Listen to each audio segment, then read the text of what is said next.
Hello and welcome to my stream. Tonight we'll be playing more of Theatrhythm Final Bar Line. And the last time we went through the basics of the game, of the initial songs and the tutorials, and we started it by playing the Final Fantasy VII series, right? Because out of the options, it was not only my favorite, but also the only one I have streamed or played before. So it was an easy pick, right? But hopefully tonight we can clear it, we can get to the end of the songs. I actually learned that, let me show it to you. I actually learned that it shows how many songs that are in the games, right? So look right there, we have 14 stages of Final Fantasy VII, so we are very close to get to the end of it. And we have cleared 9 of them already. The last one we played, by the way, was the one of Aerith's theme that plays in the ancient forest, right, in the game. So we are little by little getting to the end of it. There are only 5 more songs left. I will also try to play all of those songs in a different difficulty that I haven't tried yet, or that I haven't gotten a very good score in them. But let's see how that goes. Definitely I won't go for the ultimate difficulty that much, right, Nubble, especially after yesterday's attempts. But we can try the expert difficulty into more songs, maybe even the next one, who knows, I don't know. But yeah, I'm pretty sure, I'm very confident we can do Final Fantasy VII today, and we'll be able to start another Final Fantasy game and check its OST, right? And yesterday we kinda already talked about that. We have decided to jump into Final Fantasy IX next. And after 9, maybe we'll go to 6 and leave 8 to the end because, personally speaking, I do like Final Fantasy VIII's OST a lot in general, like as a collection. Like I think every song in Final Fantasy VIII has a very good quality.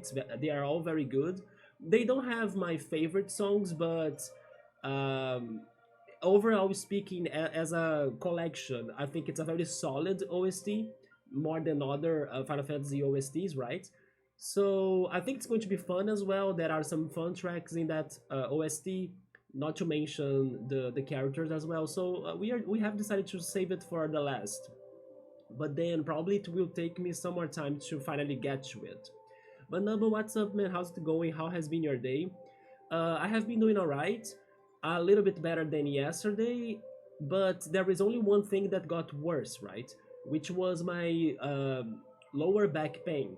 I went to Pilates, but sadly my regular teacher was not there because she had a surgery on her teeth, so she's recovering. So there was another teacher in place of her, and I wanted to do some exercises to try to get my lower back better, but I think I ended up forcing it a lot, or like, I don't know, I think the exercises that she gave me to do, they were kind of uh, maybe too intense for my lower back. I'm not sure. So right now it's kind of not better yet, but hopefully it will recover in the following up days, right?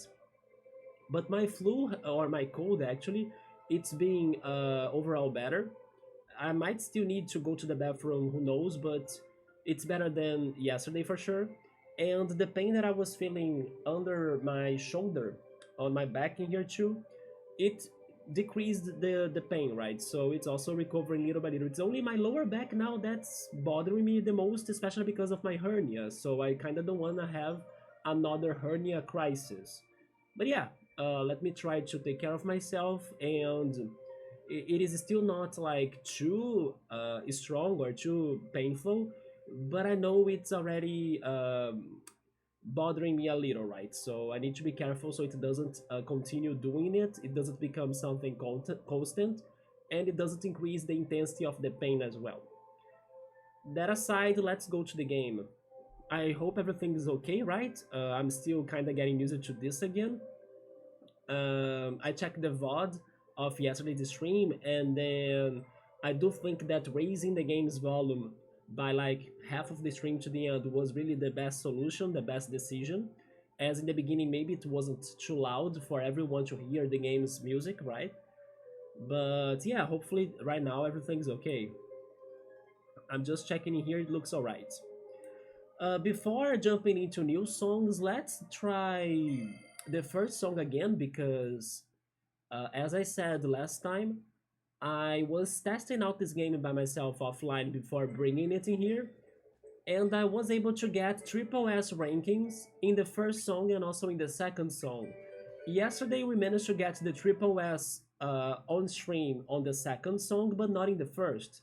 So as a warm up and everything, I think it is worth attempting the triple S ranking or score in the first song as well.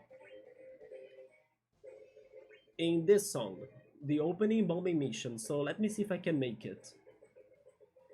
Also, I should check my party because we have been playing with all of the party members and swapping them so they all can get to an average level. We even took Cloud off, right? Or actually, I should say we took him out of the party. I didn't know we could do it, but we made it. Let's see. Let's see if we can change Tifa. How is Red now? Yeah, Red has lower levels. What about Yuffie? And let's see, maybe Vincent? Yeah, Vincent has a lower level than Yuffie, and Cloud is over leveled for sure, so I think this is a good set.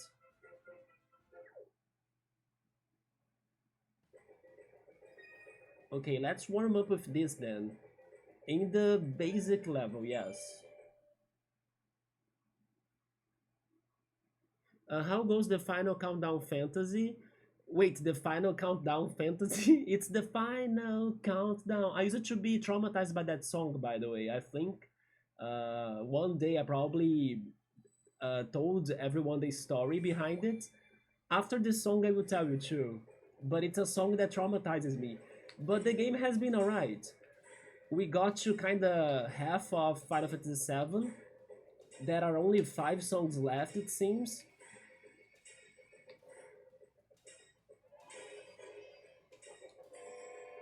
Little by little, we are also trying to understand how the battle goes, right? At the bottom of the screen. Like understanding what goes on there. Hoping to fight Sexy Frog tonight, right? Very excited for that. And then next we are jumping into Final Fantasy IX. It's going to be the next Final Fantasy OST that we are picking.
Do you have a favorite OST from Final Fantasy, Noble? As I was saying, I think Final Fantasy VIII has my favorite collection of songs, but my favorite songs are from Final Fantasy X. Especially the slow songs like Beasted Island and Wandering Flame. I listen to those two very often. There we go.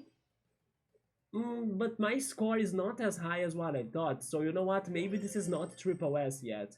I noticed that Triple S normally happens when we get to 90 as I start. You see? Yeah, it was a good run, especially for warming up. But I did not get to 90 something, I got to 85 something, right? This chibi art style just feels wrong to you? Seriously? I I I don't know. I think I'm I'm very open-minded towards art styles of games. It's very rare for an art style to not get to me.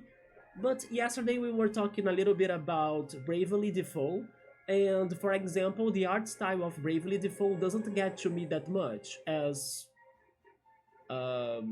maybe other people like it. You know, I don't know. I don't like it that much. It is also a chibi style, but it's 3D like.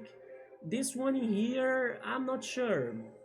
I think it's okay. I don't love it, but I think it's okay. It doesn't bother me. It is a tie between Fiddle the Chocobo, but then Fiddle the Chocobo has multiple versions, right? I wonder if you have a favorite version of that song. Red Wings Over Baron? I'm not sure if I know that one. And the Final Fantasy IV boss theme. You made me remember the supposed uh, Final Fantasy IV boss theme that is in Super Mario RPG, right? That's a favorite of mine too, even though it isn't in a Final Fantasy IV game. Hi Piero, what's up man? How's it going? Do you have a favorite OST from Final Fantasy II, Piero? It's just not what I picture when talking about the Final Fantasy series. Now you made me imagine how a Final Fantasy game would look for the 3DS. I mean, Theater Rhythm is also a 3DS game. Like, this is another version of the franchise, so it's a more recent Theater Rhythm game, right? But there was one for the 3DS, and I wonder how the chibi characters are like in that one game. Besides that one, were there any other 3DS Final Fantasy games? I think there weren't, right? Because most of times 3DS titles they get chibi styles for the artwork. Yeah, my RPG has the Final Fantasy IV kind of like theme, but wait a minute, is it really a boss theme in the game in Final Fantasy IV?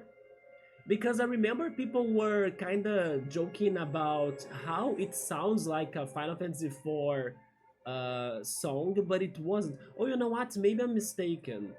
Yeah, maybe what I'm thinking was that the song exists, like the song is in Final Fantasy IV, but the boss doesn't, right?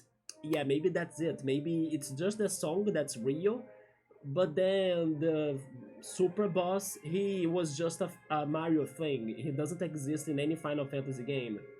That is true, so I think that was my confusion right now.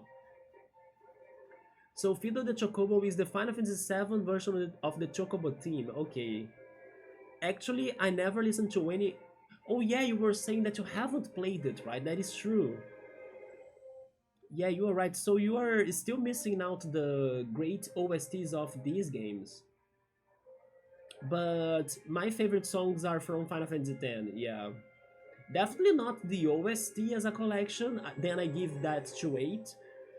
But I can easily listen to some tracks of Final Fantasy X the whole day. That one song that's also very popular, Choose Anarchand, I know people love it super much, but I don't know, it doesn't get to me as hard, you know. It's just fine to me, but I know it's people's favorite as well. Maybe because of its emotional power, you know, or like its emotional melody, but it doesn't click to me that intense, right? It was indeed one of the boss themes from Final Fantasy IV. Yeah, it's a fantastic song, yeah. And thanks to Mario RPG, I got to know it already before playing the game. By the way, we learned some new skills there. Vincent learned Satan Slam, and Aerith learned the Spirit's Hymn. Is that how you pronounce that? Is it hymn? Or is it a different pronunciation? I think it is hymn, right? Piero, how was your Kingdom Hearts playthrough yesterday? I saw you struggling. I was like, holy shit, this game is hard. It's really Disney, right? I even joked about that with you because it made me remember how Disney has the tradition of like making crazy hard games, especially for the SNS and stuff, and traumatizing all of us. Which, by the way, I actually think I have never beaten a single Disney game. I have played Aladdin, I have played The Lion King, I have played Mickey and Donald's Magical Quest. All of those games, I don't think I have ever beaten one. Also, I played the Jungle Book for the Genesis. I actually had that cartridge in my Genesis. Could never beat it. Hopefully, one day I go back to my childhood games, and even if I need to go to save stating, we try completing them, right? Could you guys ever beat a Disney game? By the way, I don't know if Kingdom Hearts should count as that because I know it's a different thing with Square and all. I'm mostly joking about Kingdom Hearts difficulty, even though it could be very hard, of course, and then I still don't know it for sure.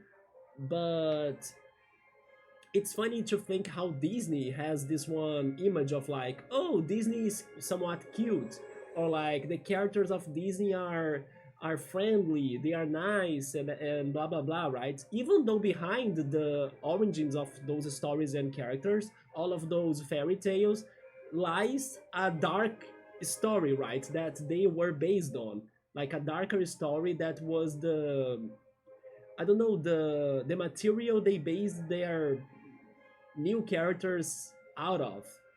And as well, they made their game super hard so kids could take forever to beat them, and parents wouldn't be complaining about uh, how short their games were.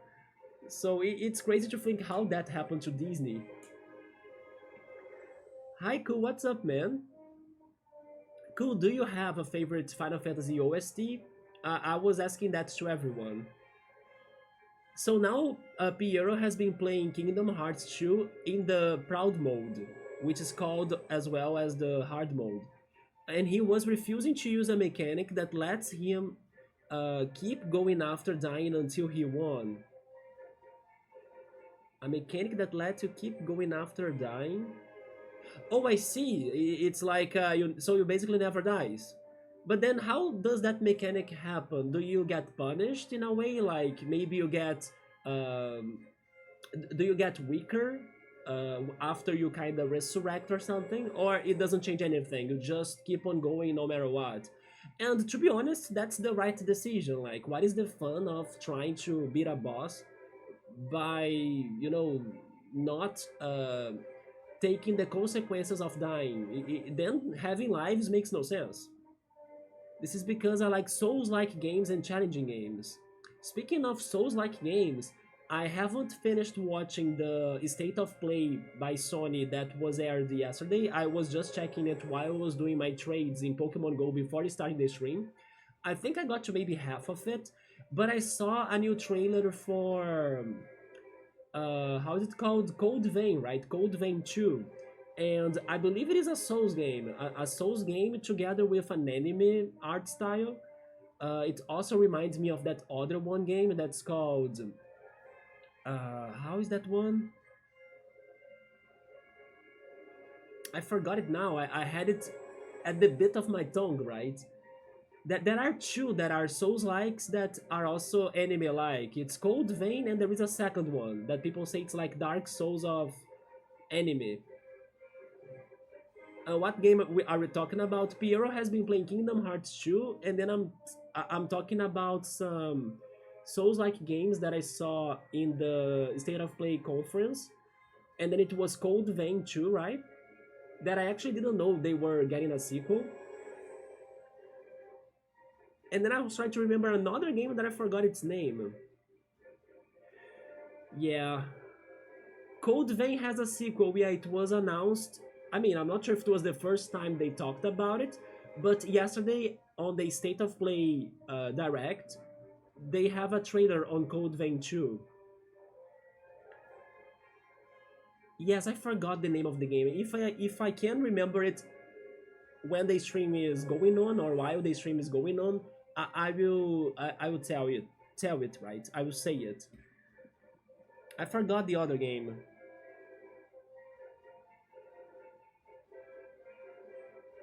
But regarding Souls-like games, I think I would suck, right? I think I wouldn't be good at them.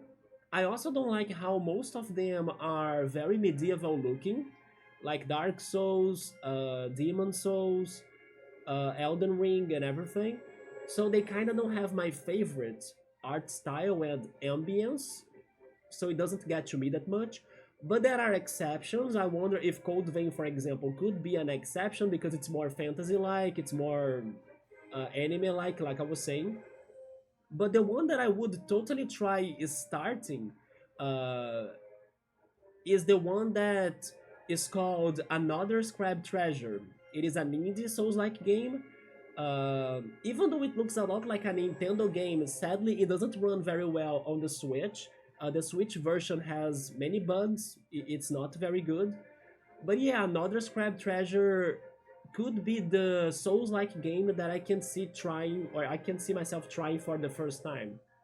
But the others normally don't get to me that much, not only because they look very hard, but because the aesthetics don't get to me.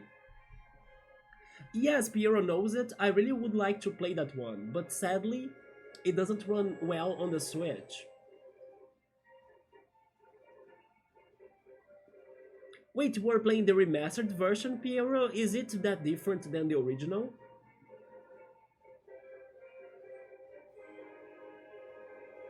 The mechanic is basically just a cheat, in your opinion? It sounds like that, yeah. I think they put it in so that people wouldn't get frustrated.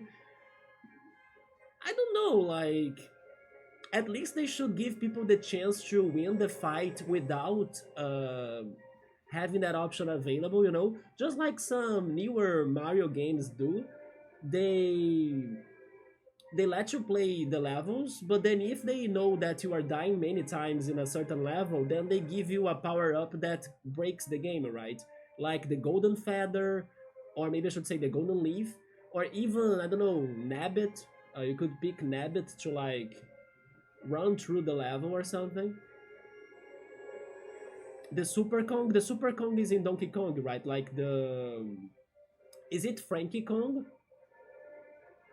No, Funky. There we go, Funky Kong, right? I have heard that Funky Kong is broken in Donkey Kong Country Returns. I still haven't played that game. I think there are some slight differences, but I do not know. One of my friends who really likes watching Kingdom Hearts is very knowledgeable and probably knows the answer. It's fine though. It's just that I was curious because when I try to play a new franchise or a new game for the first time, I always feel in doubt if I should go for remakes or remasters or for the originals, right? Because sometimes they change a lot. We have talked in the past about how I don't like the Majora's Mask remake on the 3DS, for example, because they changed the location of masks, they changed the boss fights, they made the game kind of easier to navigate and easier to even kind of survive under the 3 days. So it kind of gives the game a different vibe that I don't think it fits how Majora's Mask should be, as in the original. So yeah, I always like to ask that because sometimes if I ever try getting to that game, it's good for me to have an idea if I should go for the remaster or the original. Uh, Mostly thanks to such changes, right? That lose the game's vibes. For example, yesterday we were talking to who was the person that said that? I'm trying to remember now. It was Link. Yeah, Link was mentioning how he liked Final Fantasy One, and he had the cartridge of it. And I was like, oh yes, I'm looking forward to play too. But then I answered that I would probably get to the remake of Final Fantasy One, but I'm always trying to know if I should go to the original one or if the remake keeps the tradition going well or the story going well without changing the game that much. It's just like uh, quality of life improvements overall. I even remember asking Nubble this in the past, like regarding the mana games, because I know Nubble likes the mana games, and if I should get to the new versions we have today, or if I should play the old versions. I think Nubble answered me that I could go to the remix, but not the third game, isn't it? The one that has the girl with long hair that looks like a big kid or something. I'm not sure how to describe her. I think there is a remake of Mana that I should avoid, and I believe it is the third one, if I remember that conversation right. It is an auto level complete the game, gives you the choice of accepting or not if you are struggling in Donkey Kong Country Returns and Tropical Freeze. That happens in Mario too, in some new Super Mario Brothers levels, right? So apparently, Final Fantasy VII completely changed a lot in the remake. People did say that, um, and to be honest, it was a little bit obvious that would happen because the battle mechanic already has changed. It has now this action formula to it too, right? So I definitely don't know which changes there are in the remake regarding the plot. I have some guesses. Like I don't know for sure what has changed, but I have some guesses. I have some feelings. So I may not be very surprised when I play it and see the changes in the plot. But at the same time, I don't think I will end up hating it because I'm already expecting the changes or something to be changed. It's different when you play something knowing the original, but not knowing it's going to feel different. And then, of course, it could still surprise you in a positive way, but also it can be disappointing because it's not really what you ordered, it's not really what you were looking for. So, I think the best changes a game or a remake could be giving you, besides the quality of life things, right? I think it's always good to have more quality of life. I think the best changes they should be in a post game. For example, um, Mario RPG, the Super Mario RPG remake for the Switch, it does have a different post game than the original, and I think it was a very good one. Simple but good. And I do believe the Super Mario RPG remake, of course, if you don't consider the nostalgia, I think it is a better remake, it's a better game than the original. So it was a very well done remake because they kept the tradition and the story and everything the original has to offer. To not say it's perfect, then I would say that they changed a couple of dialogues that were very famous or like very fun to read in the original, but it's understandable why they have changed those dialogues too.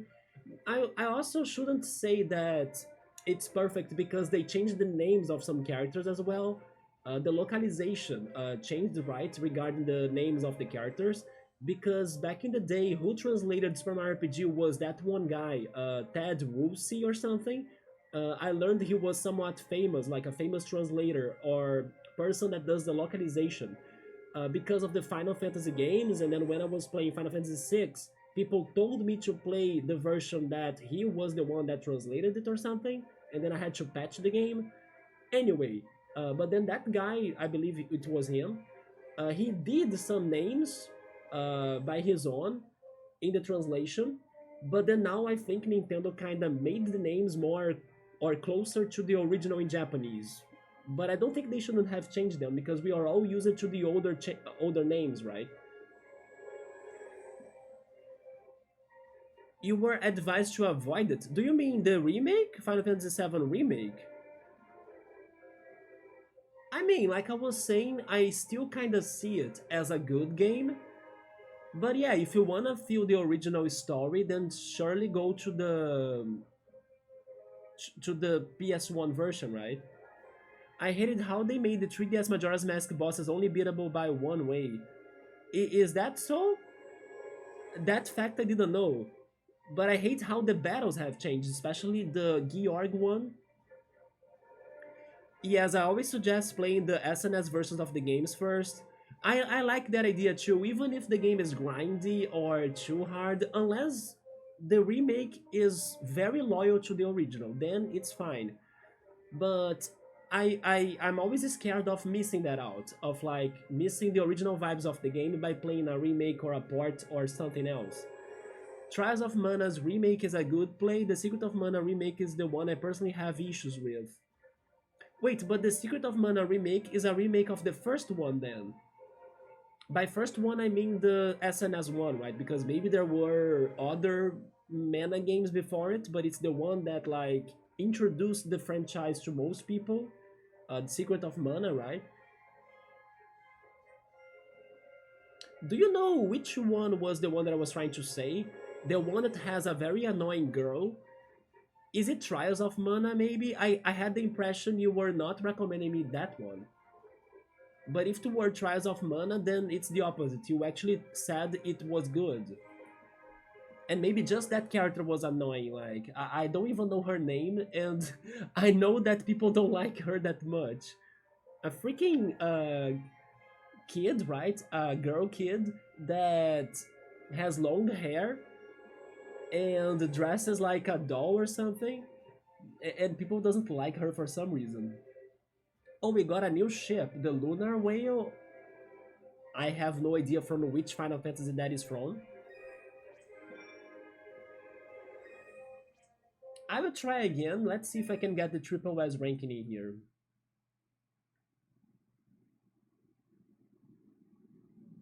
Another very good remake is the Heart Gold Soul Silver one, right? Yes, I think that's also another successful remake. I know people hated the Diamond and Pearl remakes. To be honest, I don't hate them. I just think they are, I don't know, too simple. But I don't think they are very different or even different at all than the originals, you know?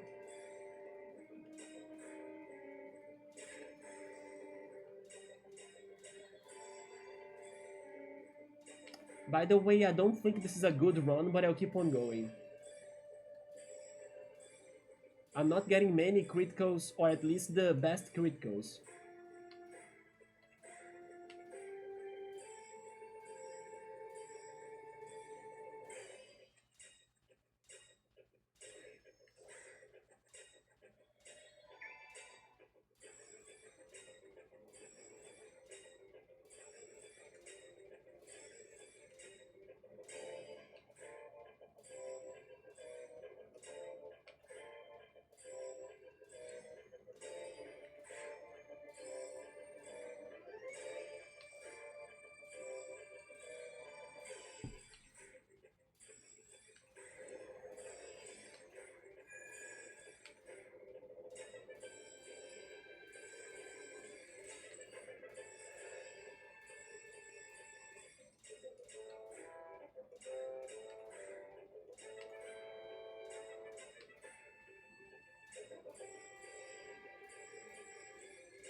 Have you played Chrono Trigger, Piero?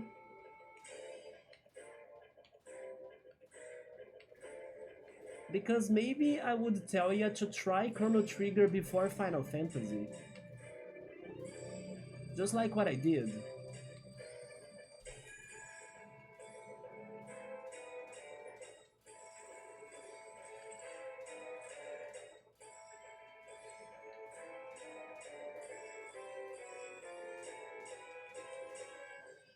Oh wait, we actually scored a lot of points. I think we did it. It's 91. It's above 90, right? Triple S, isn't it? Is my logic right? Heck yes, Nani! I got you today, Meowser. What's up, man? How's it going?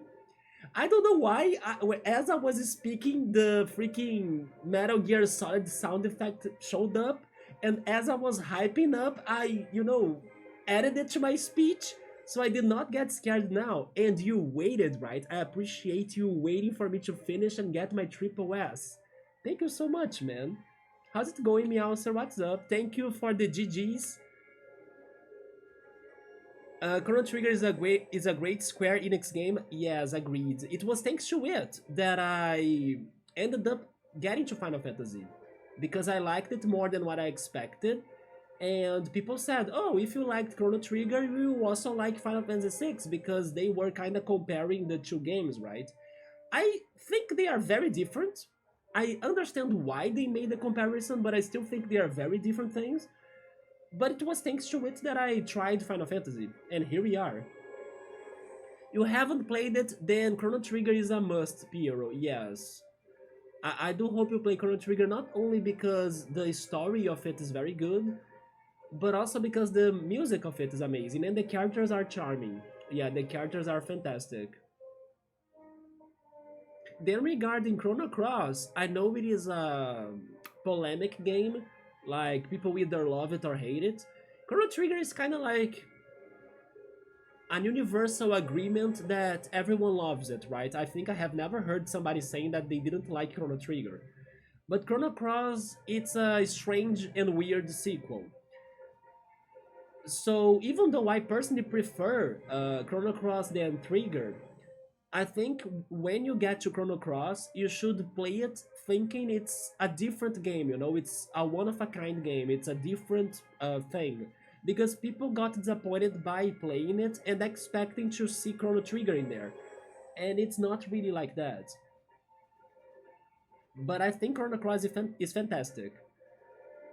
I'm very surprised at the images that came up. It very much looks like Dragon Ball art style, because it is. Because it is, man. Didn't you know? Yeah, Akira Toriyama was the character designer of Chrono Trigger and, if I'm not mistaken, also Chrono Cross, right? You still need to play Chrono Cross, cool? Don't you know anything about it? Like, haven't you spoiled yourself already? You know nothing about it? Yeah, yeah, it was the artist for Dragon Ball. He was the one behind the character designs. Have you guys ever tried checking the... I think it's called Sandland. It's a more recent game. It's a game and also an anime, right? That also had Akira Toriyama's art style to it. To be honest, I think the gameplay of that game feels a little bit different than what I normally play, but I would give it a try. It has a little bit of shooting, it has a little bit of things that I'm normally not used to play at all, but the art style is very inviting for me to play it, you know? So I'm kind of curious about that game as well, Sandland. Oh, I was talking about Charlotte, probably. I think that name hits. Of Trials of Mana, yeah, and then I kind of got her bad reputation that everybody complains about her, and assumed that the game was also kind of bad. You know, that's why I was saying I know there is a Mana game that I shouldn't play or something, and I related her to that game. Her official translation makes her more annoying than the more literal fan translation did. You know what? I know I will regret saying this, but I'm very curious to see how annoying she is. It's a guilty pleasure, right? For me to like, I wanna know how awful that character can be, you know? I will regret it, I will suffer, but I'm very curious. My curiosity is beyond words, right? But then there was also Final Fantasy Adventures, the true first mana game. Yes, I actually thought that game would be here in the soundtrack. I will show you that. We got another oldie, we got my triple S, finally we can move on from this song. At least for the other difficulties, maybe we could still try the other difficulties. Next. But regarding Final Fantasy Adventures, I was expecting to see the soundtrack of it in here. But it's not. The one soundtrack that's in here is a different game.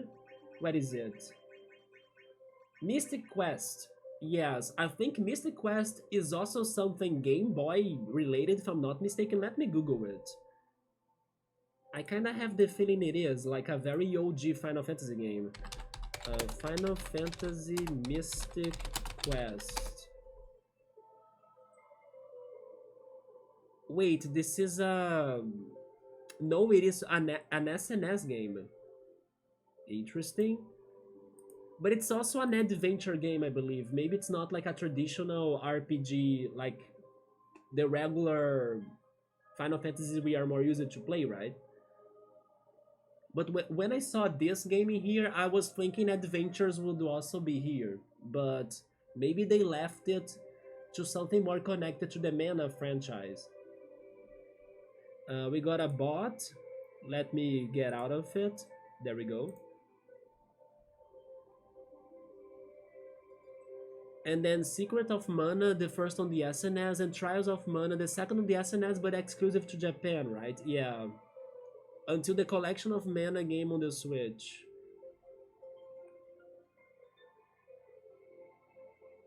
And then Doug Bowser stepped down December 31st. You know what, Cool? Have you seen the news regarding a lot of people getting fired in the US from Nintendo? So once I saw you posting that on Discord just before I started the stream, I was not fully surprised by that.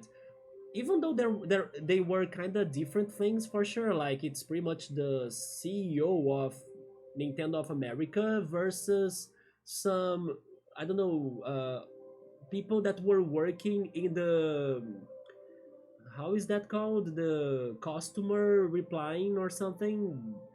I'm not sure how to say that in English, but the people that the supporters, right? Like if you have a problem, then you contact them and then they're going to give you support from Nintendo. Yeah, they are going to hire people to do that support in other countries in here in the Americas, right? Even in Brazil, it seems. But for some reason they fired a lot of people that did that in the US, and they are going to hire people from other countries in Latin America and other countries. And now seeing Doug Bowser stepping behind or stepping back, I don't know, I think the timing is making sense to me.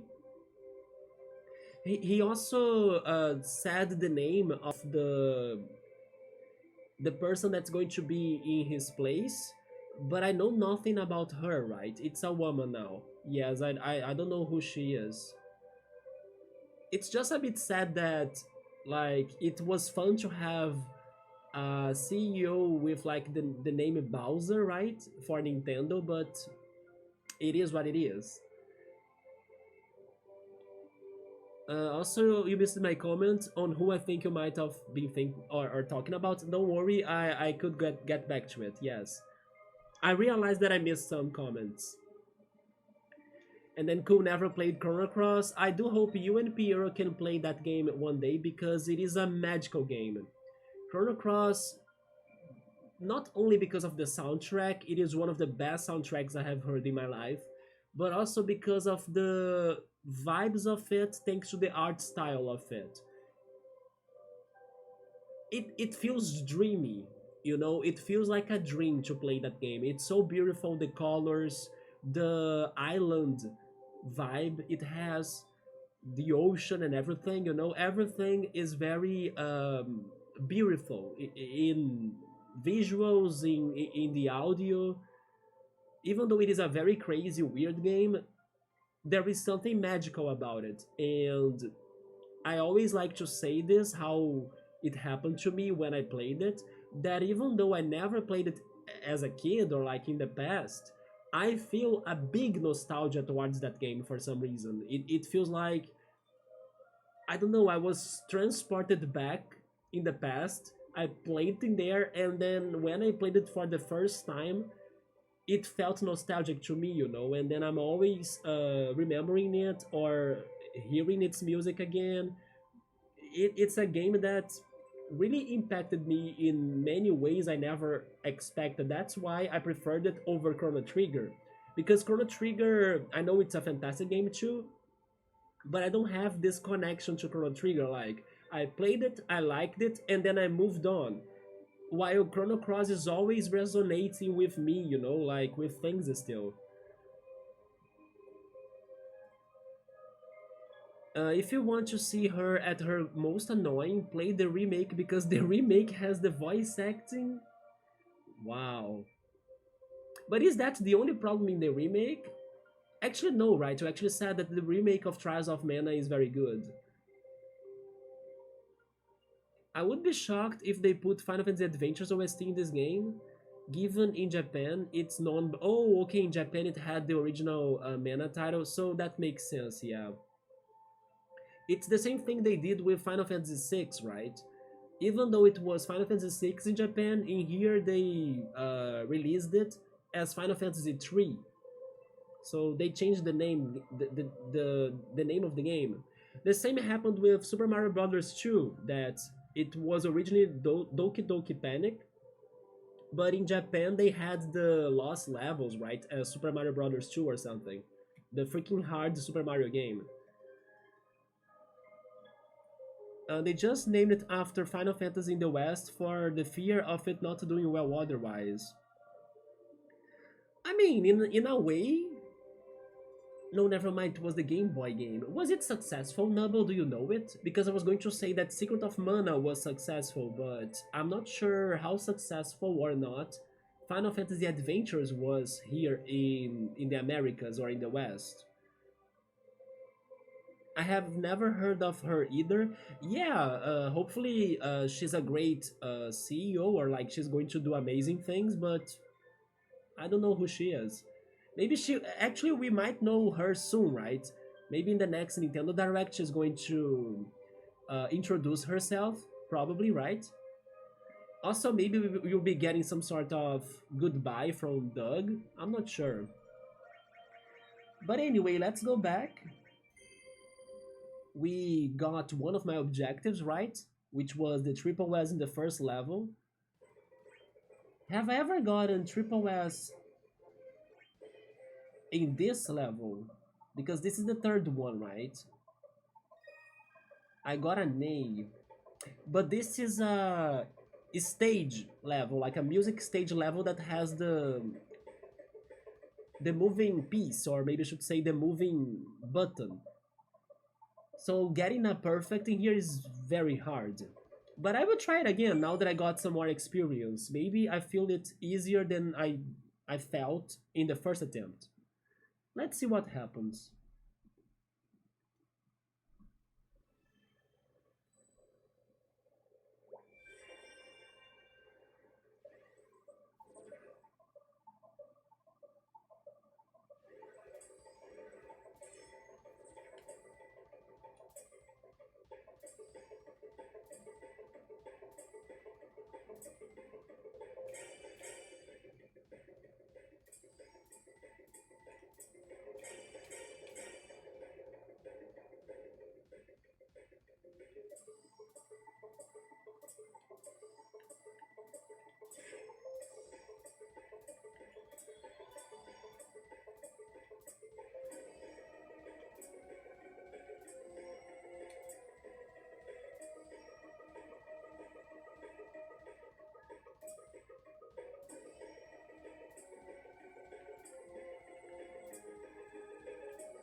I forgot to ask you both.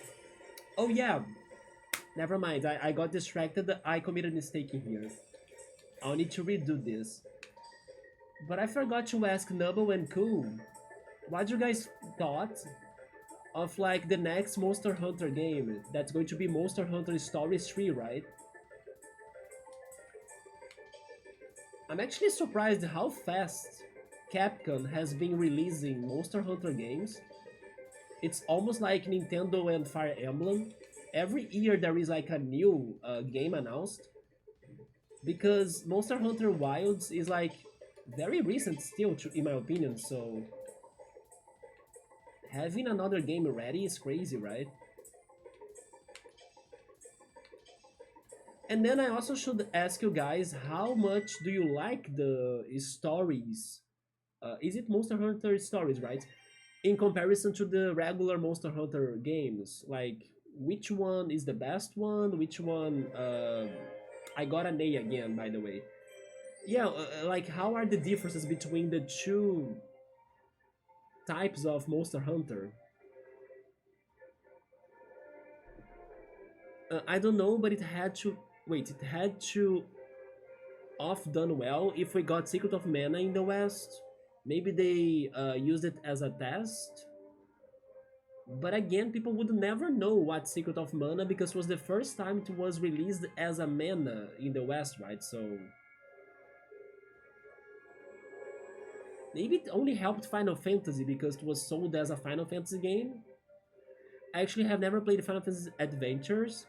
People say good things about it though, yes. A lot of my friends play so much Monster Hunter and love it, and I just can't see the appeal. I can say the same.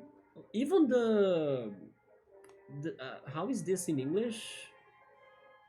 The receptionist of my apartment building. I'm not sure how to say that, but even him, he loves Monster Hunter. He got the Wilds game as well, and the thing is that I see why it's a good game, but I cannot like the art style of it, or like I don't know, the medieval feels of it. They get to me in a way, because maybe even though it's cartoonish, there is nothing there that makes it to me, like in my mind. Don't try to understand my mind, but it makes me feel like it's kind of realistic, and I struggle with something very realistic.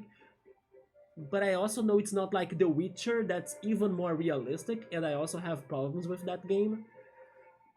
I don't know, it doesn't click on me as well, Piero, Monster Hunter, but I can see why it's a good game. It's like a more serious, like Pokemon game in a way of collecting monsters, and people say that you need to be very strategic to win the fights, and the multiplayer seems to be good as well. I'm not sure about the plot of it, but it's probably very good too. It has the adventure vibes, right? But it's the art style of it. Like, I cannot see myself playing that art style for some reason. It's hard to put in words. Maybe one day, but I still struggle with that. Maybe I'll need to play another game that opens doors for me to get to Monster Hunter, you know? It could happen. Just like what happened with Super Metroid, like, I always was curious about it, but it's a total different vibe than the one that I'm used to. And once we played it here together, I actually was very surprised by the game, or like very impressed by the game. So I'm surprised they are making a third stories game. I was too, like, holy shit, it's like Fire Emblem. Every year there is a new announcement, you know? I still need to play more of stories too, so you haven't finished it. But you personally prefer the core Monster Hunter games. Yeah, how are the differences? Is the Monster Hunter story franchise only to like add lore? You know, it sounds something more plot focused because it's stories, right, in the name, in the title. So maybe it's more plot focused regarding the creation of the Monster Hunter universe and stuff. While the core franchise is more adventure and action focused, like with more things to do to explore the battles and stuff. Is that the difference? Like one focus more on the plot while the other one is more towards the adventure, the gameplay. But I personally prefer the core Monster Hunter games, but for a monster collecting game, it's different enough to be refreshing from Pokemon. I agree. Yes, I do think they are very different. Especially because of the graphics, like I was saying. I think they look very different. For me, the boss battles are very slow. Oh yeah, they can take forever to end, yes, because they are hard fights. You need to do your best to survive, to avoid the attacks, and you know, strategize to beat the bosses. How is the capture mechanic of Monster Hunter? Is there a capture mechanic like in Pokemon? Or you just beat the monsters and then you get the materials and items after that?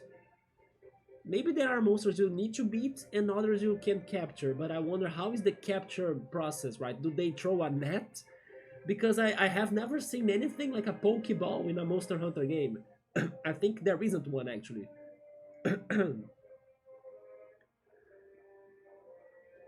And I just know that if I played it, then the endurance required would just stress me out. But I can definitely see why it's good. It's the challenge. People like the challenge, right? It's a well-made game, yeah. So Worlds and Wilds went too hard on the realistic graphics, and then Rise had a great art style but suffered from a not so fun end game. So it's one of those games that you beat it and then you never touch it again, right? The main difference is core Monster Hunter games are real-time battles, while in stories it's a rock, paper, scissors, turn-based strategy game. So they changed the battle mechanics, huh? A rock, paper, scissors turn-based strategy game. That's a lot like Pokemon then. So the stories games are a little bit closer to Pokemon in the mechanics. To get some monsters, you gotta find eggs. That's how you capture them? Or do you beat a monster and then you earn an egg, and then you need to hatch the egg?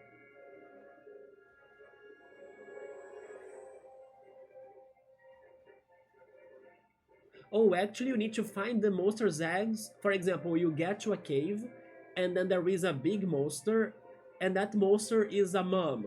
And then you beat the mom, and you steal the eggs that are her children, right? That's how it goes. That game is evil. Yeah, you need to hatch the eggs. But that makes a lot of sense, to be honest. More than like taming an adult, right? I also like challenging boss battles, but I prefer short battles that have lots of skill checks, so to long drawn out battles that are about endurance. It's funny for you to say that, Piero, but just not long ago, you were saying that you like Souls-like games. In my opinion, Souls-like games are very endurance based as well. Not if you know the right strategies or, if you know what to do, but they can be very patient demanding as well, like especially if you die until learning the patterns. Don't you think it's funny that you kind of like the souls like games but then you are struggling with this? I know they are different, by the way, but I would also expect you to struggle with those souls like bosses too, by what you are saying. Souls bosses can be either or depending on your build and how stubborn you are. I don't know. I think that the Souls bosses will stress me out more. Because even though the bosses of Monster Hunter are that long, depending on how the battle goes, I know that I will win, right? I just need to stay and keep doing this until it's over. While Souls bosses will be like, I'm doing great, but then I commit a mistake and then I'm fully dead. Which is more frustrating to me, like, man, I was doing so great and then I don't know, I blinked and then I got hit and then I'm dead. But then of course it depends on the person. Like some people would prefer that one risk of like you cannot commit a mistake or you die quick for the challenge of it, more than, I don't know, something more controlled in a way but super long demanding. Yeah, so I guess I must say the only Souls game I played was Sekiro, which, by the way, Sekiro is a game that normally people separate from the other Souls-like games.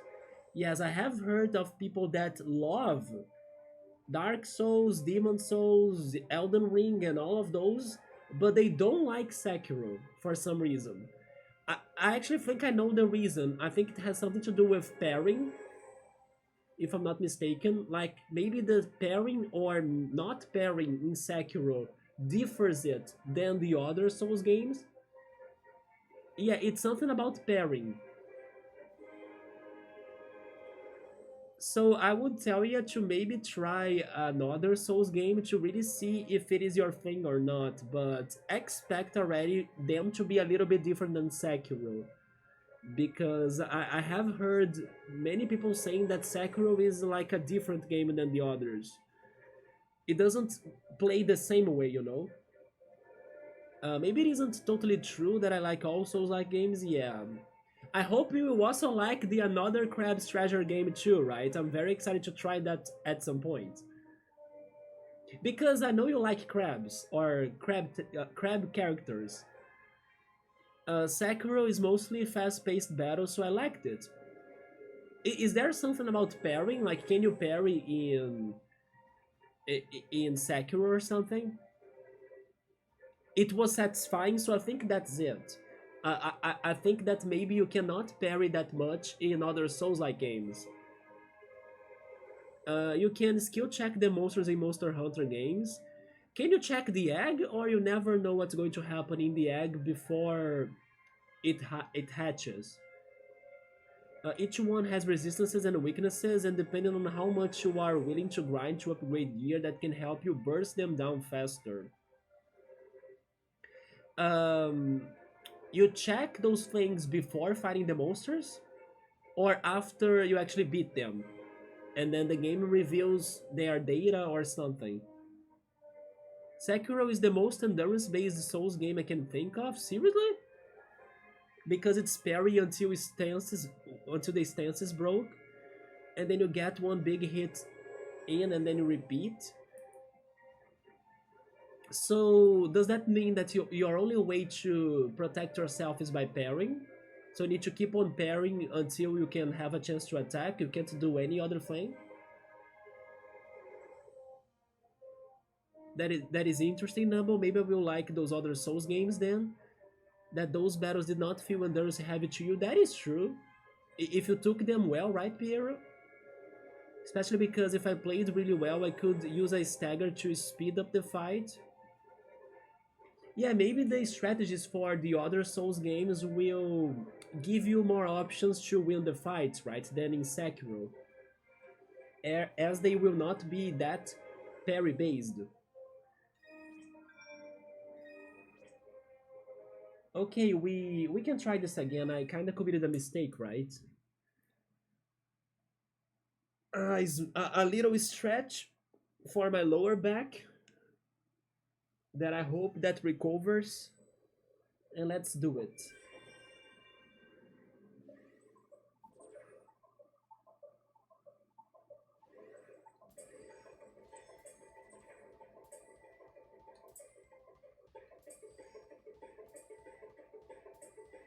This is a great song, by the way.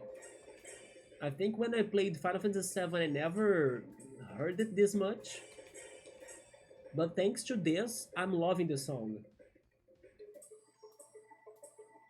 Yeah, that was not good.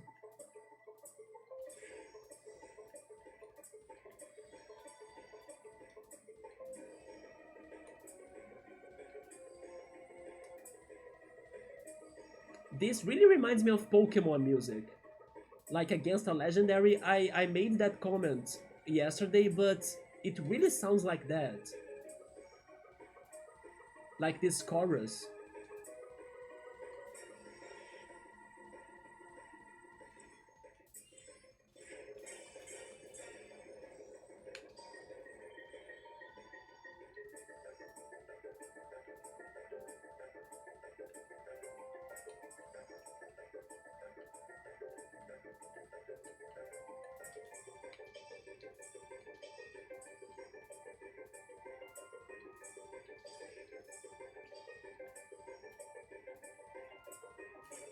Too bad I had a bad beginning, right? Because right now I'm killing the song.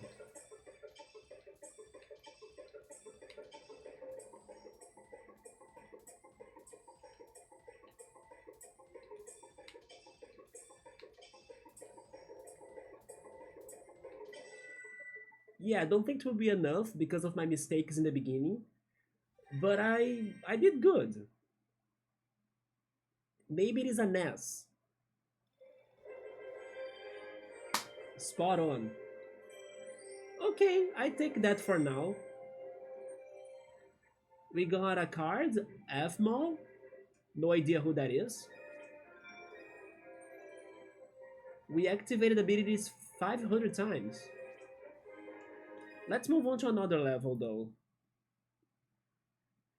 There is a reason people akin Sekiro to a DDR Souls-like game. A DDR? Wait, DDR? Am I understanding right what's a DDR in there? Because DDR to me is like Dance Dance Revolution. I don't know if that's what you were trying to say, Nubble. Sekiro to a DDR Souls, imagine that. It's a revolutionary idea. Oh, you were actually saying that because you need to be parrying all the way? Oh, I see that, yeah. Man, people are evil, come on. I mean, that's a funny comparison, but there is some, I don't know, sass in that, right? Man.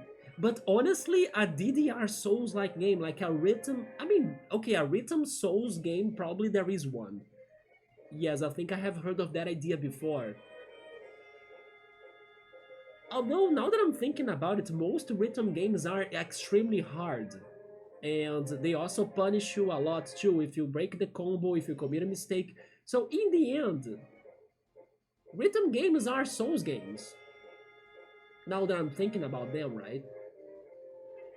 Definitely the gameplay is different, but at the core, they are alike. They are brutal. And then you learn the rhythm and you're good, lose the tempo and then you get bodied. Yeah. The way the parry felt to me was I have two options. Either to kill the boss, kill their health the slow way, play very well with parrying a lot in a short time to burst them down fast. It felt like a reward for good play to me. I mean, both Sekiro and the other Souls games, even though they are very different in their mechanics, they both can be very good, right? They both can be very fun. The optimal way was to play Parry Parry Revolution. Isn't that, I don't know, Cuphead as well? And then Sekiro never really interested me, and I always hear mixed views on it. I do as well. Although maybe Piero is one of the few people that told me that they really liked Sekiro because normally people complain about the mechanics of it, right? By the way, is there any Sekiro 2 or anything sequel related to Sekiro announced? Because besides the controversy regarding its gameplay, it was a very successful game, so I wouldn't be surprised if there is like a sequel coming up, right? That's interesting. I was scared to try, especially older Souls games. The one that people say is the worst regarding mechanics is Demon Souls, I think. Or am I forgetting the name of another one? People say that Elden Ring is a very good one to start. It is challenging but not brutal in a way. Then Dark Souls is hard, but you know, if you are persistent, you got it. But then the older one, I think it was Demon Souls, if I'm not mistaken, is the worst. Like it's very hard. But then I don't know why I feel like I'm forgetting another Souls-like game title or name right now. And I still couldn't remember the name of the Souls-like anime game that I wanted to remember. You know what? Give me a second. I do want to remember that game name. I'm going to Google it. Anime Souls-like. How is it called? Yeah, Code Vein is the one that's getting a sequel, but how is that other one called?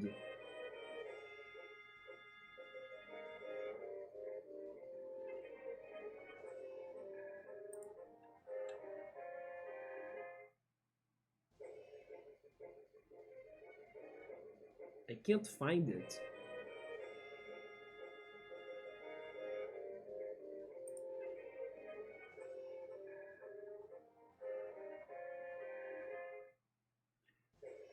I can't find it. I was thinking this would be an easy search, right? Never mind, but I will remember that game's name. It's now a matter of honor. I wonder if I even have it on my wish list for any reason or for some reason. Might be some sass to it, but also some truth. Yes, I now realized how close Souls games could be to rhythm games. Elden Ring or Dark Souls 3 would be the two classic Souls games I would suggest. Yeah, I heard that Elden Ring is a very good one to start, and maybe Dark Souls 3 is somewhat easier than the other two, right? My issue with Elden Ring is that it feels like the AI straight up input reads you. Isn't that something good though? To add more challenge? Older Souls games never gave that feeling, at least not nearly as consistently. I see, so you think the AI is more annoying because they predict you, right? But I kinda give high props to the AI for doing it. Should we try this one again? Sure. Let's try a triple S in here too.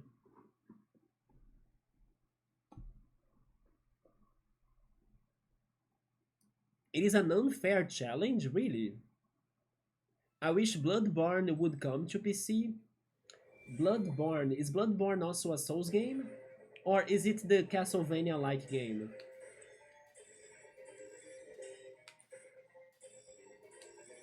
Bloodborne is the PlayStation 1 exclusive, right? That people were even saying that Nintendo is making their own Bloodborne now, and people were shocked. Yes, I believe that's the franchise that we are talking about. Or you know what? Maybe it is a Souls game, because the Nintendo game was very Souls-like. So I'm mistaken, I'm thinking on Bloodstained, maybe? As the Castlevania one?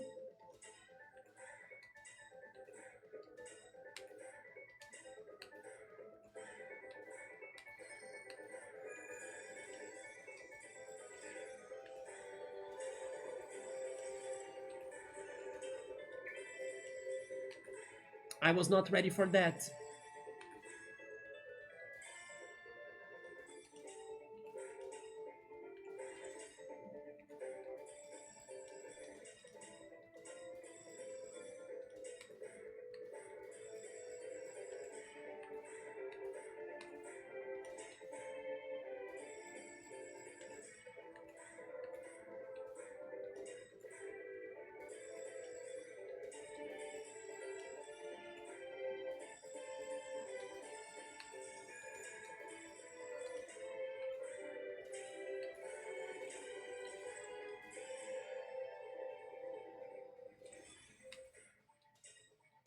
That's Ultima, right? Ultima weapon.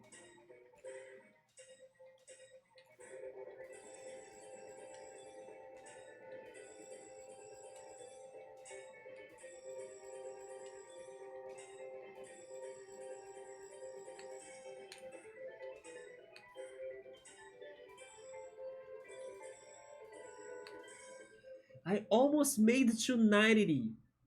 I got 89, but I had two mistakes. So close. It's two S's? Two S's. Yes, I'm understanding the ranking of this game now. Man, I was so close. I'm doing this again. Yeah, I was not expecting the double arrow buttons, and then they got me off guard. Yeah, look at that. We got two beds. I'm trying this over. Yes. Lightning number two.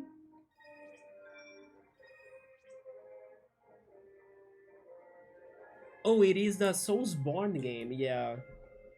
I think I was thinking of Bloodstained, right? It is the most requested game at the moment to come to PC. People also have been hoping for a sequel, right? Thanks to the input reading, they will act way faster than they normally should, so the timing is off. Like, when you chug a flask for healing, they will see you input the command and immediately go aggro when they shouldn't have gone aggro yet, or dodge attacks unfairly.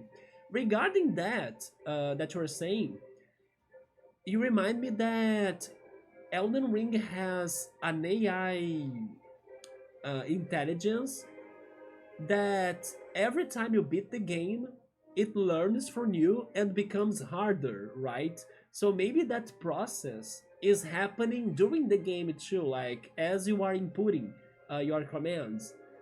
But I did hear that Elden Ring becomes harder and harder the more you play it.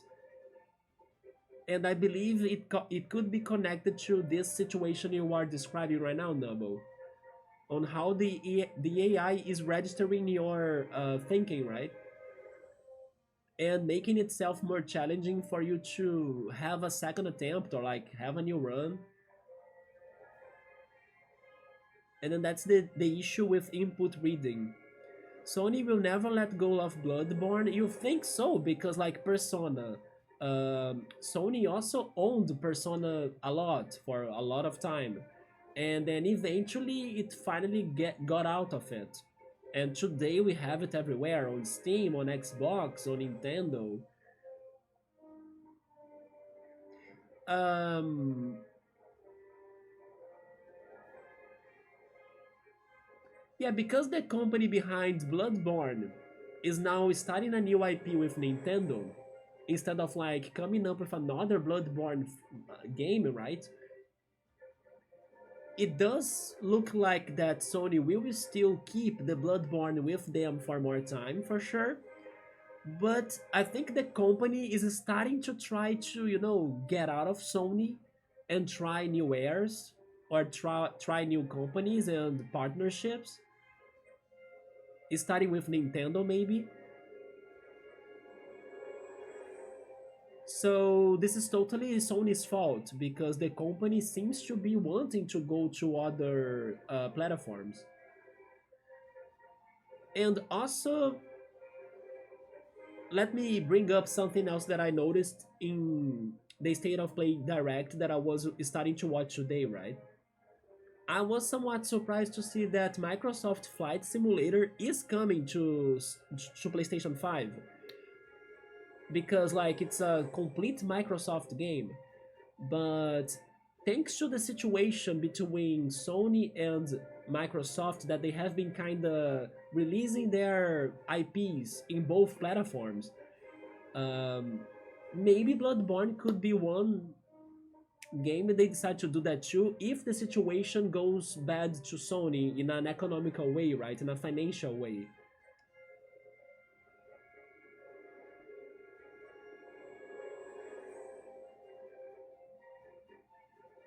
And it makes you sad since you no longer have your PS4, so Bloodborne was really that good? I see, it seems like an easy fix.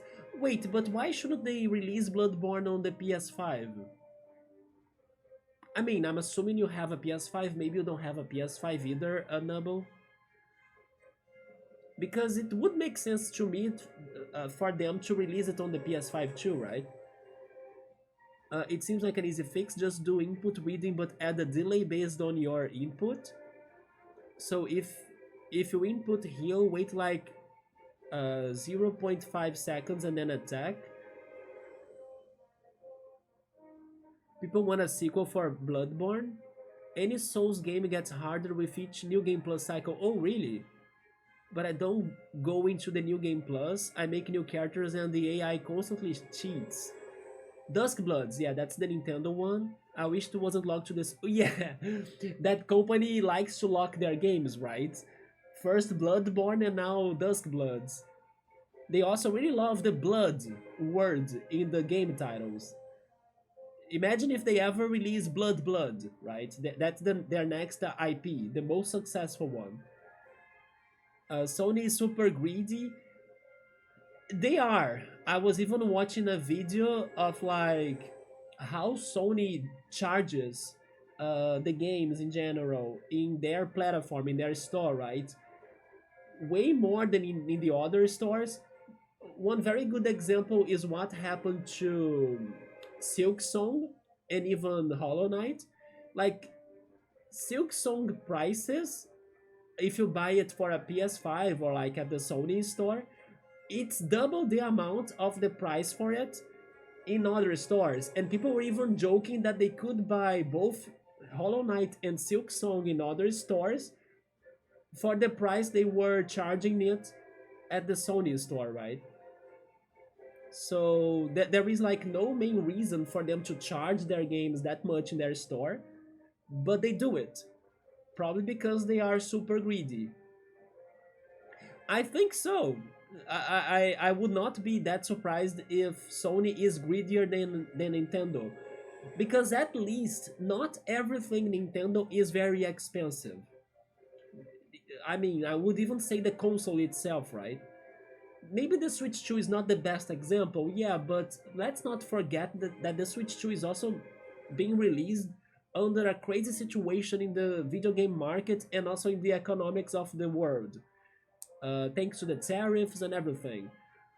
But Sony, no matter what, their consoles will be super expensive, their games will be super expensive, everything they do is super expensive. And it doesn't necessarily mean that it's better, right? And it's hard to be greater than Nintendo. It is. But at least not everything you buy in a Nintendo console, especially not Nintendo IPs, will be that expensive. They let you play Bloodborne on the PS5, but it's just the PS4 version since the game was built around the 30 FPS.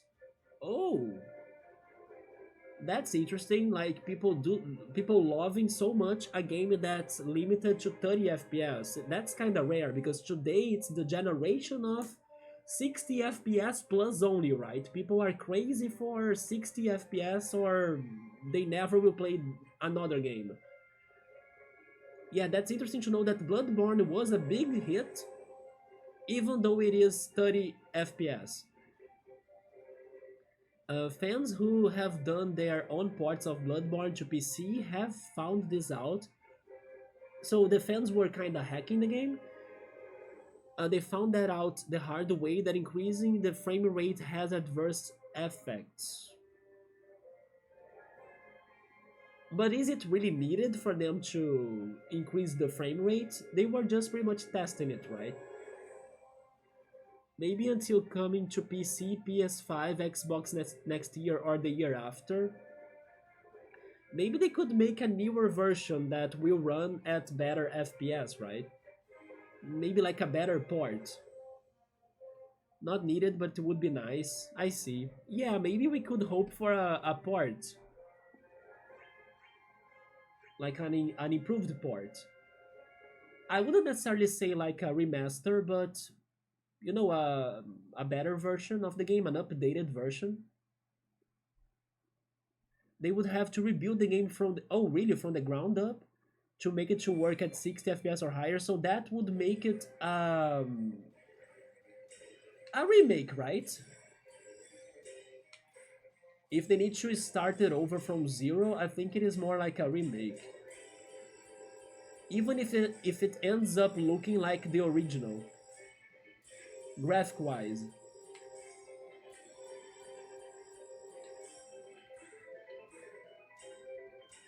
It's like a remake that looks like a remaster. Let me remember that there are double arrows in here. Pfft, never mind, I distracted myself by saying that right now, so let's retry. But yeah, don't forget about the double arrows. Okay, let me focus. Allies are dealing double physical damage, okay?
We did it! That's a triple S! It's higher than 90. And we got a perfect chain too. There we go. I'm not gonna lie, I was getting nervous at the end, but thankfully I did not commit a mistake. Amazing. Holy shit, we got a lot of items! Look at that, we got the Great Marlboro, Cecil, Diamond Weapon, Genova Synthesis, and Vivi! Man! And then we learned Regen. I like to say Regen as Reagan, right? Because it reminds me of German. Venom Buster and Enfire. We'll need to update their moves later too, right? Oh, Alexander! Alexander is a summon that I have met in Final Fantasy IX, if I'm not mistaken. I don't think he showed up before that. Or I forgot. But great job, there we go. But I did get nervous at the end, but thankfully I did it. Let's go to another... Wait, no, not play again. Yeah, let's go to another level, but I think I chose the wrong one. Yeah, let me quit this. Let me see the chat as well. Back to state selection. In the game engine I use, there is a way to normalize frame-based logic to work at any frame rate. It really sucks that they don't always do that. Yeah, maybe they use different softwares, right, to come up with their games. Maybe some older softwares even. But they probably use their own in-house engine that might not be able to do it. Yeah. But I'm surprised about is Resident Evil 9 running well on the Switch too? Wait, but why is that? The Switch 2 is somewhat powerful.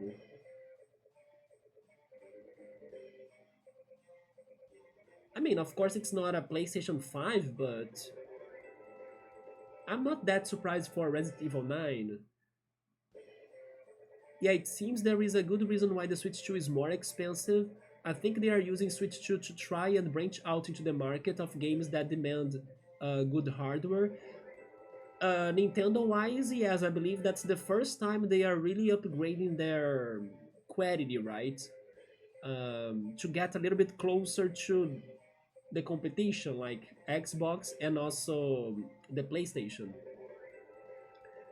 But even though it got way more expensive than usual, it's still not matching the the power of the other consoles.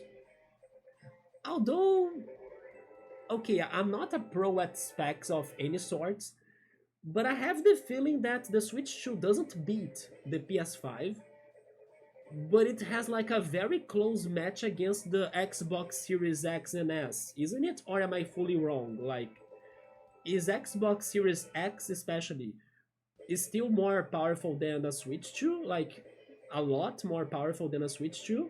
I don't know why I had the impression they were kinda, closer in comparison to the specs. But then the PS5 is up ahead, yeah. I think the remaster is the proper term. Yeah, if they are starting from zero, even if the end result ends up looking a lot like a... Oh, never mind. Not a remake then. Remakes are complete overhauls of any... Wait. A complete overhauls of more than just a few aspects of the game. At least that's my definition, and while yeah, it would be an overhaul of the animations to allow 60 plus FPS, nothing else needs to be touched. Yeah, exactly, or changed from it to warrant it being a remake. Yes, I can see that definition working too. I think I was maybe deeper into the idea of a remaster, right? Because,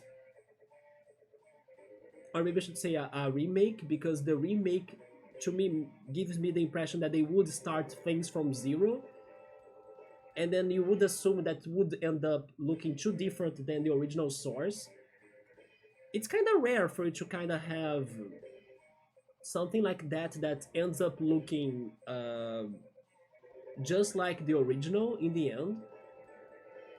but it would be the cause, or maybe I should say, it would be the case for this one game, right? For Bloodborne. Oh, you like Cecil? Cecil is from 4? Is that why you like him, Nubble? Or is he from 5? I'm guessing he's from 4 too, right? Just like the guy from yesterday, Kane. You saw Vivi in Kingdom Hearts 2, and what did you think about him? Because you haven't played Final Fantasy 9, right? Oh, he's from 4? Okay. And you immediately really like the character. It is a very good character, yeah. What a sweetie. People normally like him the most in Final Fantasy 9. But my favorite ended up being Steiner. I it shocks me still. Like I never thought at first that he would end up being my favorite character from Final Fantasy 9. It's still crazy, I think, but I remember playing that game and being surprised by the character development of Steiner. Is Vivi male or female? I now don't remember per se if they gave him or them, right, a gender, but I kind of think he's male. Yeah, because I don't remember the conflict of like which gender is Vivi, right? Like if you told me right now that it was not confirmed, I would understand because I don't remember exactly the situation. But I have the feeling they kind of pointed out it was male, but I could be wrong too. Can't I see that in the cards though? Like we got his card, right? Let's go check it out. I just need to remember where is it. I think I need to quit this menu 2 times. Is it in here? No, I need to go back again, right? There we go. Museum. Collect the cards. Where is he?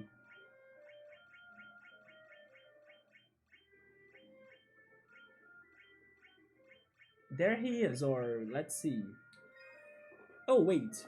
There is no description?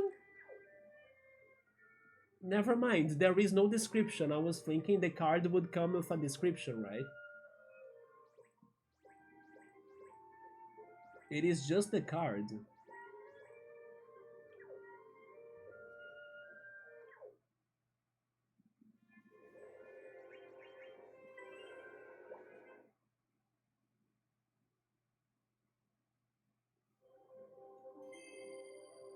Let me check if Google says something. Oh, you actually checked it now, alright? Yes, I do think he was referred by others as male. You thought he was female?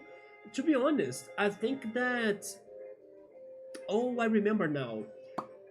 I remember that when I was going to play Final Fantasy 9, and probably it happened when I was still playing Nate, people were kind of preparing me to 9, and sometimes they were talking about some things on the chat, and I believe people were mentioning Vivi on the chat. And then once I went to Final Fantasy 9, I was surprised to learn that Vivi was a male character because I was expecting it to be a female character because of the name only. As here in Brazil, Vivi is normally a nickname for females, like a Vivian person, or something, or Vivienne. But yeah, and then once we got to the game, I was like, oh wait, it's not a girl. And then I remember having that confusion when I was playing it. But in the game itself, I did get the impression it was a male, or he was a male, yeah.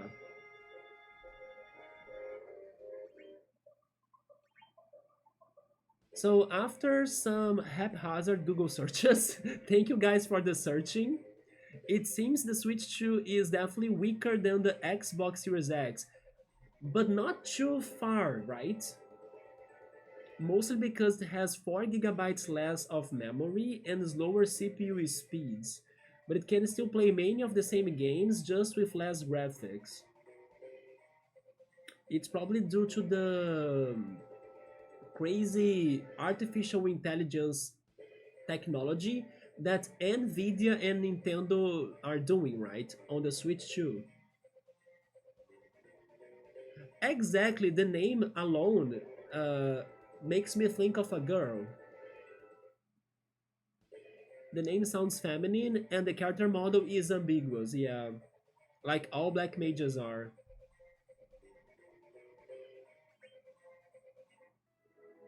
So we got Triple S in here. Let's go to this song next.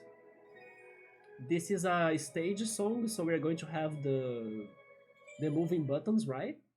And our recording here is just A. Let's try at least getting an S. Maybe that's why you liked Vivi right away. He's a very mysterious character. I can't say much, right? You gotta play the game to understand his background.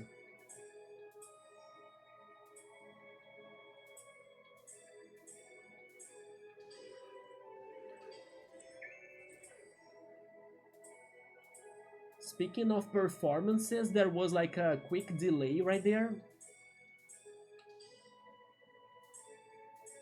The one character I know for sure that's uh, neither him or her is Quina, right? Quina from. Wait, from 9 as well. And Quina is amazing. I was hoping that once we get to Final Fantasy 9 in here, he shows up and I can put them. I mean, I said him by accident, right? It's them. Um, in my party.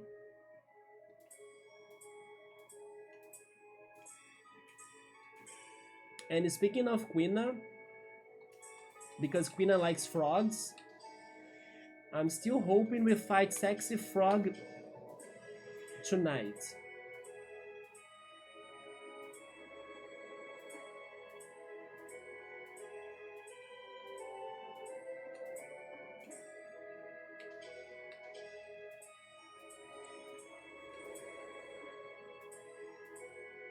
So far, so good in here.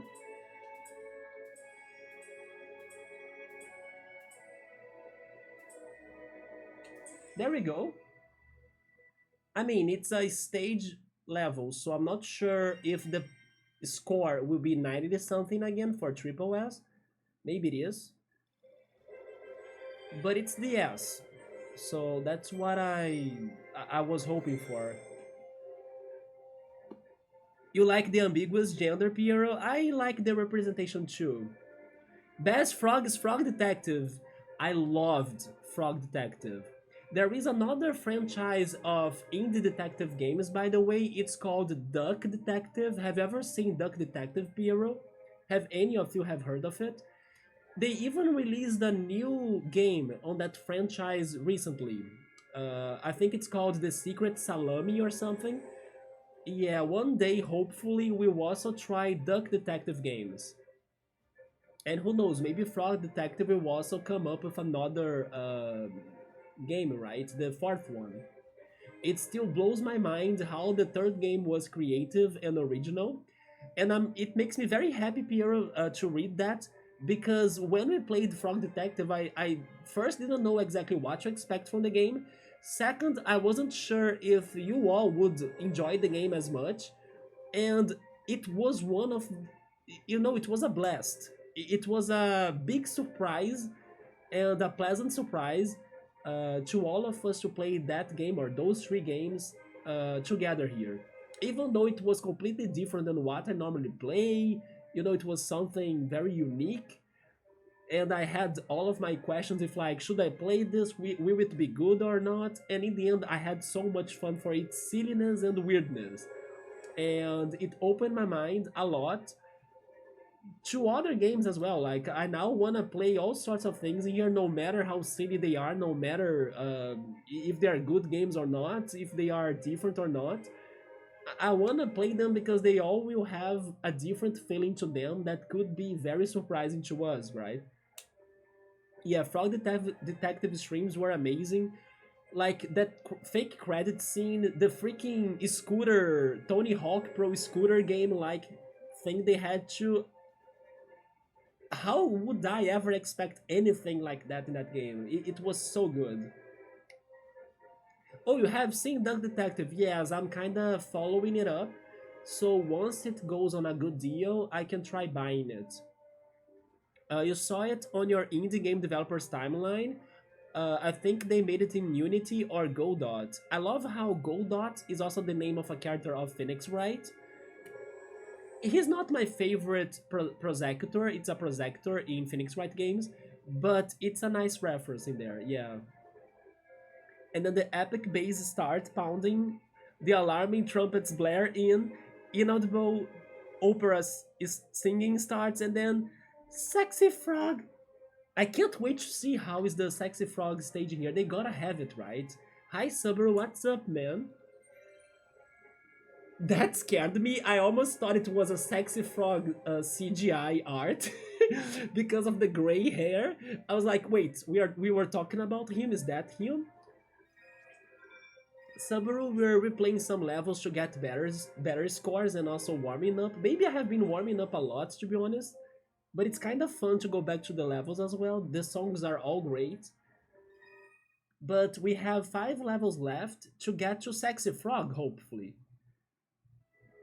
Let's go to the next one. We have these two, right? Rafa's welcoming ceremony that I think was super fast paced. Oh yeah, and then Cosmo Canyon. Okay, Cosmo Canyon is one of the best levels of all of these. I enjoyed this a lot yesterday. Let's try them both again. Our record here is what?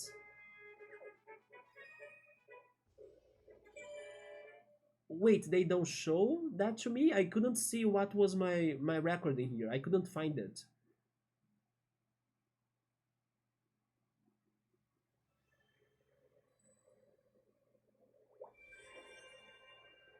But this is the fast-paced one, right? Never mind, it is somewhat slower now. It was faster yesterday.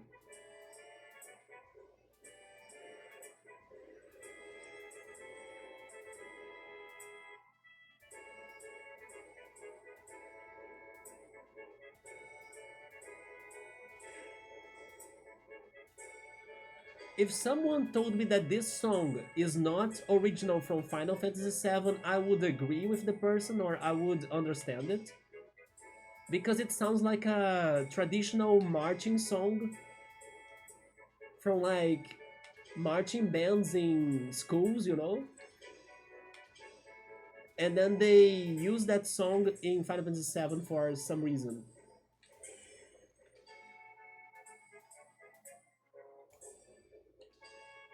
If someone said like, "Oh yeah, it's a classical song," I would understand that.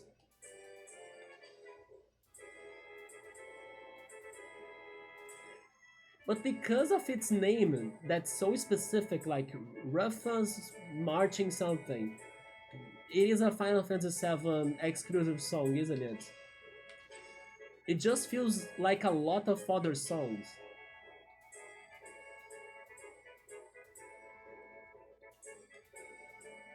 Maybe I can get the perfect chain at least.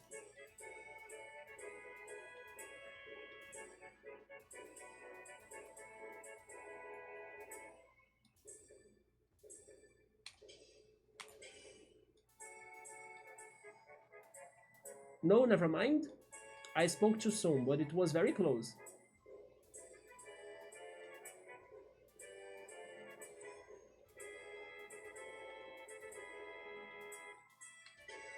I think I would like to try this again. I was very close to a perfect chain. And from my score, I believe that's an S too. Yeah. I think that to get a double S, maybe the score needs to be higher than 85, and then triple S is higher than 90. So Godot is a reference to a play actually, called Waiting for Godot. It is an absurd play that focuses on existentialism. I'm curious about that. I wonder if someone has made a movie or scored a movie based on that story, I would like to watch a movie of that. Remember when you picked Ultimate Difficulty for Cosmo Canyon by accident? Good times. Oh my god, Nubble, you want to see me suffering that much? Imagine when I get to Sexy Frog and we go Sexy Frog Ultimate level in there. Just for fun. Oh my god. I mean, wouldn't it be the first time Square stole a song from their own games? Really? Give me the dirt of Square, like what have they done? Oh, I appreciate that, Piero. I would like to watch the play then, yeah. It is up on YouTube. It is... No, don't worry. It's fine. I just wonder how long it is, right? Is it like 2 hours long or something? But don't worry, especially because it is about existentialism, I believe I will be very interested on that. Oh, 2 hours, that's okay. It's like a movie time, right? Belthier, whoever that is.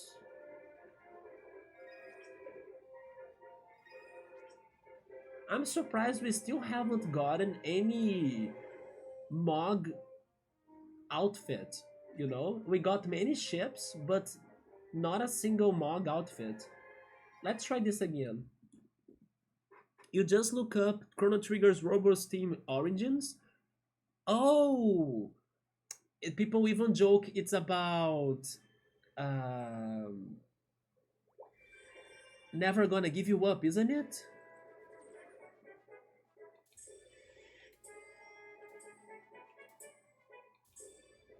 Or am I getting confused? By the way, I started bad. Yeah, I need to retry. Focus.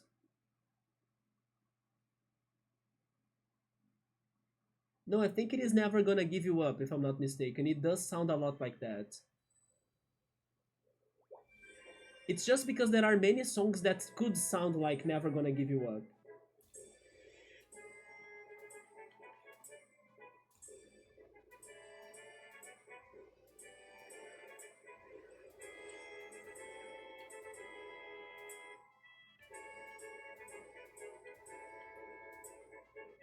But by the way, it's not only Square that steals songs.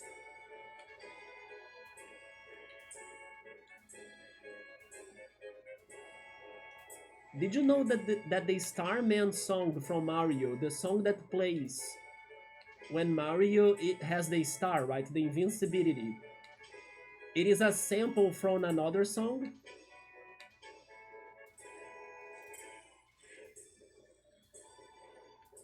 But it's just like, oh no, there we go, I committed a mistake. I want the perfect chain, so I'm going to retry.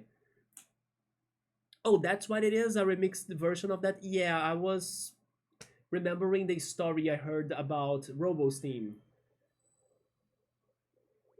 But also because Never Gonna Give You Up is such a common song, I wasn't fully sure if that was the one, right?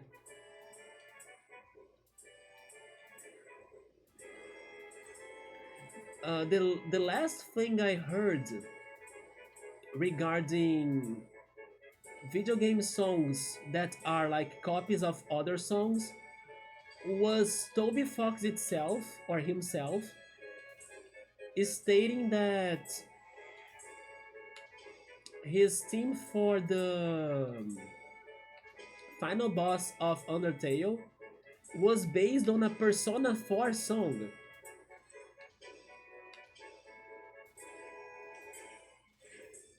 And after checking the Persona 4 song, I totally could see the inspiration that Toby Fox got from it. The Persona 4 song was called The Fog, if I'm not mistaken.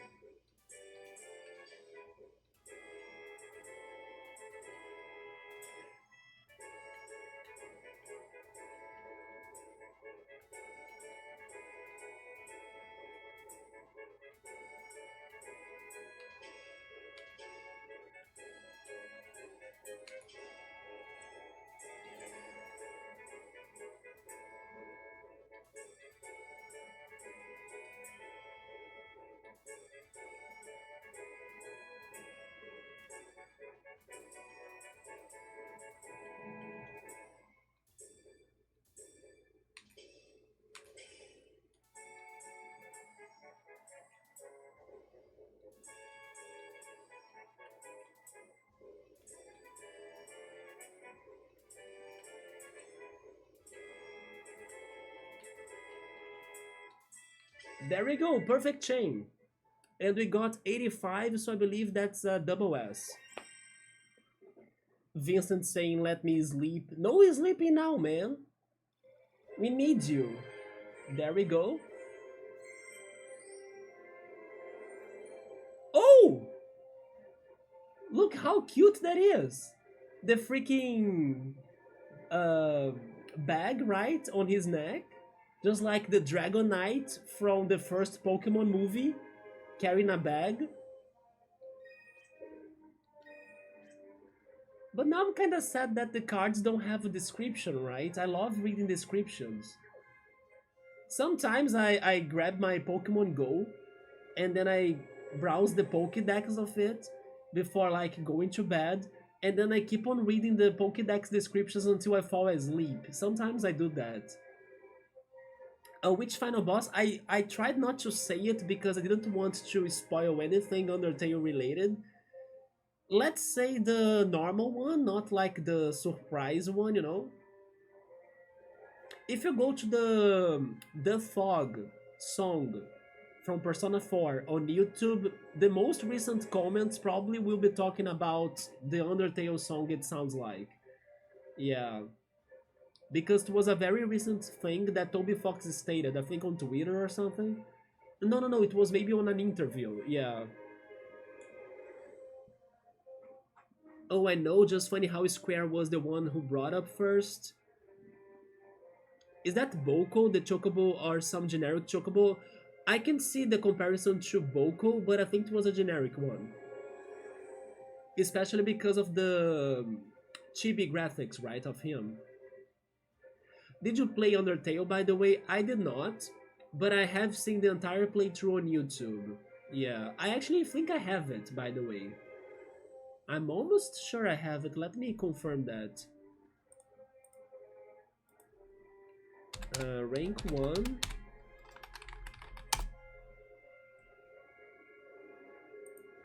But the one that I don't know anything about is Deltarune. But many people have been saying fantastic things about Deltarune already, right? Undertale. I think I do have it. Yes, I have it.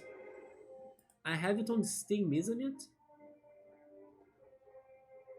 Thank goodness I tagged all of my games listed on my Rank 1 website, and then I can see as well where do I have those games. But then the browser is loading still. But it has the yellow tag. The yellow tag is from Steam, isn't it? Yes, I have it on Steam. But here's the thing, I know Undertale is a great game, it's revolutionary and all, but for some reason that I also cannot explain very much, I don't love it as everybody does. I don't hate it as well, like I think it's a good game, and there are things that I definitely like about it. Some great songs as well, especially Death by Glamour, I love that song.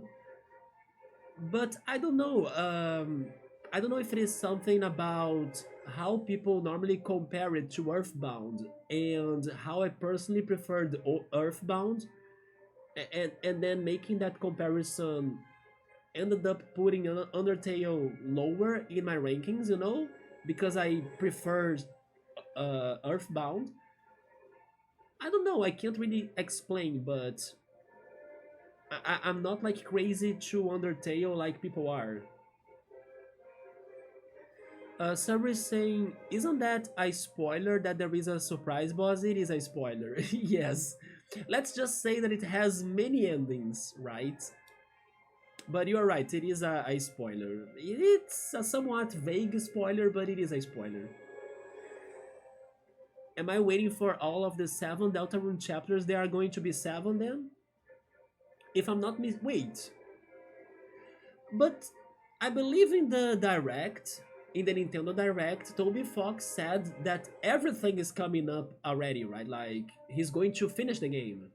I remember the last update I had on Deltarune from one Nintendo Direct was that all of the parts like are coming to finish everything. Like, the complete game is coming up, and maybe they even dropped the release date and I forgot. and then we're going to play it all in one go. I believe that's the best way to do it. I was kind of doing it too for the Final Fantasy VII Remake. Not only because of having the complete game, but also because I still want to believe that once the whole game is out, they would like to like give you a good offer or discount if you buy the parts all together. And then I was kind of hoping for that discount as well, you know? I think they have released chapters 3 and 4 recently. Why do I have this feeling that I saw something about Toby Fox completing the game? Maybe he was only then releasing those 2 chapters, but it's definitely different than what I remembered. Nubble likes the OST, but he's not a fan of the fan base. Yeah, maybe the fan base can be a little bit too addicted and mind centered to like Undertale, you know, like blind to the rest. When it first blew up, they were crazy. It had a lot of hype, right? And I understand how unique and creative the game was, and how the experience was also, you know, out there. But it didn't click to me as strong as it did to most people or some people. And again, I think the what really ruined the game to me in a way was this comparison to Earthbound. When I was already a lover of Earthbound, and then I was like, oh, okay, this is nice, but I don't think it is like Earthbound. And then I was in a conflict, you know, in my brain. So I never really cared that much to play Undertale myself. Uh, that's why as well I decided to watch the whole thing on YouTube. Not because I don't like it, but I never really had that one push, right? Like, oh yeah, I need to get this game and play it and things. I'm kind of good about it. I might do it one day, who knows? I actually have the game on Steam, I just checked. But it's totally not a priority to me. But I could actually use the Deltarune sequel uh, as a motive for me to bring Undertale to the channel and then experience Deltarune without knowing anything. That's a possibility too, right? But regarding Toby Fox, I think he's amazing. He's now working with Pokemon, isn't he? I think that he's now working with like the soundtrack of Pokemon games. I believe I have seen some news on that. So chapters 3 and 4 were the new announcements recently, so I was wrong, the game then still has much more to release. It wasn't the hype that drove me away from the game, it was how the fans back then wouldn't just let people experience the game for themselves the first time. Do you mean they were spoiling to you the things?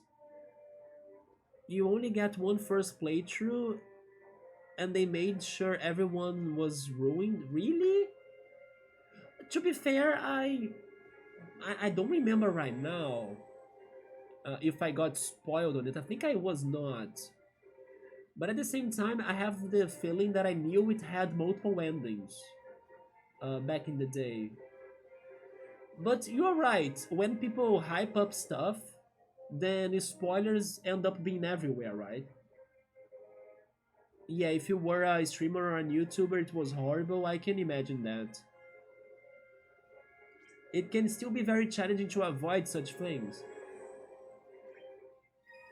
Oh wait, play again? No, no, no, I don't need to play this again. We got the perfect chain, right?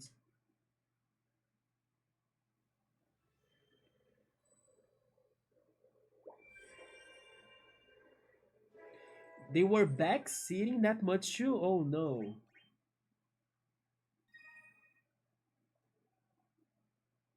I understand that some streamers and some people kind of like backseating or they don't mind backseating, but to me it's crazy, right? It's like, I don't know, it feels like you're not thinking of what you're doing, you know, you're in auto mode. I wonder how those people could take backseating in a good way somehow. I simply can't. Let's try Cosmo Canyon next. But Nubble kinda wants me to go to higher difficulties, right? Don't worry, after we fight Sexy Frog, we will try some harder difficulties before leaving Final Fantasy VII for now. We could also go back to Final Fantasy later and try the difficulties, but let's get some more good rankings in the easier one.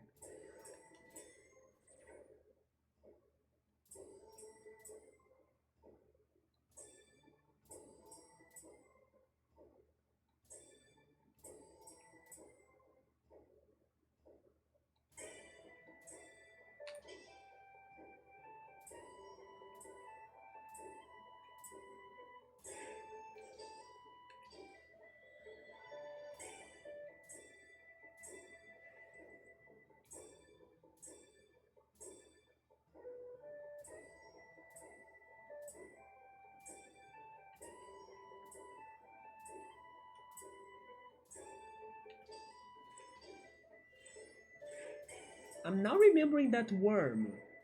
It's the one that transports me to a random. Oh my god, I missed. Isn't this worm the one that creates like a portal and then I end up in another place in Final Fantasy VII? I think I remember something like that. That if I don't beat it, it's going to change my location in a certain way. Oh wait, I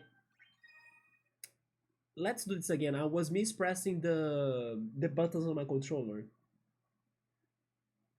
Wait, harder difficulties? Nah. If it was me, it would be the hardest difficulty or bust. Oh no, but seriously play it at your own pace.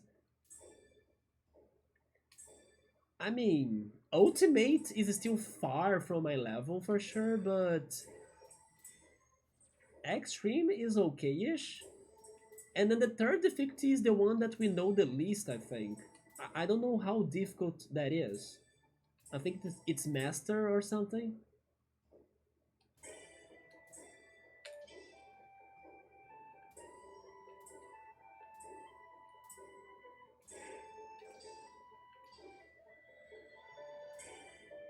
But yeah, I remember that worm.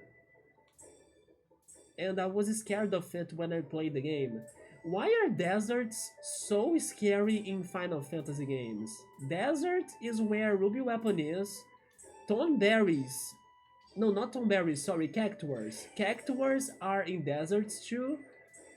And then these worms. It's really only missing the thornberry. Oh no, I got a bad.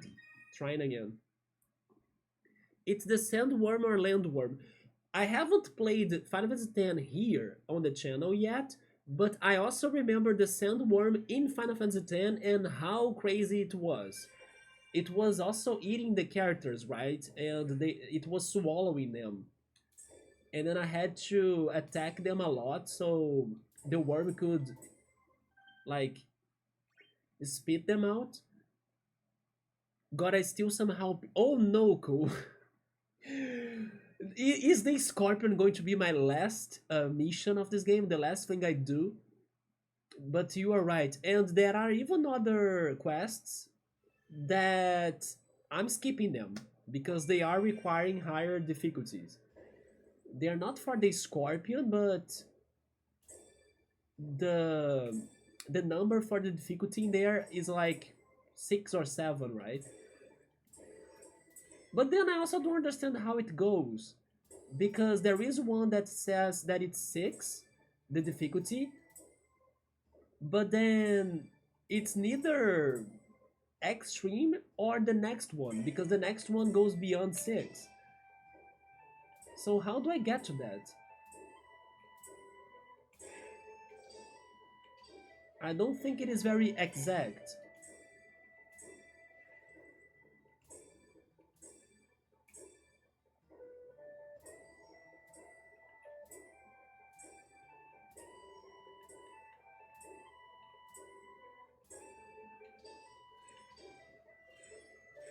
You know something that I should do someday? Listen to a cover of this song.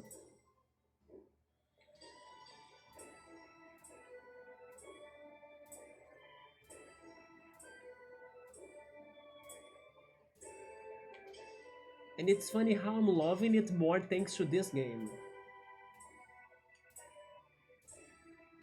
I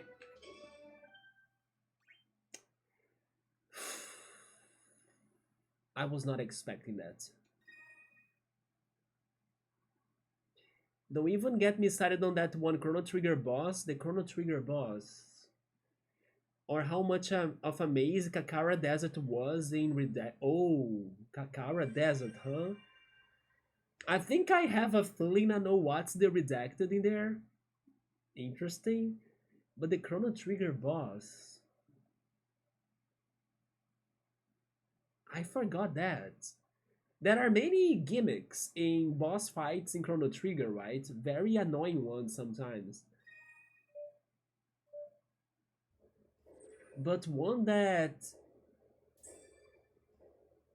takes us to other locations, I can't remember. I do remember though the boss of A Link to the Past. The freaking, how is it called again? Moldorm?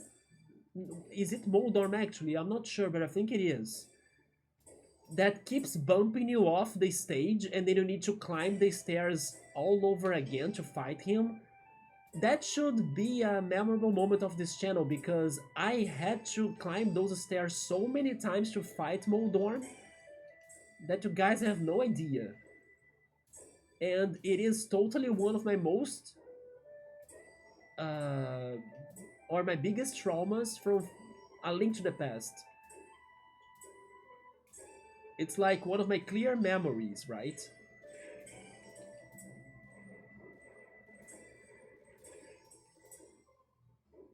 Why do I have the feeling that it's not Moldorm the name, and Moldorm is another boss? I'm bad with names today. I can't remember the freaking name of that game still. I don't like how Mystical and Tribal Cosmos Canyons. Wait. Mystical and Tribal Cosmo Canyon and Red 13's themes are. There is some. How can I say this? I think it is the instruments, right? That they use, like the flute. It's very fairish in a way, you know, very ancient as well. Like you said, it's very tribal too. Wait, so I did remember it right. It's Moldorm from the Tower of Hera in A Link to the Past. Yes, and then he keeps on bouncing you off the stage. I hate that. And he got me so many times. But then I believe he returns in other games. Oh no, I was thinking of Twin Mode. Twin Mode is another worm-like boss in Zelda, right?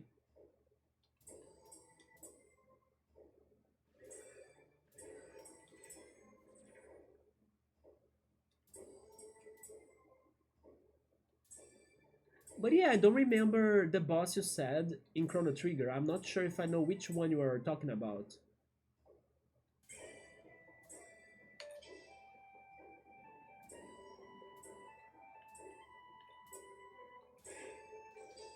So I will try this just this time. If I fail, that's fine. Otherwise, we are not getting to the new songs, right?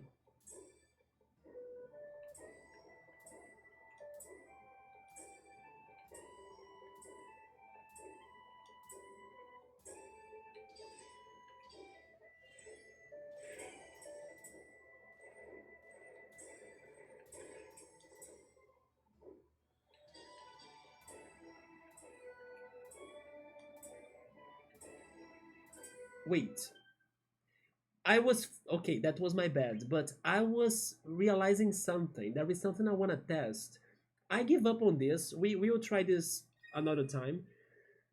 I was thinking about the movement of my cursor and how does it work in the game. because I was thinking that maybe I don't need to follow the entire path that the game shows to me. Maybe I just need to be at the right spot when the tiny buttons are coming, because that's where I get the points, right? I came up to that thought while I was playing it right now, and then I got distracted. But maybe I have a point in here. Maybe that's how it goes. For example, even if I'm like super off the drawing, but if I can make my cursor to go up fast and then get to the button, the little button that's coming, it counts. I'll need to pay attention to that. An evolution of Moldorm, at least I think it is in Wind Waker known as Molgera. I don't remember that boss either. In the Earth Temple, I would say, because that's what sounds like it fits the most. Molgera. I mean, there is also this, right? Oh, this was the super fast level. In the Sand Arena? Sand Arena. You forgot what dungeon?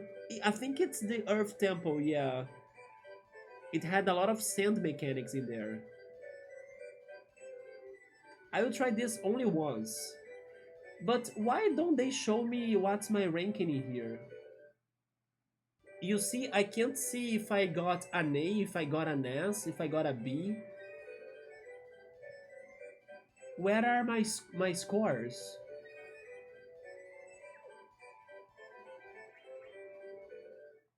They simply don't show it. Oh, it's because I never played this on basic. I understand now. Seriously? So I was playing this on expert and I got an S on expert? Good job, me. Yeah, Noble, you're right. I just realized that. So how different is it in the basic difficulty?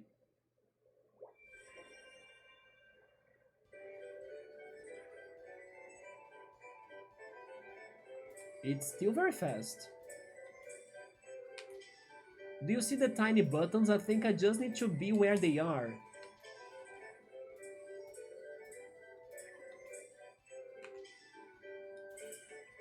Oh, that was my bad.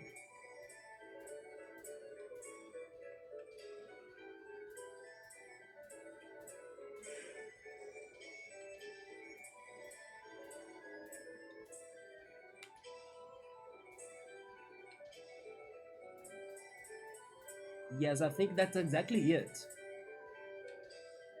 That's why the game doesn't punish me if I draw the thing completely wrong, right? It's just getting the buttons.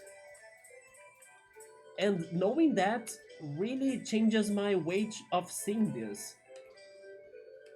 It kinda makes this a little bit easier.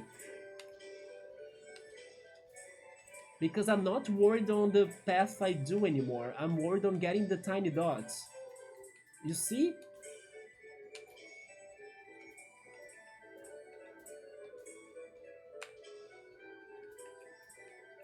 Yep. That was some nice learning I had.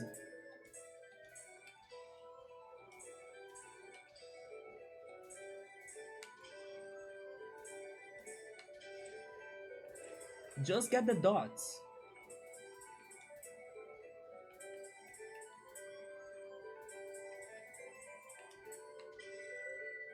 Almost a perfect chain, I think.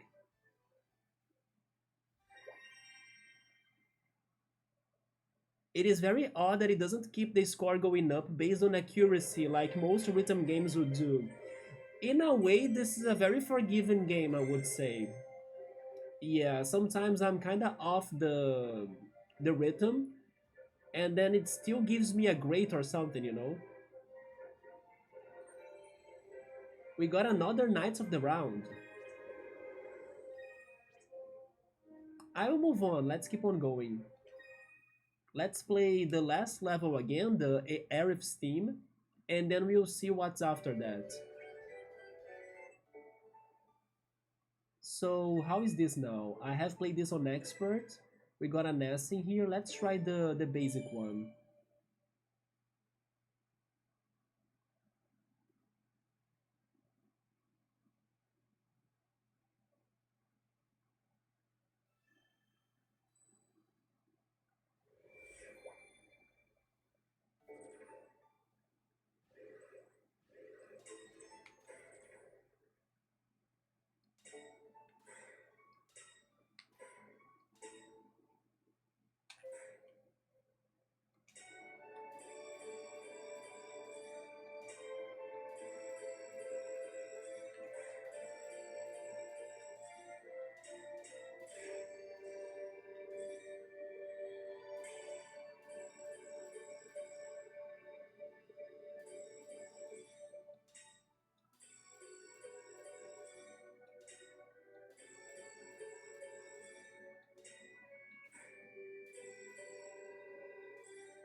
This is not perfect chain, is it? Maybe it is.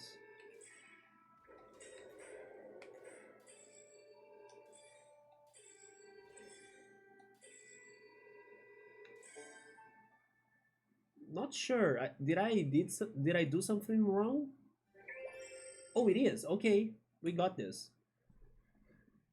Is it an S? Double S. Almost triple S. I only missed a little bit. We got a Goblin and Ramu. Oh, and then we cleared the... Oh! Memory collector cards? Where is that? Do you guys remember that moment? Wait, I think I do remember that now. Is this in... That was so loud. Man, meow, sir. Yeah, that was very loud, man. I was here focusing on the picture and then... Oh boy. But this was in the... I don't know if the name of the city is Trino, maybe not, right? Trino is probably something, somewhere else. But I think I'm starting to remember this. It is like before. How is I forgot the names of the cities of the game. It's the spooky season. It is the spooky season, right? You are right. By the way, are you guys planning to go to Halloween celebrations? Like, are you going to come up with some sort of costume for Halloween? Are you decorating your houses as well? How's the demon thing? Look at Nubble scaring me as well with my own alerts. It's so damn loud, Jesus. Good job, Nubble. You got me too, right? Freaking Switch games on this channel, they have the highest volume ever. Man. But yeah, like, how are your preparations for Halloween in there? Here in Brazil, we pretty much don't celebrate Halloween, so I can't really say I have plans or anything.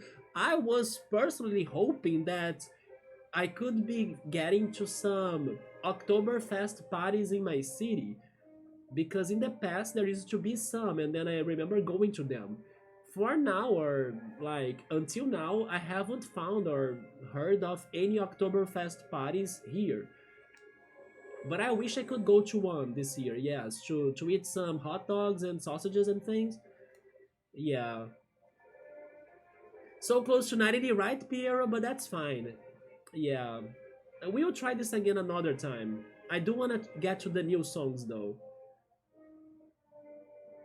You were an expert often by this point in the last stream, you're right. Very odd that it doesn't keep the score going up based on accuracy. It looks like the ship you get in Final Fantasy 7. Yeah, and then I think I remember the city, it has like a big part, right? That not only had the ship, but I think it had other things, and then we were kind of escaping from the city too and trying to infiltrate this one port. It's something like that. Because the city was preparing itself for a war. I also remember the army and I remember Cloud needing to fake that he was part of the army. And then I had to do commands to like salute and all sorts of things, right? In that one mini game. And I believe that's the place, that's the city. It's before the Costa Vista thing or Costa del Sol. I don't remember the names, but the very vacation beachy like city that's after this city. But Silver is just saying it's an artwork. Yeah, but then it reminds me of a place. And this one port where the mini game with Cloud and the army thing happened. Juno! I think it's Juno, yes. I think also there was an elevator, right? You had to take an elevator to get to the underground in that city too. Always Halloween is Meowser's favorite holiday. Let's go then, Meowser. But then, what are your plans like? What is your costume this year? Oh, his house is covered in skeletons. That's nice, man. That's what I have to say to your spooky season. You did great. Maybe I should stream. I don't know if it will be like getting people here, because I was going to say maybe I should stream in Halloween so you guys could scare me out all the time. But probably you guys will have plans for Halloween, right? So I don't know. But sadly here in Brazil it's not a big thing, so I was kind of hoping to see Oktoberfest instead. Alright, let's move on to new songs. What is next after Arif's theme? I wonder if I could guess. Um, there is that one snowy area, right, where Cloud faints. But I don't know if it has any good music in there. And then I think we return to Midgar. And then there is like the whole weapon thing. And then more Shinra business. Wait, what about Yuffie's place? We haven't been to Yuffie's place, right? Okay, my guess then is that the next thing is Yuffie's place. Never mind. Judgment Day. But we have two songs in here.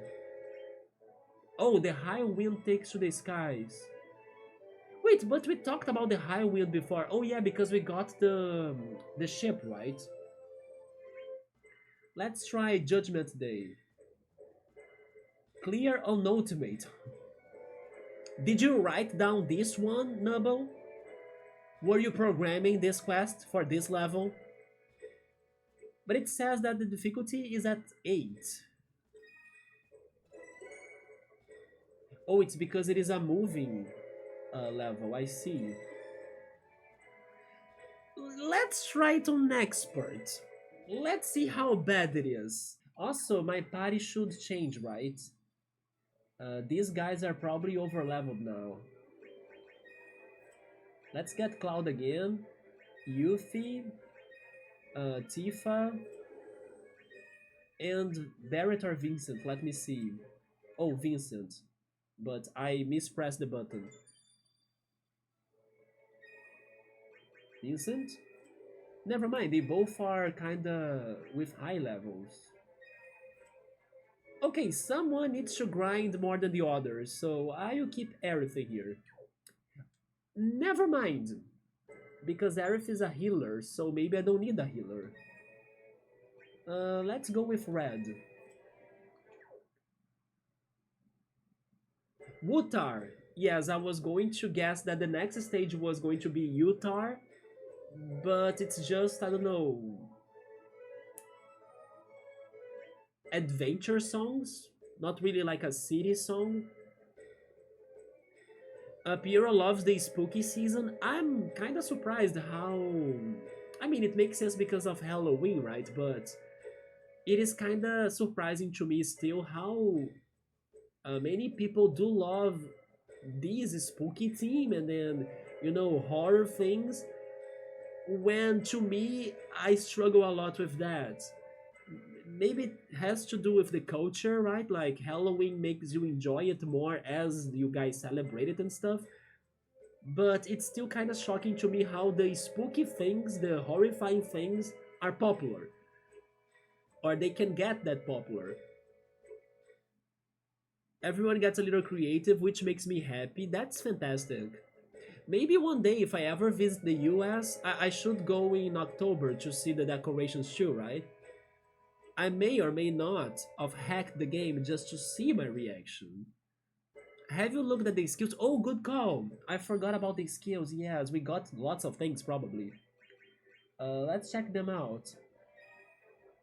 Although Cloud was in the seat, right? So he did not get new skills.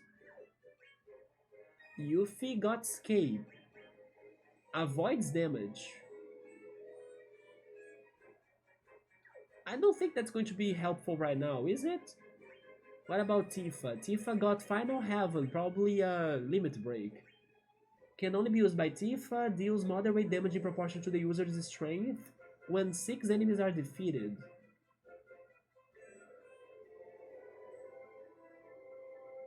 It's funny that they say it's proportion to the user's strength, but I don't know exactly how much damage it causes, right? But as Tifa is very OP, I will trust that it causes a lot of damage. Let's see. It can attack 3 times, so it could be better than First Strike. And then we have Key Blast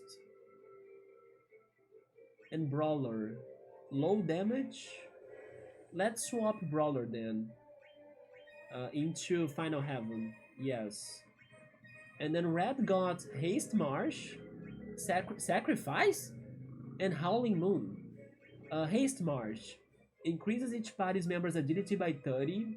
This is very useful in my opinion. Maybe better than First Strike or Lance.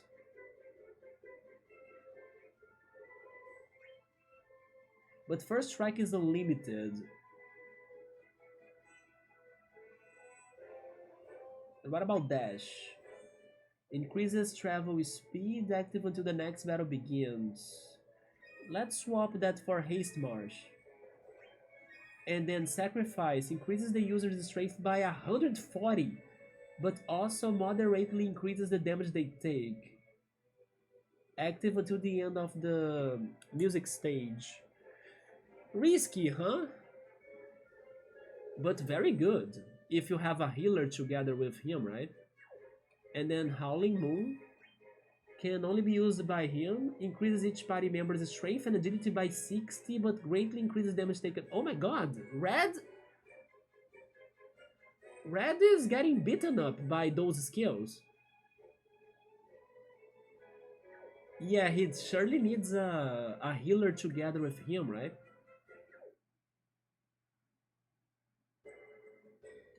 Good luck with Expert. Let's try, let's see it. I also don't remember this song, so I'm not sure what to expect, but let's give it a try. Which time is it? It is 10:30 p.m. already. After this one, I will drink some water.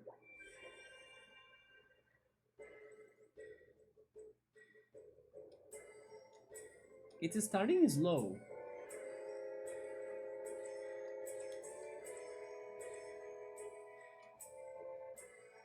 I like the beats of this song. Oh, I swapped the button order right there.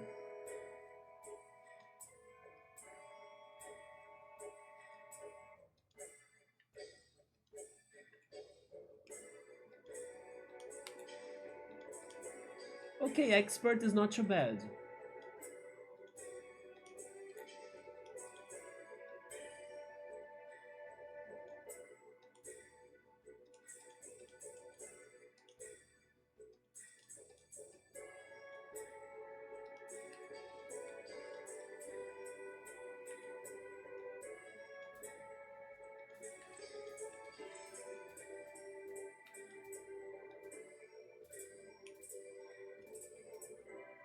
Yeah, I got a little bit lost in there. I need to practice that one more.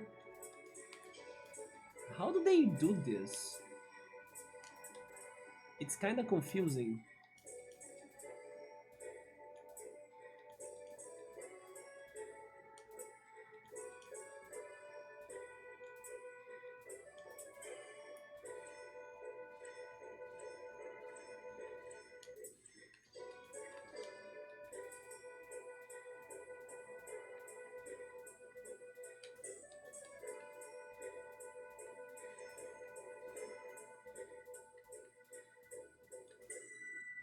Yeah, I did have my mistakes for sure, but it isn't as bad.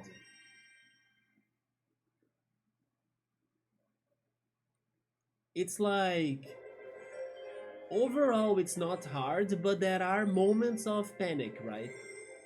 Or critical moments. We still got an A.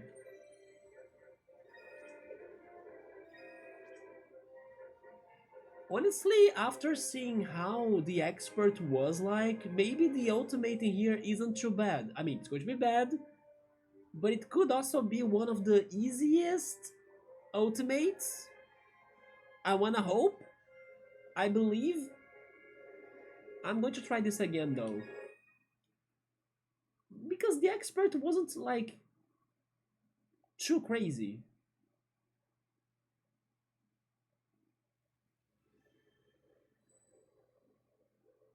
Wait, there is a harder difficulty than ultimate to this level? It was not available. The description was kinda saying harder than ultimate. And then I was like, there is no harder than ultimate.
Yes, I still got some mistakes in the end, but I got better and more used to it. Maybe only on Ultimate? No, the description said clear it on Ultimate or harder. If it were only on Ultimate, why say or harder? I will show that to you. Regalia type? Wait, this is from 15, right? I have seen pictures of Final Fantasy 15 and then the party members are always in a crazy fancy looking car. I would say this is from 15. Let's leave it here. Wait. Next.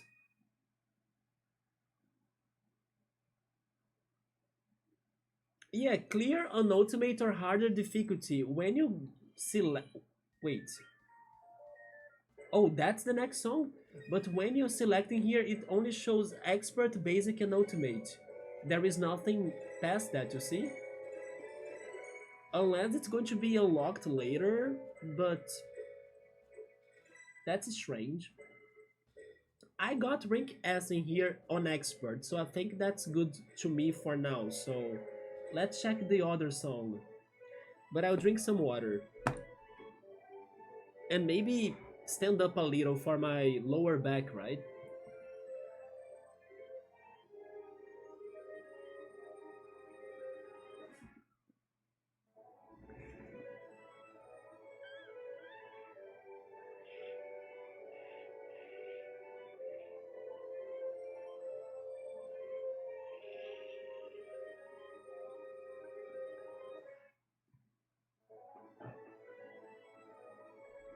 Okay, let's go test the high wind. The high wind takes to the skies.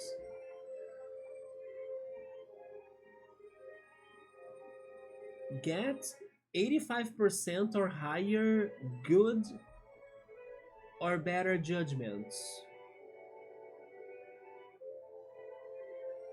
It sounds doable. I'm still an expert, right? Sure. Yeah, this quest sounds doable. Unless it is a very fast-paced music, right? Was that Behemoth? I'm not sure. I was trying to identify them too, but I wasn't sure. Oh. Oh my god. It's going to be one of these levels then, I see. But I got you, High Wind.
Well, that's one of the bosses, but I don't know who that is.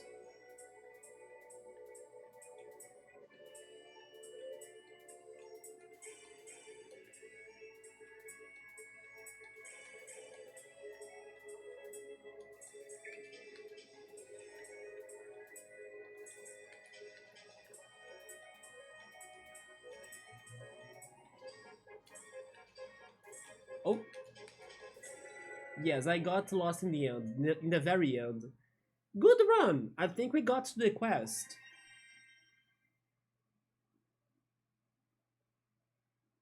Also, it was a good...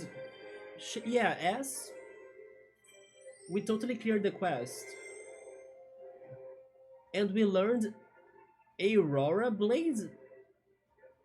That sounds so crazy, like I don't remember that in the game, like in Final Fantasy VII, Aurora Blade.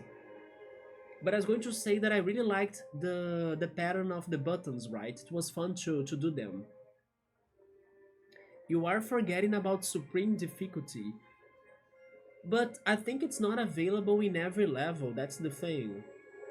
I'm not crazy that was an option in some of the earlier songs. I think so, but some songs have like more difficulties available than others, and then I don't know why that last level was saying that there is a harder difficulty than Ultimate, but it was not available. Maybe there is a way to unlock them in each level, but I don't know. I assumed that they were all available since they start. Even before I played the level for the first time, we could already pick harder difficulties, you know? It was confusing. But we have Supreme then. Yeah, we cleared the quest, nice. Oh, that's the tiny Bronco that we talked about last time. Yes, I remember the tiny Bronco a little bit. I remember liking the music of Tiny Bronco. And those artworks that are not real artworks from the game, right? But they really make me picture, I don't know, an alternate Final Fantasy game that looks very realistic, but it's not, let's say, Final Fantasy VII Remake, right? Because definitely Final Fantasy VII Remake doesn't look like those artworks, I think. But it makes me think of another possible game that could look like that. But they only gave us these pictures. Let's move on. I think that was a good first run. So we have the Genova song next, right?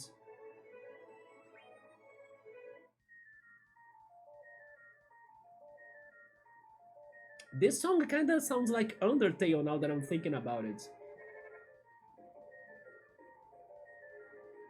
Or maybe it's just a general term used that in that mission. Yeah, maybe they kind of recycled the speech right for the quest,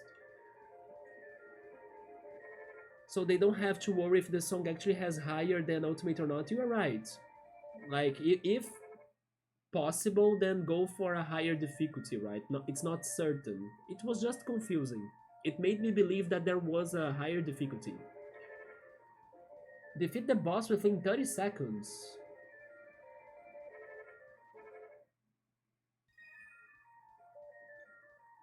And this one has Supreme. Let's try Ultimate. Ultimate is saying that it's at level 7. Level 7 doesn't sound too brutal, in my opinion. It's brutal, but not too brutal, right? This is a battle stage, so I think it's fine. Let's try a level 7 here. It's because that last mission wasn't the first I saw that wording. Oh, really? I only noticed it in that one.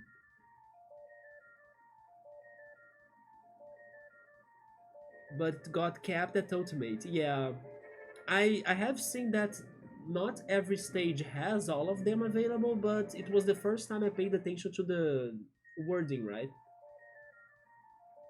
Wish me luck now, we are going for it. And then Sexy Frog soon. I'm very hyped for Sexy Frog. I wonder if they're going to make the song super long as Sexy Frog song is, right? One Winged Angel. If they're going to play the whole thing. Oh my god, wait. Never mind. It is not impossible, but it's harder than what I was expecting. Interesting. Focus. Double buttons too, are you kidding me? Okay, I'm dead.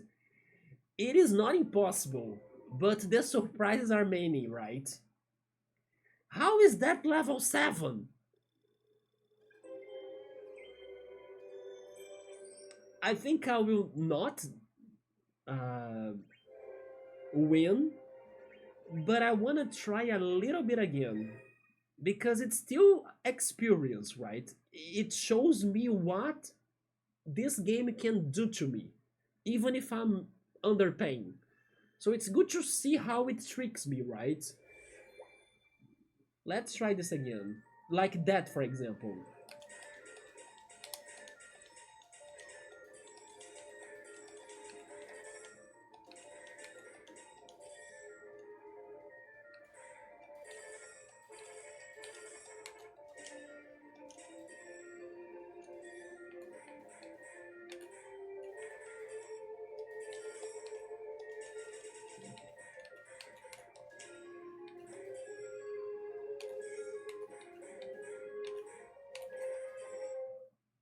I survived a little bit more. Yeah, it's going to be painful. I'm not really at this level. I will try one last time just for the experience. And then we go back to expert or something. It's because there are all sorts of mechanics at once, right? It's like double buttons, pressing analog stick plus a button. All together like this makes me confused.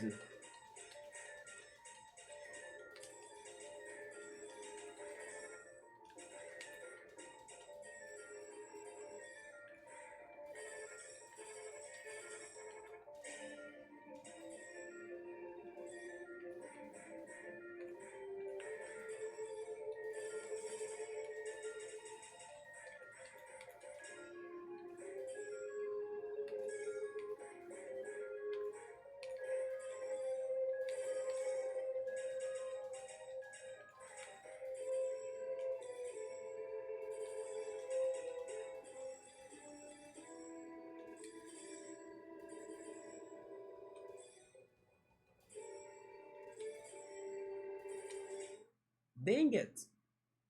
But as the more I play it, the farther I get.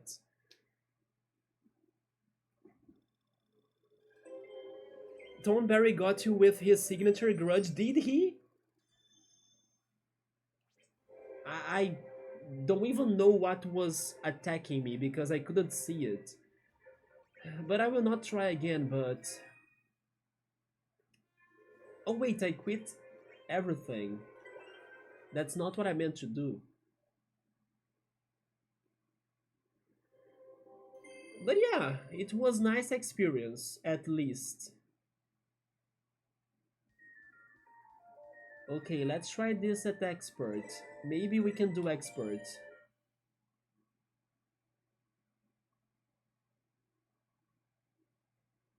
Only now I'm starting to feel hungry. Summons deal half damage.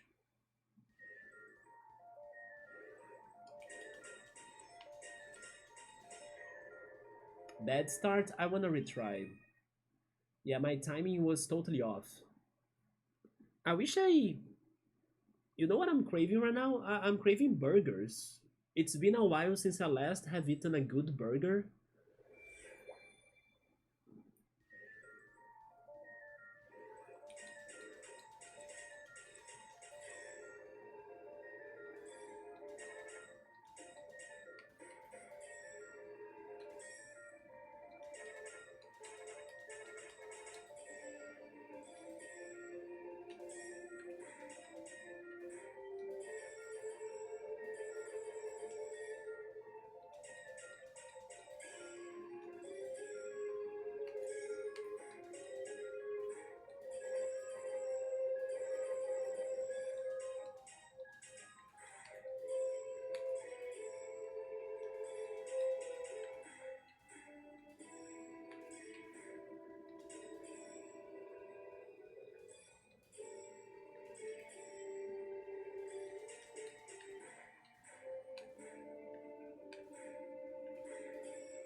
Is that an A, I think? because we did not get to 80.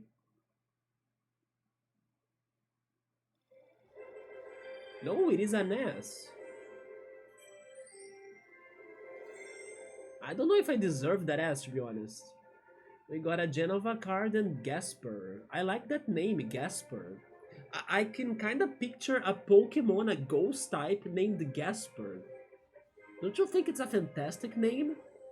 It feels like Ghastly meets Casper, and then you have Gasper. I love that name. Maybe it is a ghost enemy in Final Fantasy. Like a ghost creature, right?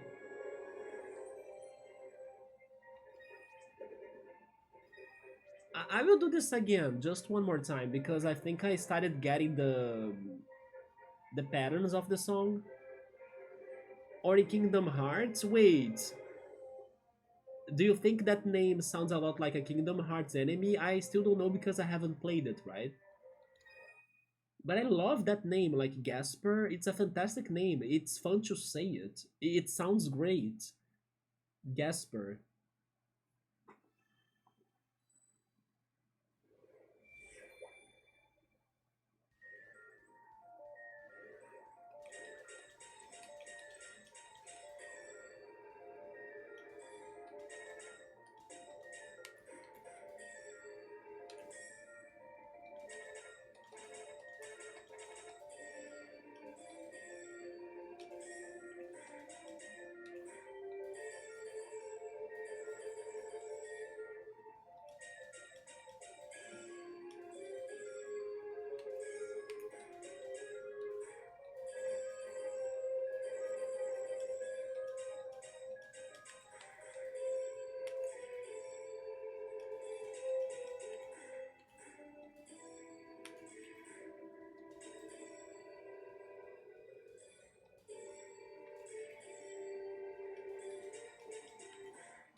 I had a great start, but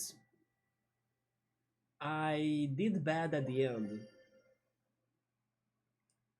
I think I like Gasper because it sounds like gas and Asper. Oh yeah, Asper as well, right?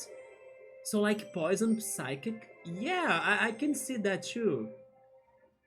It's such a good name. I really got curious now to know who's that character. Oh, or never mind, it's Final Fantasy? Yeah, it's in Final Fantasy.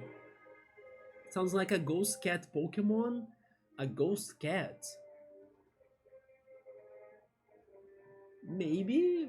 I can't really picture the cat that much, but maybe it's fitting. Probably because of the Psychic Cat Pokemon. Oh, because of Asper. You're right. Also, I never connected Asper to like Asper, right? I think I have only connected those two words before with Espion. But with Asper, I only now realized it. Let's go check who that is. By the way, is that Sephiroth? We got a sexy frog card. And the next death. And another character that makes me think it's sexy frog again, right? Oh, it's Cecil. Oh, it's the character that Nubble likes. So there are many sexy frog clones across Final Fantasy games, it seems. It's the second one already that fakes me. Apparently Gasper is an enemy in 8? I'm trying to think of it. A Birth of a God. Oh, I think I know this song. It's the one that plays before the final boss, isn't it?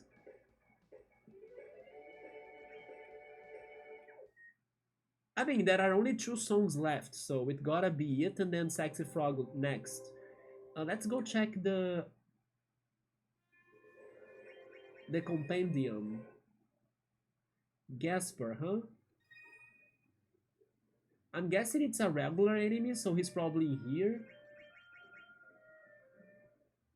Gasper... Maybe not. This is not Gasper, right? It's a goblin.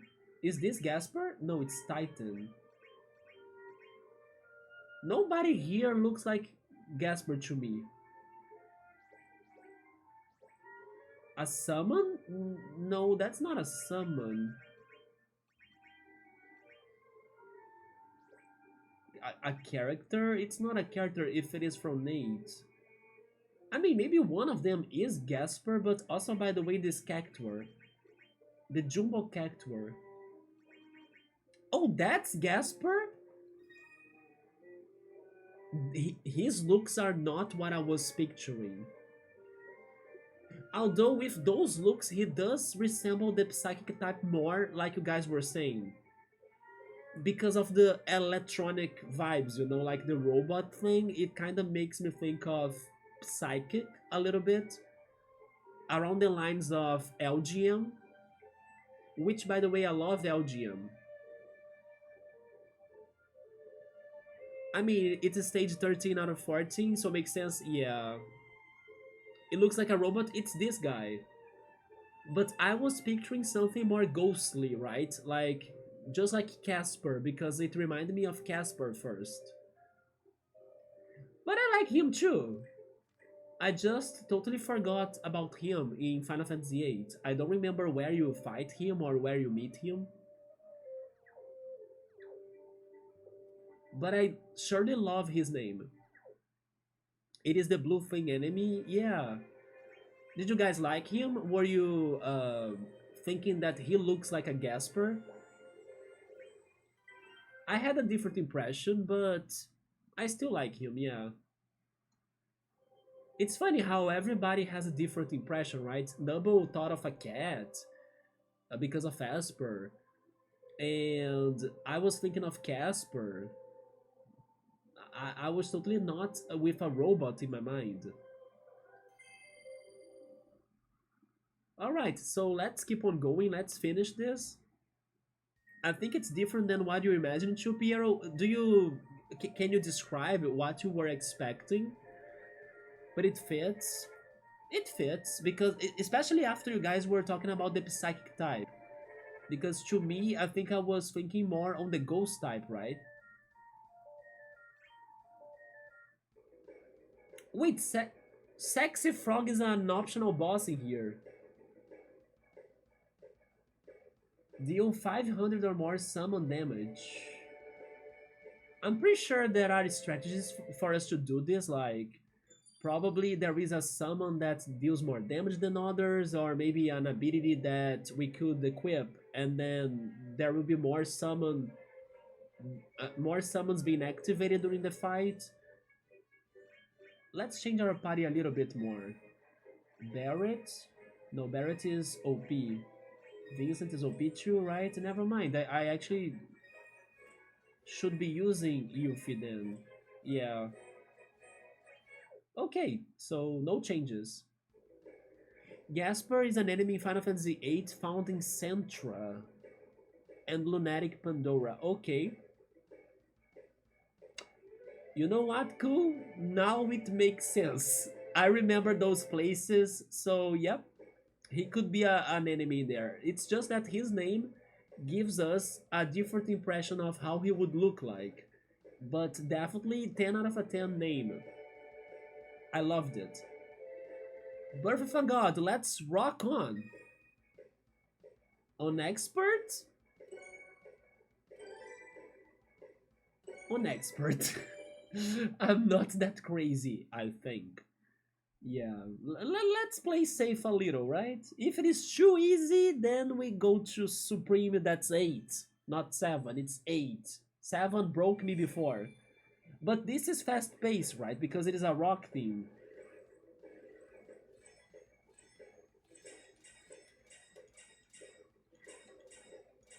I was expecting to be faster, to be honest. I was even off beat because I was at a faster impression.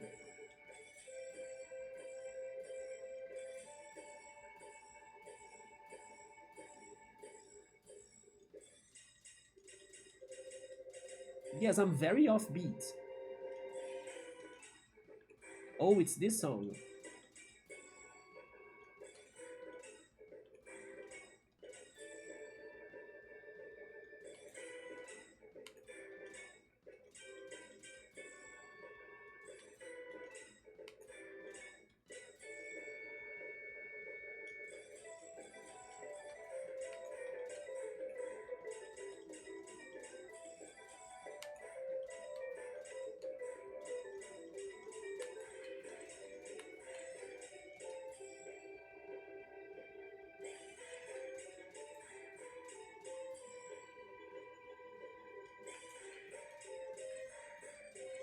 Surprisingly, this part that's hard is the best part of the song. Oh, I lost it.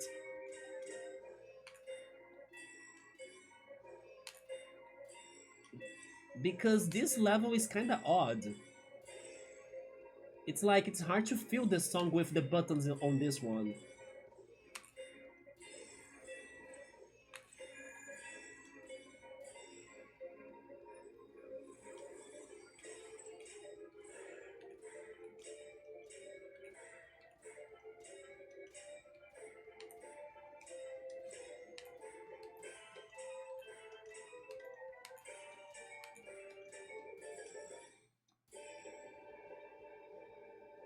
Yeah, that was maybe a C, right? Or a B? This level was tough. Not because of the speed of it. I was hoping it was an A? Okay, I thought I deserved less than that.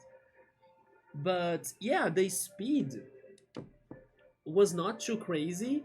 There were moments with many buttons too, but actually those moments were when the song felt the best, in the opposite of the previous levels we played.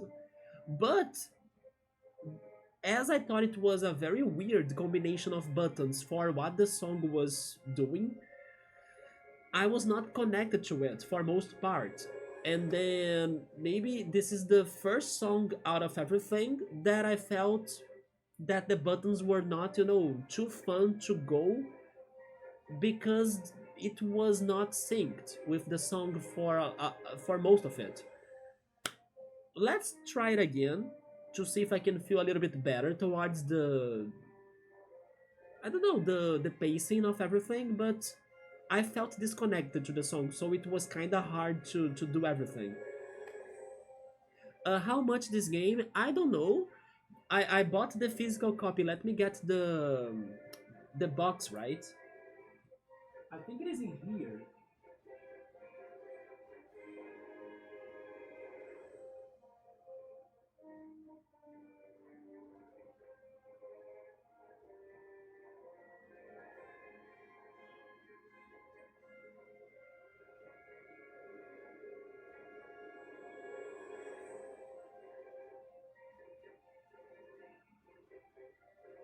Never mind, I can't find the box. I wonder if it is on my living room.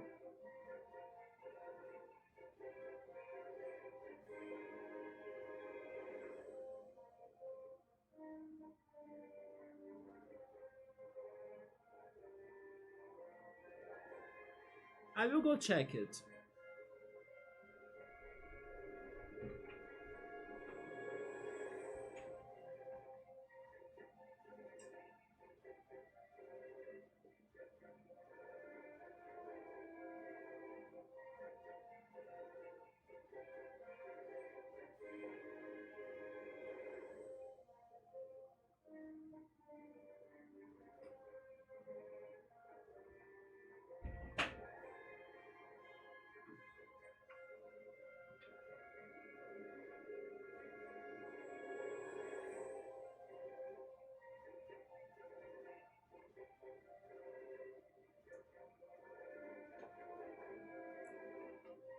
Okay, in the end, it was in my shelf still, but I remember that I kinda hid it in there, so it was not obvious to find it.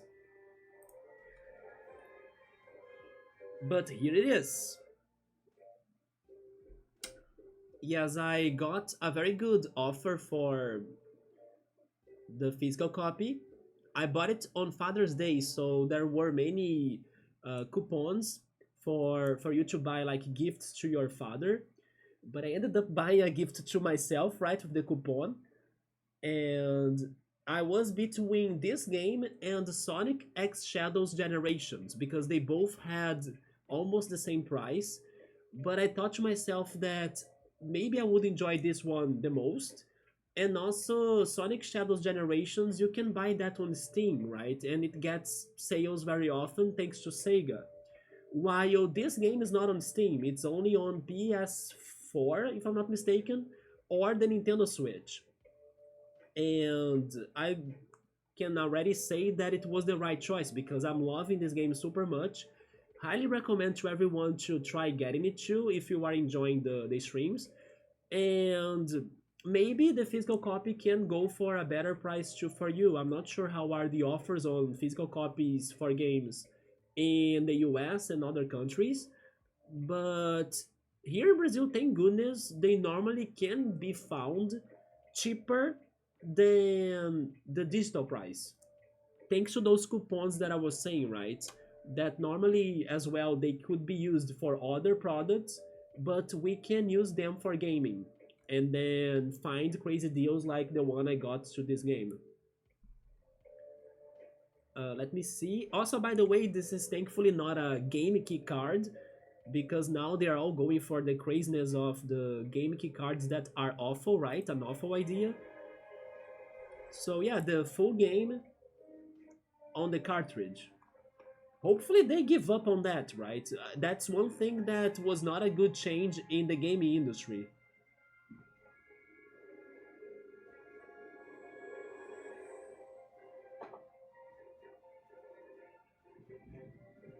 But yes, I would say this game at its normal price is cheaper than a Nintendo game, like a Nintendo IP, a AAA. But at the same time, I would think it's not as cheap. And if you consider the DLCs, because this game has many of them, then it becomes more expensive, right? On the Switch, it's normally $50, but it is currently half off.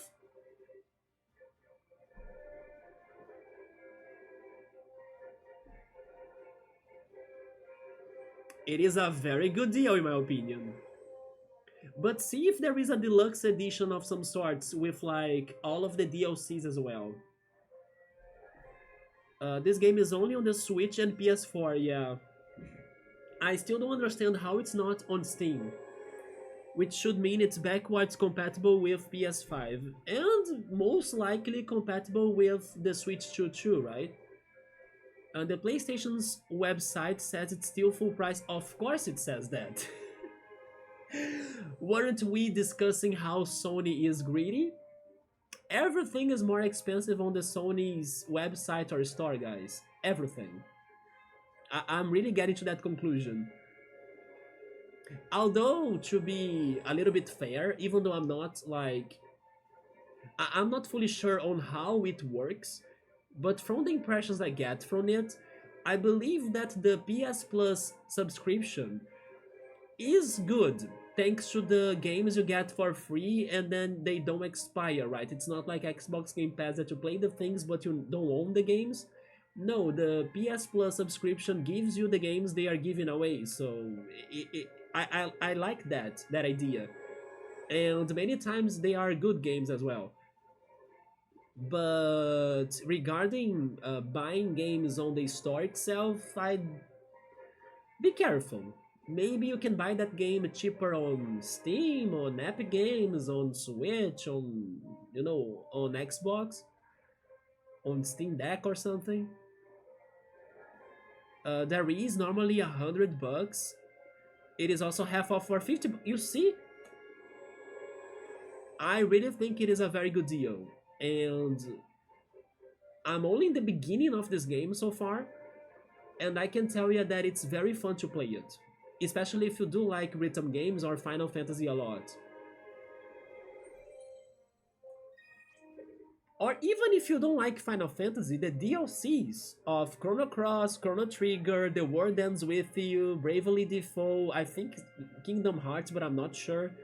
Um, what else am I forgetting? There are so many other DLCs and games in here too, right? Yeah, those are the games I could remember right now. I still think it's amazing how they got Xenogears in here. Should I try this level again? What was my score? I got S, right?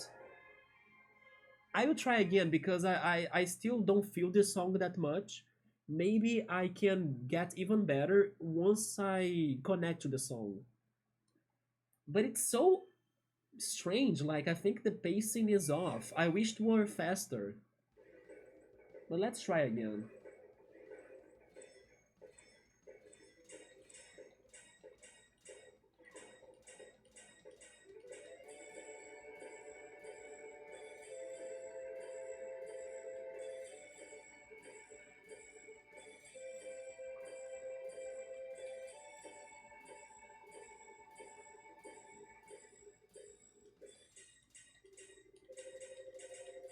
Yeah, that part doesn't make sense to me. The chorus is better.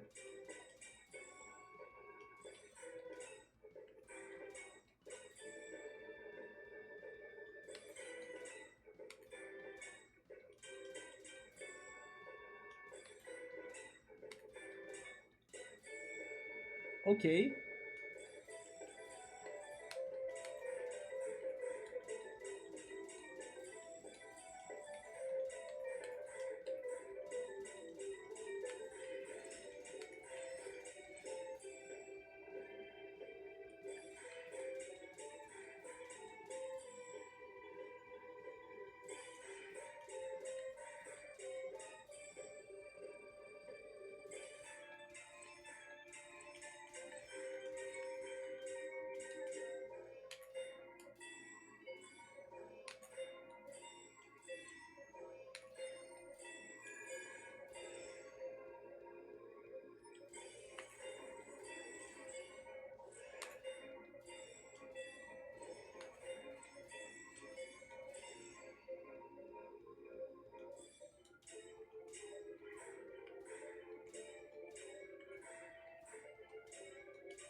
That was my bad.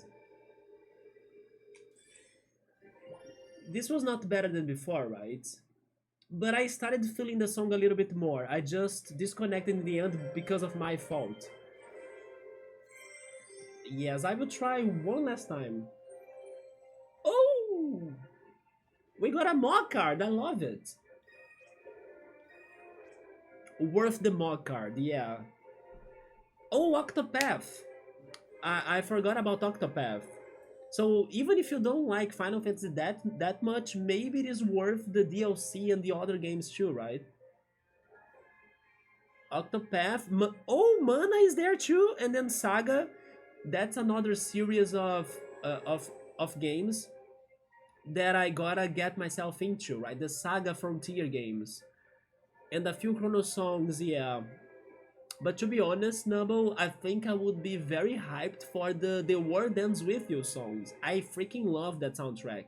Together with Chrono Cross, but then I wonder which Chrono Cross tracks would be in this game. Because my favorite songs in Chrono Cross are the ballads or the slow songs, and you know that maybe they will give favor or like give preference to the faster paced songs. That I don't know if I will like them as much. But now that I'm thinking about it, maybe if they add the final boss song in here, I would like that a lot. But I can't really say much about it But that one song that I'm thinking, yeah, I would like that song in here. Let's try this again. Regarding Saga Frontier and the Saga series, I never played them, but I already like some songs of it. Yes, it has a great soundtrack.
Yeah, another okayish run.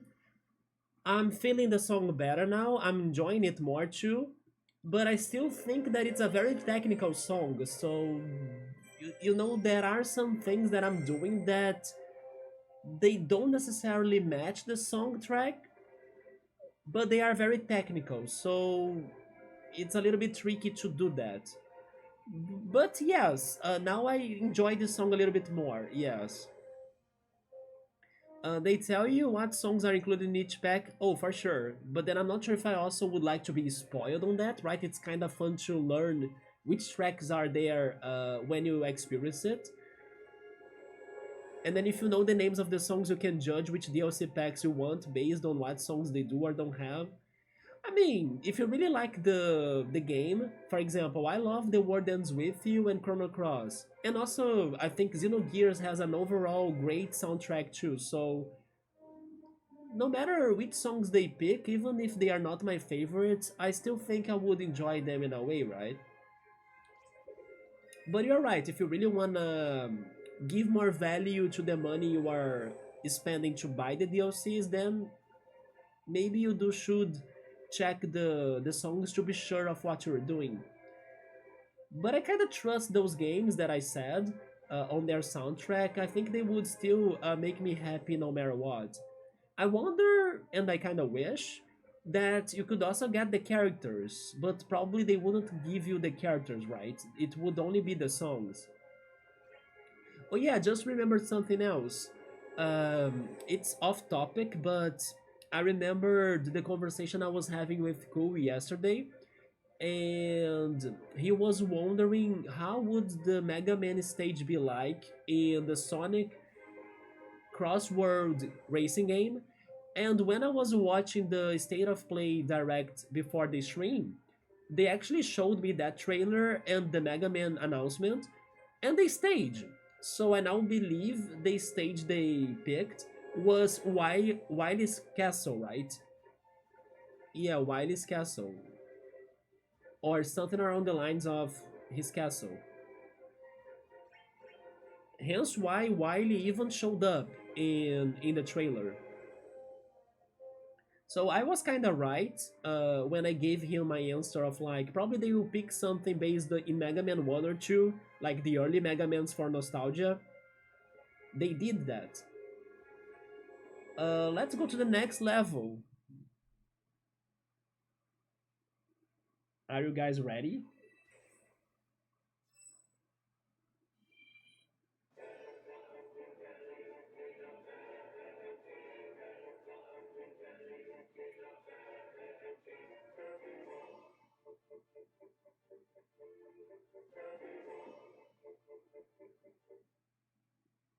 I wish I had like an auto frog summon while I was playing this level, you know, so the sexy frog emoji could be here. But I can't, right? Unless I become a pro at this game and then I can play it with a single hand. Maybe one day.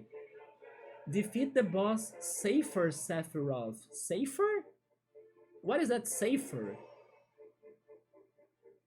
Also, by the way, one of the random encounters right there is like Sephiroth, but ghostly Sephiroth. What is that? Anyway, let's go for it. Let me change my party. I wish I could also use the same party I had in my Final Fantasy VII playthrough, but unfortunately, I don't have Sid available, and he was not unlocked so far, right? In a way, that's good, because if you do remember what happened to me in that final boss fight, Sid killed my party after getting confused, so maybe I'm safer without him, but I still like the character, so I wish he was here. Probably it's his full legal name? Really? Safer Sephiroth. Oh, rip. Don't worry, Sid is not with us now, though. If they don't have Storm Eagle's stage or any of Wily's iconic forts, I would Riot if play that game. I mean, the if by fort do you mean the castle? It's in there. I could kind of identify it in the level in the stage. I did not pay attention to the song, but I think that the song was the classic Mega Man thing. But I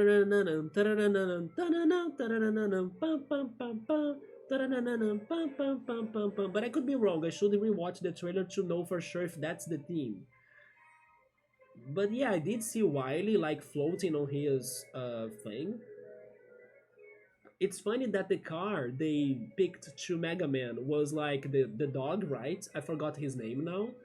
I think it's Rush. Isn't Rush the name? So it was like a Rush car. And Proto Man also made to the game. Yeah, Rush. Isn't that tune from MM2, Mega Man 2? I think so, yeah, and then it matches the Wily's castle from that game too. By the way, are you all big fans of Mega Man? Because I did purchase the bundle from Humble Bundle, mostly thinking on the Mega Man Battle Network games that I kinda became curious to try them out. But I also ended up getting the Mega Man Legacy Collection, the Mega Man X Collection, the Mega Man whatever collection, that I like Mega Man 2 in a way, especially X because I had nostalgia towards that game in my childhood, and the soundtrack of it is like iconic. Like Cool was saying, Storm Eagle is amazing. It used to be my favorite song too. Maybe it still is. But the thing is that it's hard, and I'm not a pro gamer, so I did beat Mega Man X in this channel somehow in a Riot stream back in the day without save stating. I'm pretty sure. I think I was only using the passwords if I'm not mistaken. I can be wrong on that memory, but the thing is that I know the older games are even harder, right? Mega Man 1, 2, and all of the others. So part of me is curious, part of me would love to play them, but I also accept the reality that I'm not that good. So it would be a big struggle, especially if I don't have a way to like go back to where I died or go back to the level that I was struggling. Oh, you know what? Maybe that's what was happening. I was losing, but they respawned me back to the beginning of the level when I was getting more used to how to get to the final boss in that level or something. Like it was not a whole game reset, right? I was starting from close to the boss fight or something. Maybe that's what was happening in my playthrough back in the day. But in case you guys are big fans of Mega Man games, I could consider bringing them back, especially the classic ones, not really the network ones, and see what happens if I can get farther than what I think or something. Another Mega Man game that I haven't played too much, but I do have some nostalgia towards it, is Mega Man 8. And it's because of my friend that had a Sega Saturn, and thanks to him as well, I was introduced to Roller Coaster Tycoon. It was his game, and then I went to his house, he showed me the game, I loved it, and then I bought myself the expansion pack, and then I had to get his game to install on my computer and then use my expansion pack so I could play it myself. I remember those days still because I could not find the basic game um, anywhere. I could only find the expansion pack, the Corkscrew Foley's expansion pack. But that same friend had a Sega Saturn, and then he had Mega Man 8, Sonic R. So thank goodness I played Sonic R as well, and still today I listen to its songs and love it. But Mega Man 8 was very hard. Yes, I remember some levels, like there was a snowy stage, there was a somewhat stage that goes around presents and gifts, like with like present boxes and things. Some sort of, I don't know, circus stage of some sort. But we could never beat that game, right? It was super hard and tough, but I do have good memories of those days. That friend as well, since I'm talking about him, introduced me to The Sims and also Worms Armageddon, which is like another PC classic, right? Okay. Um, Honestly,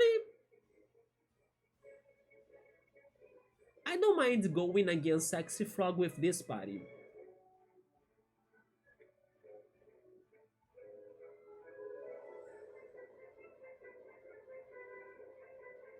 You're right, it's gonna be Cloud who gets confused. Oh no! No, Cloud's fine. Cloud's fine. Don't make me scared already, Nubble. Yeah, we are good. It's Sid the problem. Let's try this. Maybe I could change the summon. Yeah, maybe I could get another summon in here. We even got other ones like Odin. Oh yeah, the Zen Tatsuken. I remember saying that all the time in Final Fantasy VIII. I also loved that word, Zen Tatsuken. It deals massive slashing damage to enemies with a deadly strike. Then we also got Alexander with Divine Judgment, deals massive damage to enemies with a Holy Blast. Another Leviathan, another Knights of the Round. I wonder if I can craft more summons, or you know, kind of use the ones I have to empower others or something. Or is this list going to only grow bigger and I cannot discard any of those? Which is kind of weird. I mean, liking it or not, I believe my stronger summon right now is the Knights of the Round, so I think it's a good pick. It's still no Mog style. And we got the Lunar Whale from Final Fantasy. Oh, that's from 4? Wait, is that a spoiler?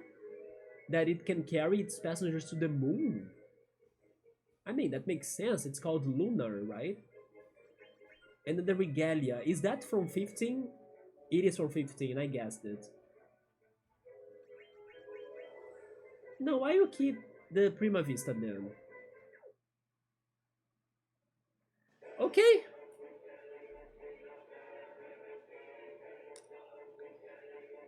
Let's do this. Sexy Frog. Oi. I wait on expert. I did not think on the difficulty. It's expert then, sure. You got this. Oh, look at the animation. By the way, this is not a band song, right? It's not. We're good.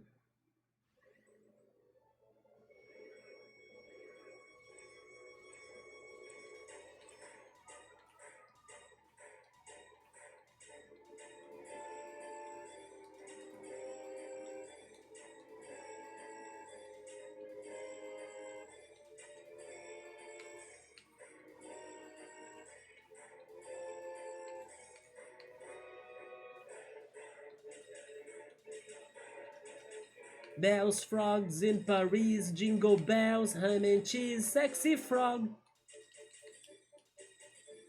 Sexy frog. It's hard to sing and do it.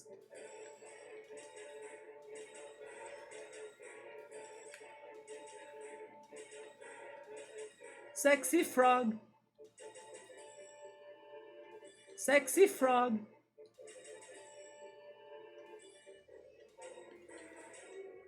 But it's very fun. The level is very fun.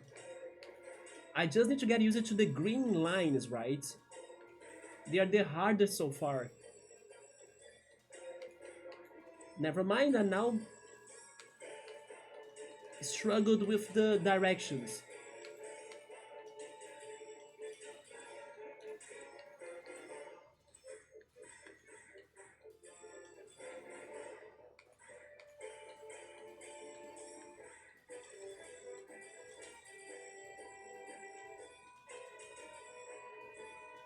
Maybe they are doing the whole song.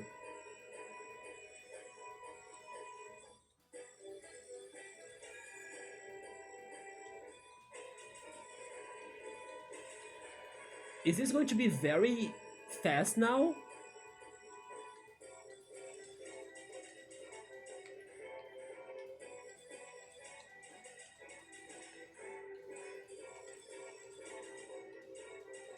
It's not too fast, but I'm off beat.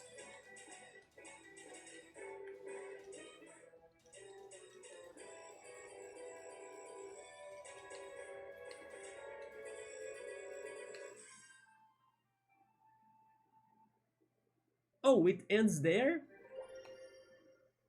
Come on, I was waiting for him. He did not show up. I mean, I still got an A on expert. I take it.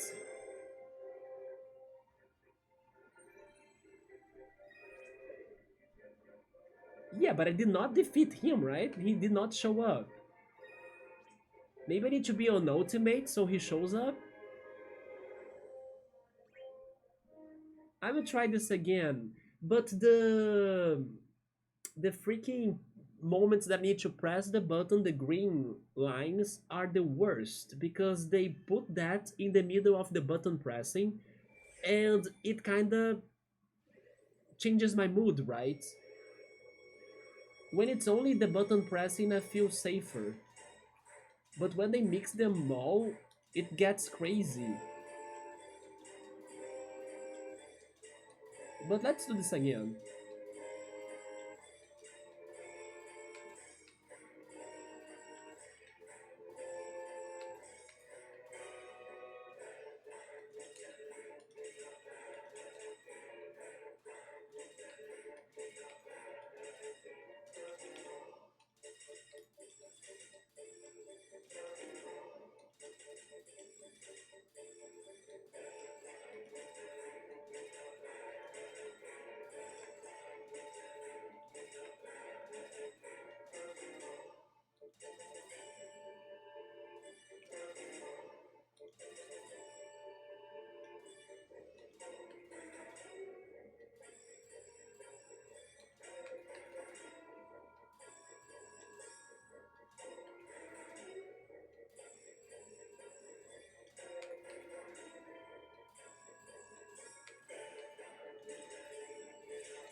Okay, that was a much better performance.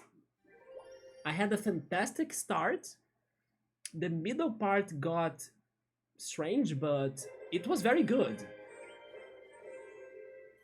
And this is a very fun song to play, by the way, especially because I know the song, right? So you know a little bit more how to synchronize with the beats. So yeah, this level is very good. I will try this on the easy one. Let's see if I can do better even. The Emperor. Uh, do I need to play again to go to the easier mode? I'm not sure. Let's try next. Then they are going to show us what happens when we beat the franchise, right? Yeah, the title. Title cleared. Nothing happens? Oh, yeah. Oh, that's a clip? They have like tiny clips of the games in here. Interesting. Wait, does that mean I can play as Sephiroth?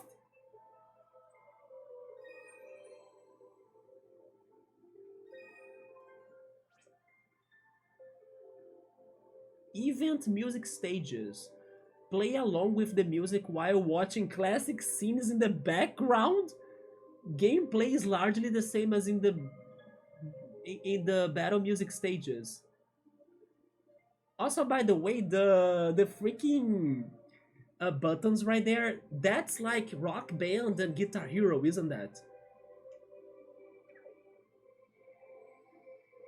So are they saying that I got a new uh, event stage, and probably it's the one from the video clip that they showed? But how do I play that? I'm kind of lost. Do I need to go to the museum? Let me check my party because I also think they gave me Sephiroth.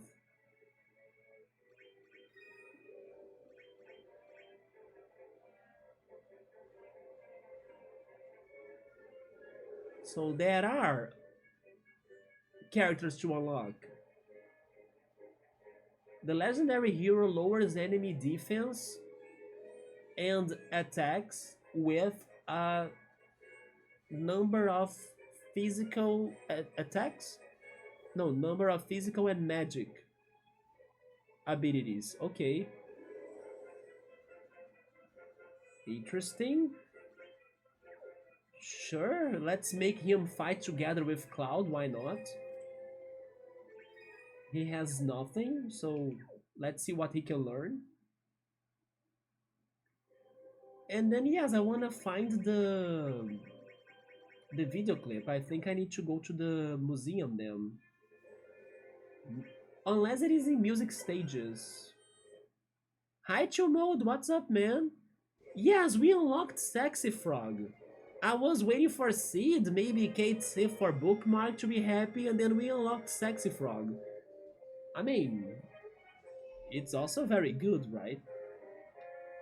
We just finished Final Fantasy VII Chill Mode, yeah. Exactly, Subber, where is Sid? Maybe they could only have a single Sid in this game, and they did not choose, or maybe I should say they did not choose, the Sid from Final Fantasy VII. There could only be one Sid, and it's not the seventh one, right? Oh wait, you got the job, man, let's go! Congrats, Chill Mode! Are you going to start working there, like, next week? But congrats, man, there we go. I also hope, like, I'm not sure how long is your shift, but I hope it's a somewhat short shift, right? It's not like too demanding or like such long shift that requires the whole day. Because I can see working at Subway being a little bit stressful, but you got this, man. Congrats. Yeah, should we try guessing which Sid will be in this game? Because I'm now thinking they only chose one Sid. Thanks, sir. Yeah, in a few days. And filling off days onto business. Okay, so it's not like maybe every day you're going to work, but it gotta be long shifts. That sucks though. I kind of hope that the subway place you're heading to doesn't get too busy, right? Like in a shopping mall or something, those are the busiest.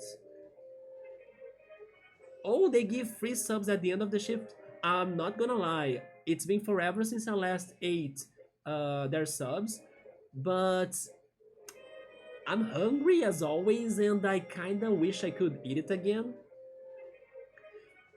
But they kinda became very expensive in Brazil, and that's the only reason why I haven't been back to Subway in here anymore, because it's been very expensive.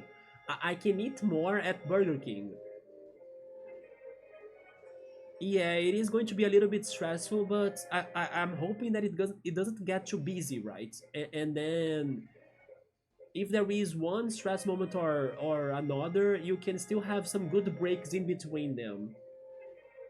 But yeah, you got this, man. You are going to get used to it, and then it will be alright. But congrats again for getting the job, and let's go, man.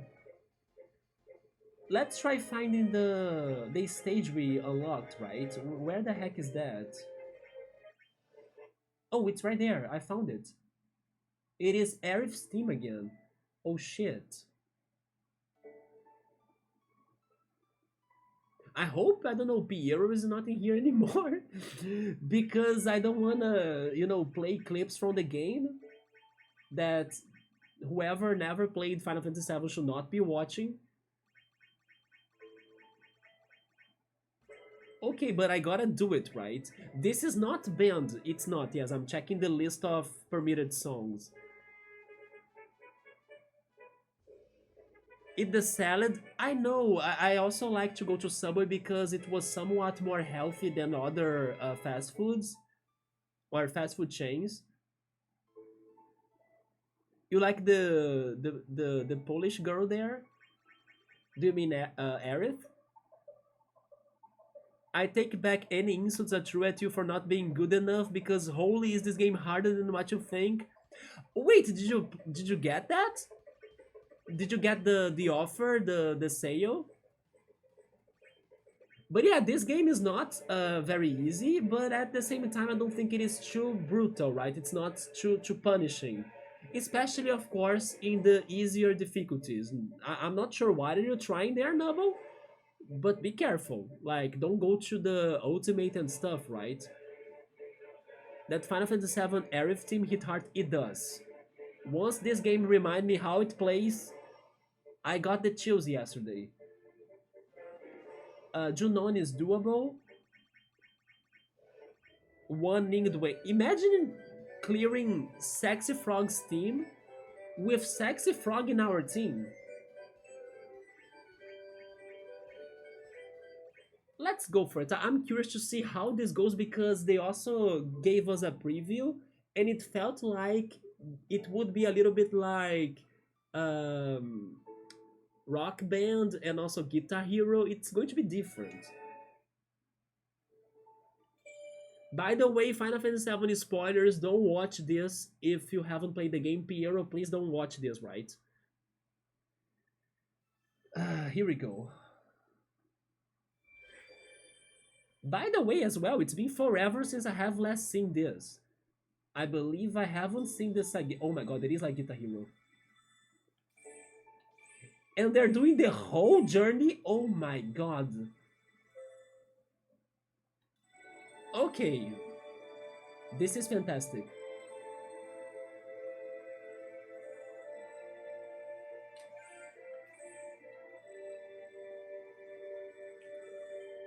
Sexy frog. The spoilers! I love the spoilers.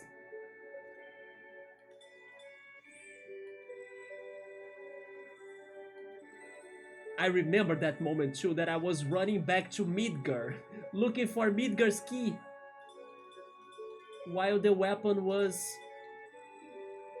going to destroy everything and I was ignoring it because I wanted to find the key.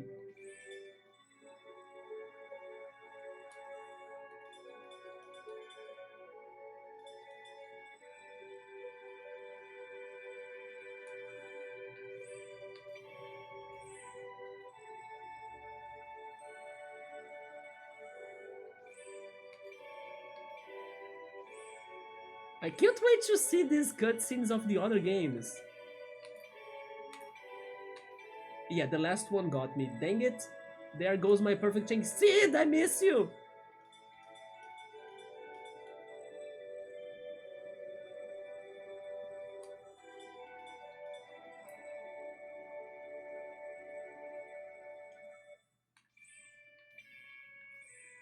Imagine if they have those cutscenes even for the DLC, man.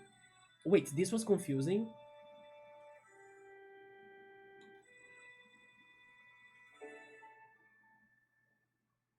Kate Sith was there too. At least they mentioned them, right? Instead of giving us the chance to play as Kate Sith. I was expecting to get at least an S, but that's fine. We got an Ultimisha card, Emerald Weapon. We even got the Safer Sephiroth, whoever that is. I don't know what's the safer thing. Wait, need a recommendation? Oh, they're recommending me other titles?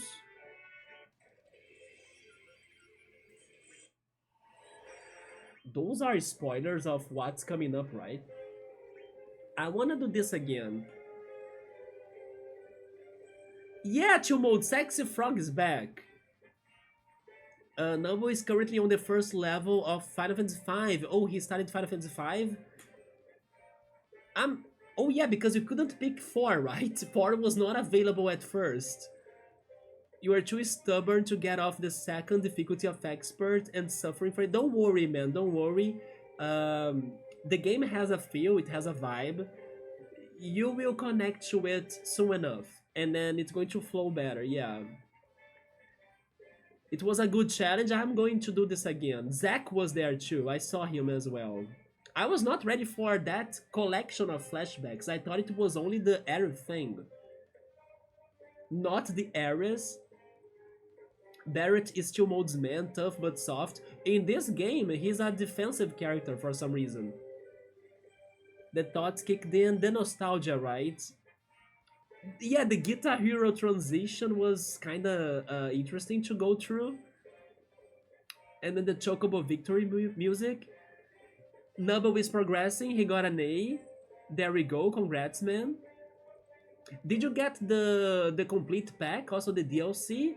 I'm very happy. It makes me very happy when I see people playing the games that I recommend on the channel. Like, it happened with Cassette Beasts.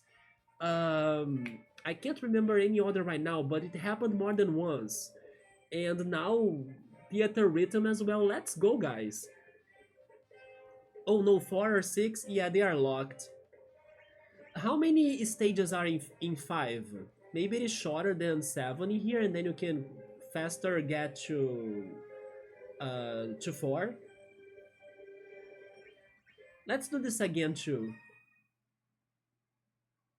But there was one moment that I got very confused on how can I do it, right? It's when the green lines are connected and falling together. I don't have, I mean, I do have enough buttons, but it's going to be hard to do still. But I'll see what I come up with when they come.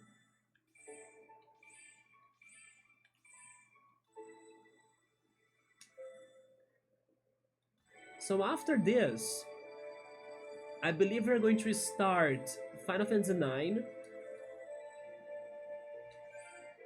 And in the future, I'm totally returning to 7 again to try other difficulties or improve my scores and records and stuff. Maybe unlock more things now that we know that characters can be unlocked.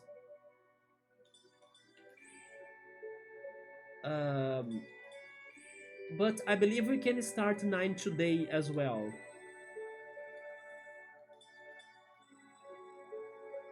I'm hoping for Quina to be there as a party member, but at the same time I can see them kinda skipping Quina.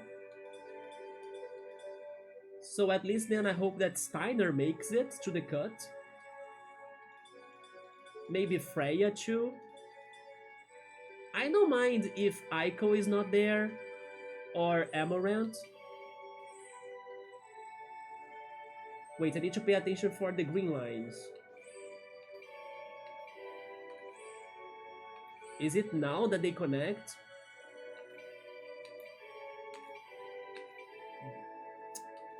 That one also gets me every time.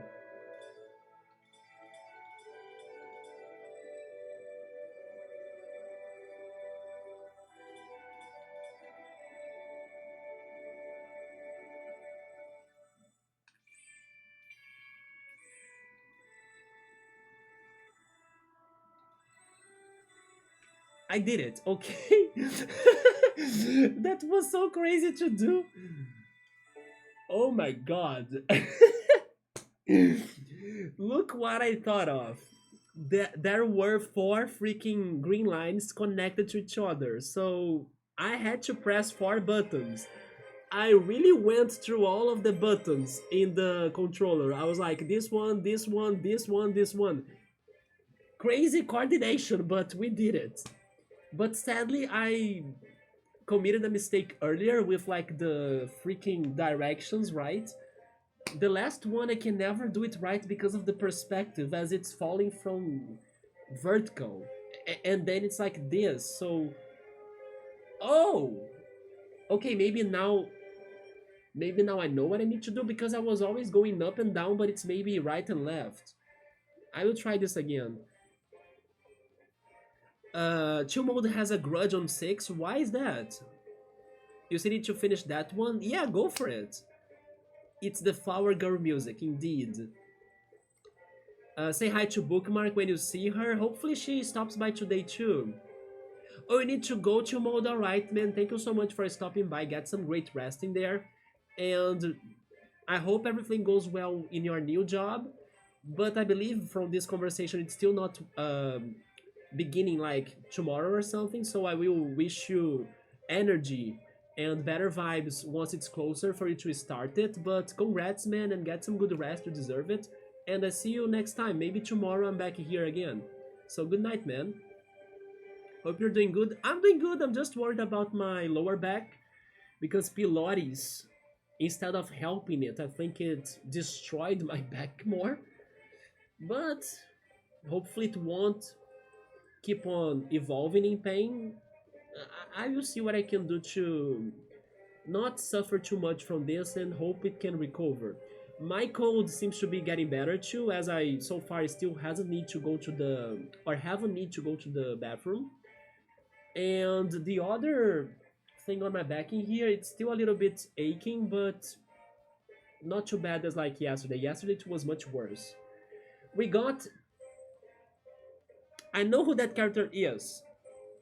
I just never had to pronounce his name before. I will say it like in German, because I have the feeling that name has some German origins. So it's like Yacht, right? Yacht.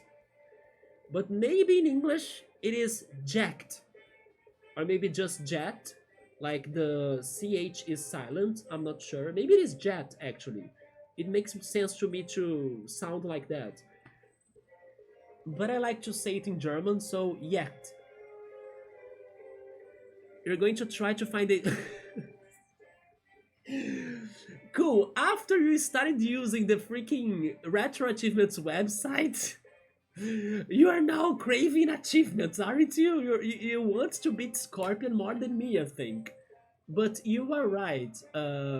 I hope we can beat it eventually, but I I I tell you that if you're not reminding of him that much or that often, there is a chance I might forget that. So push me towards it, right? Keep on remind me of it because it's not really my focus right now. But because of this kind of meme, right, of Scorpion or kind of lore that we are doing in here, I hope I can do it. Even though it sounds, you know what? I should believe more in myself. What if it is not too bad now, as it is an early stage and we have been playing some songs at Expert already? Let's see how bad it is. I mean, never mind, we did see it, right? It was a freaking ultimate stage retested. Never mind, I may not be ready for that.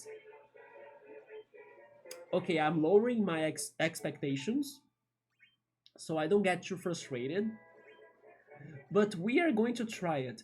But speaking on retro achievements, I remember yesterday you were starting Final Fantasy VII, right? How has been your playthrough of 7 so far, Cole? It's this one? No, wait. It is this one. Okay. It needs to be ultimate.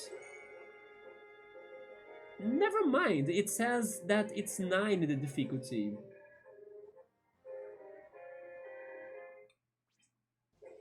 And ultimate. I didn't know there was a map, by the way. And ultimate says it's only 8. Like, the difficulty on ultimate is 8, it's not 9, so I'm confused. And then supreme is too much, right? It's like 14. But sure, let's try ultimate for this. I haven't started yet because of work. Oh, okay, alright. Maybe we're only getting ready for it, but um, you are like set for starting it, right? Once you have time. So hopefully you can do it soon.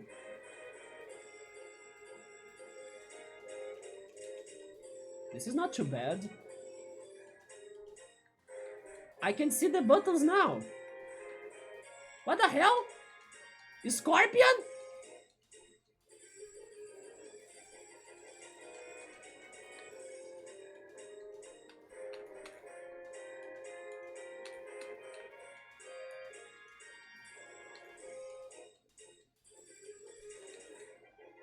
I mean, of course I still get things wrong, but it's not too bad.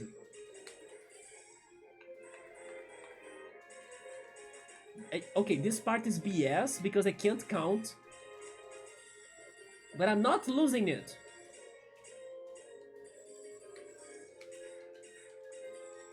Oh, I'm... Maybe I am losing it. But I did great for a first attempt. The beginning was not too scary. I am getting more used to the buttons. Maybe I did Supreme last time? Maybe. Oh, you know what? Maybe that's what happened.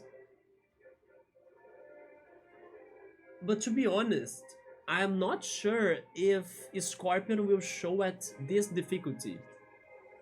But at the same time, Supreme sounds too much for the requirement that says it's level 9. I wanna try this one again. Maybe once I feel safer about this difficulty, then Supreme won't hurt too much. Let's see.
No! But I was seeing my health down there being very low, right? The RPG killed me, not the song.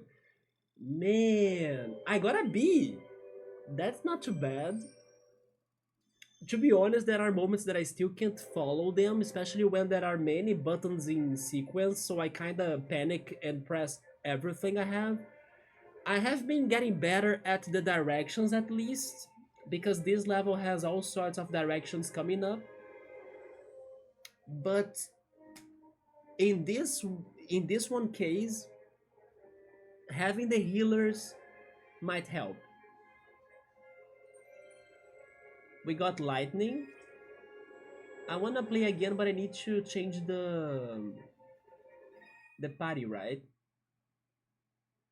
It is very hard, but in comparison to yesterday, I can see things more. So it's crazy how you can progress quick, right? Like, it, I only finished the Final Fantasy VII songs, and I already see a big improvement on my skills.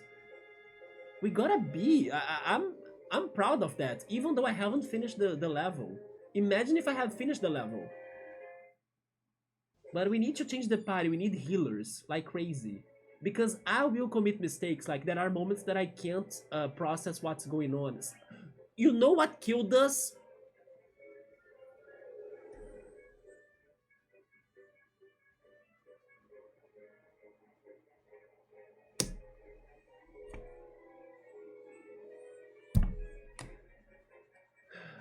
Tell me, what was Sexy Frog doing that fight?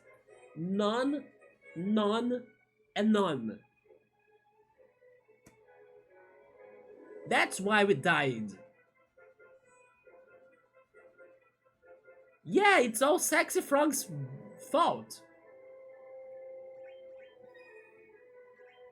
Give me Aerith, please. She got new abilities. Regen restores a tiny amount of HP. With every trigger hit, we need that. More than Prey, because Prey has like RNG chances. This is more important. Then she also has Spirit Hymn and Cheer. Increases each party member's strength by 20, active until the end of the music stage. After every 65, no wait, yeah, 60, no, I was not on expert, I was on ultimate, right? So 100. After every 100 triggers. And this one is for spirit. No, I think I prefer having her as a healer, right? And this one is for strength. Strength is useful because of Tifa and Cloud. Then regarding Red, I kind of would rather have maybe Barret because of his defensive skills. So I'm going to change his abilities. He got also Venom Buster, deals low damage in proportion to the user's strength, and inflicts poison. That's not bad. I think I can use that. Hammer Blow or Break. Inflicts Stone? But Stone won't activate that easily, right? So it's risky, I think. I think I would try having him with Protect and Shell. What are Sexy Frog abilities? None, because he's at level 1, right? We haven't completed the... No, he got... Never mind. We did complete the movie level, so he did get things. He got Silence. Deals low damage in proportion to the strength with a high chance of silence. And also Thunder.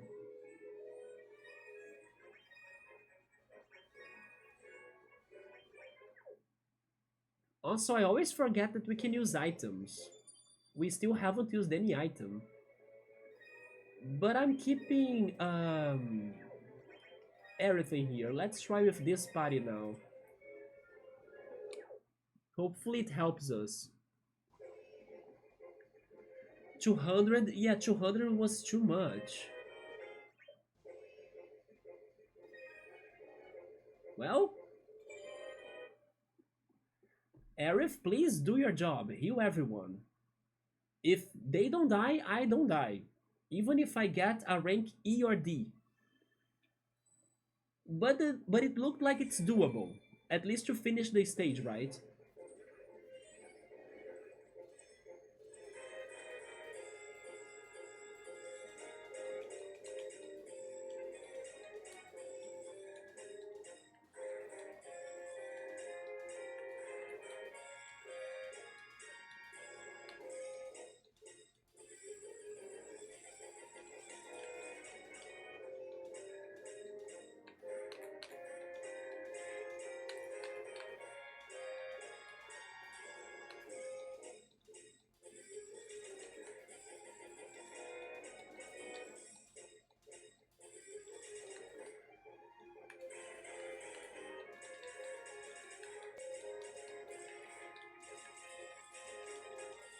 I panicked.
We did it.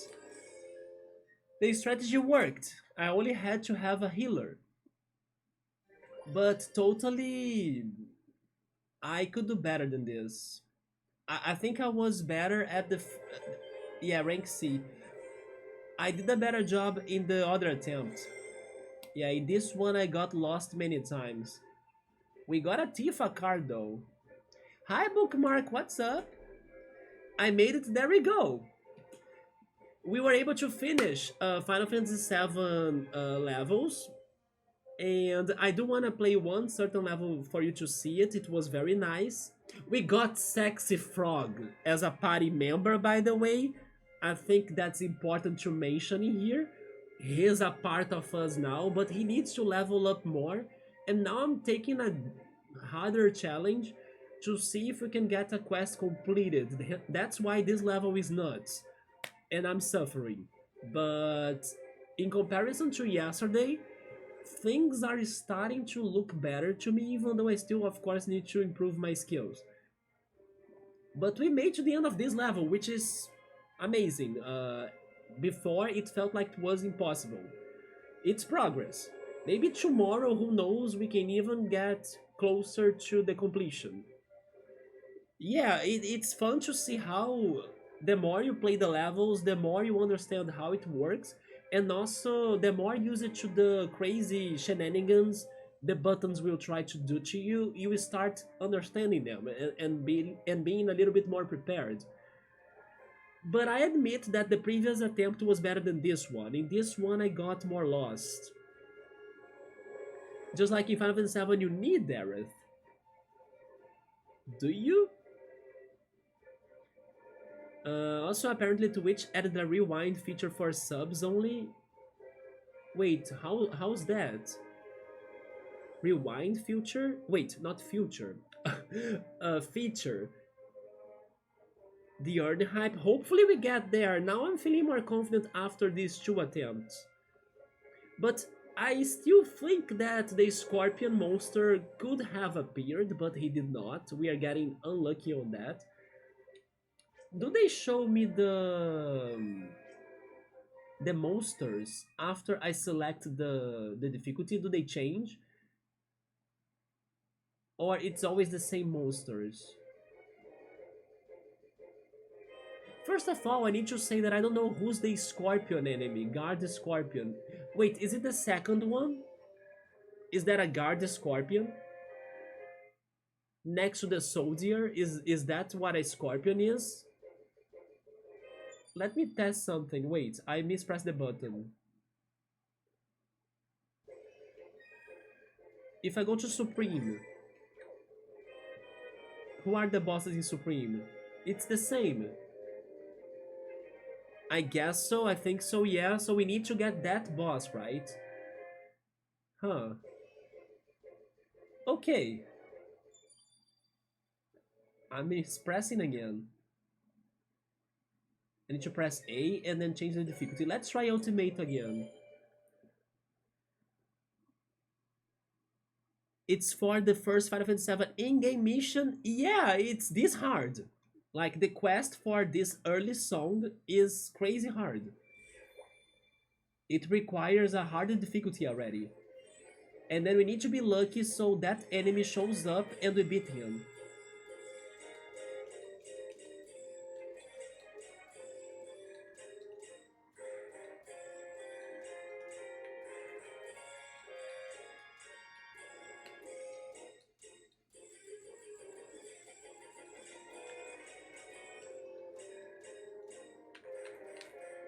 Okay, I need to focus more.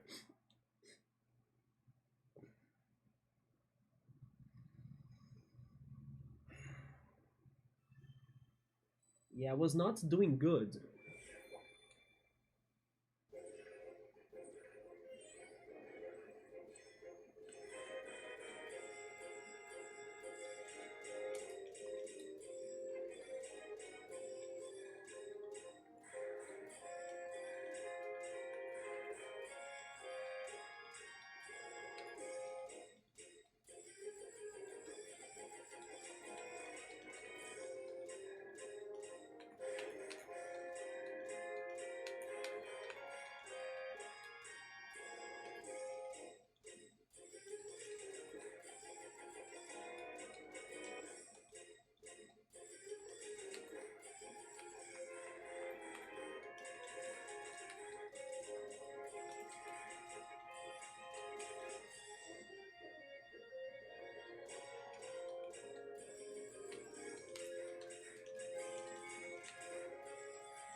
Is that the Scorpion? It's not, right?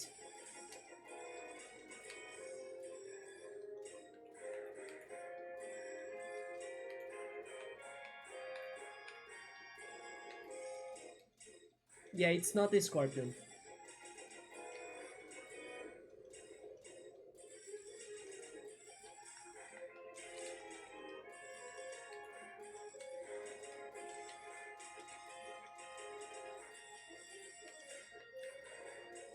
Marlboro. Okay. This was a bit better. But I think it's still a C? No, it's a B again. Okay. It's a new record. I mean, never mind. It's a new record on the damage I caused. Not really my... Oh no, it is a new record on my score too. Alright. It sounds pretty cool. It is a very good song, and the level is fun as well. I think it would have a boss text if it did. Do they say their names? I have the feeling they never show the names of the enemies. I mean, I'm not paying too much attention to that, but...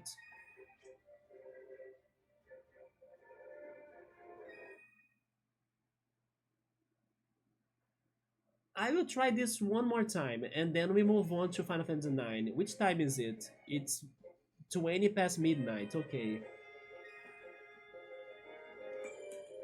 Yeah, let's try this one more time. At least we are progressing. There are moments of the song that I feel alright, but then when there are many buttons, it's hard to follow for sure. But with more experience, maybe we got this.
I can't! Yes, I got tired too, right? It's too much. Ah. Yeah, let's go to an easier level. It's another B, that's great, but I did get tired out of that. We got a jumbo flan.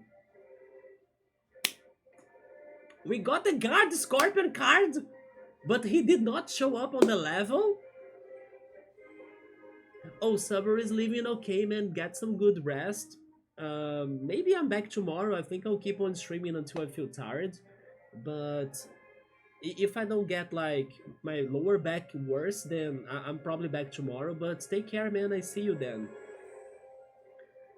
I probably should also finish my stream not as late because yesterday I ended up finishing it too late, right? Let's begin Final Fantasy IX and then we call it. But that's BS. They are giving me the guard scorpion card, but not the enemy. It just says boss on some. Yeah, I noticed that too. Failed. Of course I failed. Maybe we are actually not really understanding this difficulty mechanic as much. So once we get it right, like once we understand how it goes, then we can have better odds of him showing up, right? Hi, Scap. What's up, man? Scap, have you played this? I think you should play this. I will also show you the thing I was going to show to Bookmark that I said, right? I hope you guys are ready for that.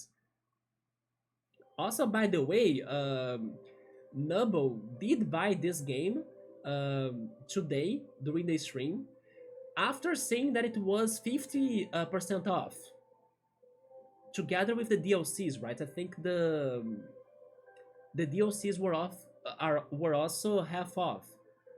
So if you guys like this and this is very good, there is a good chance that this is the proper moment for you to do it. Not much, bit of the demo. This game is amazing, man. Look on how many Final Fantasy games are there, plus the DLC of Chrono Trigger, Chrono Cross, Xenogears, The World Ends With You, Saga Frontier. I probably will also get the DLCs eventually. But let me go to where I was heading, and it's in here in the museum, right? Oh no, it is also on the music stages. I want to show you guys what we got after beating all of the levels of the Final Fantasy VII series. And they gave us this, and I thought it was amazing. So please enjoy this. And let's see if I can beat the record, right? I'm still getting one combination of buttons wrong. Let's see if I can get it right. I want the perfect chain as well. Oh, nostalgia.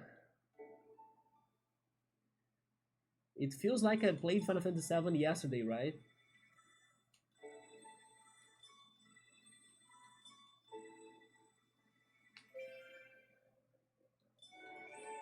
Oh, my bad. Wait, this is different. Not my bad. It is different because it is at a harder difficulty, right? Okay, I will try this at this harder difficulty because, yeah, that was too much.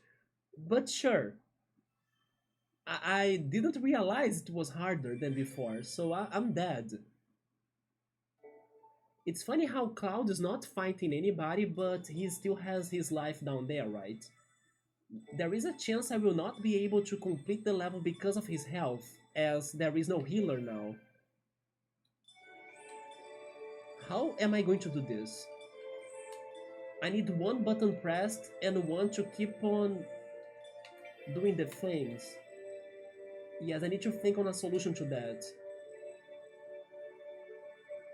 I think I thought of something. In case it comes back.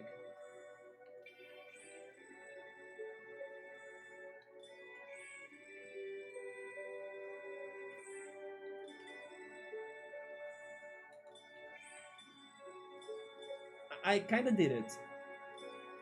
There we go.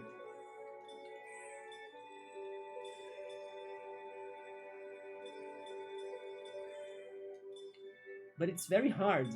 I failed now.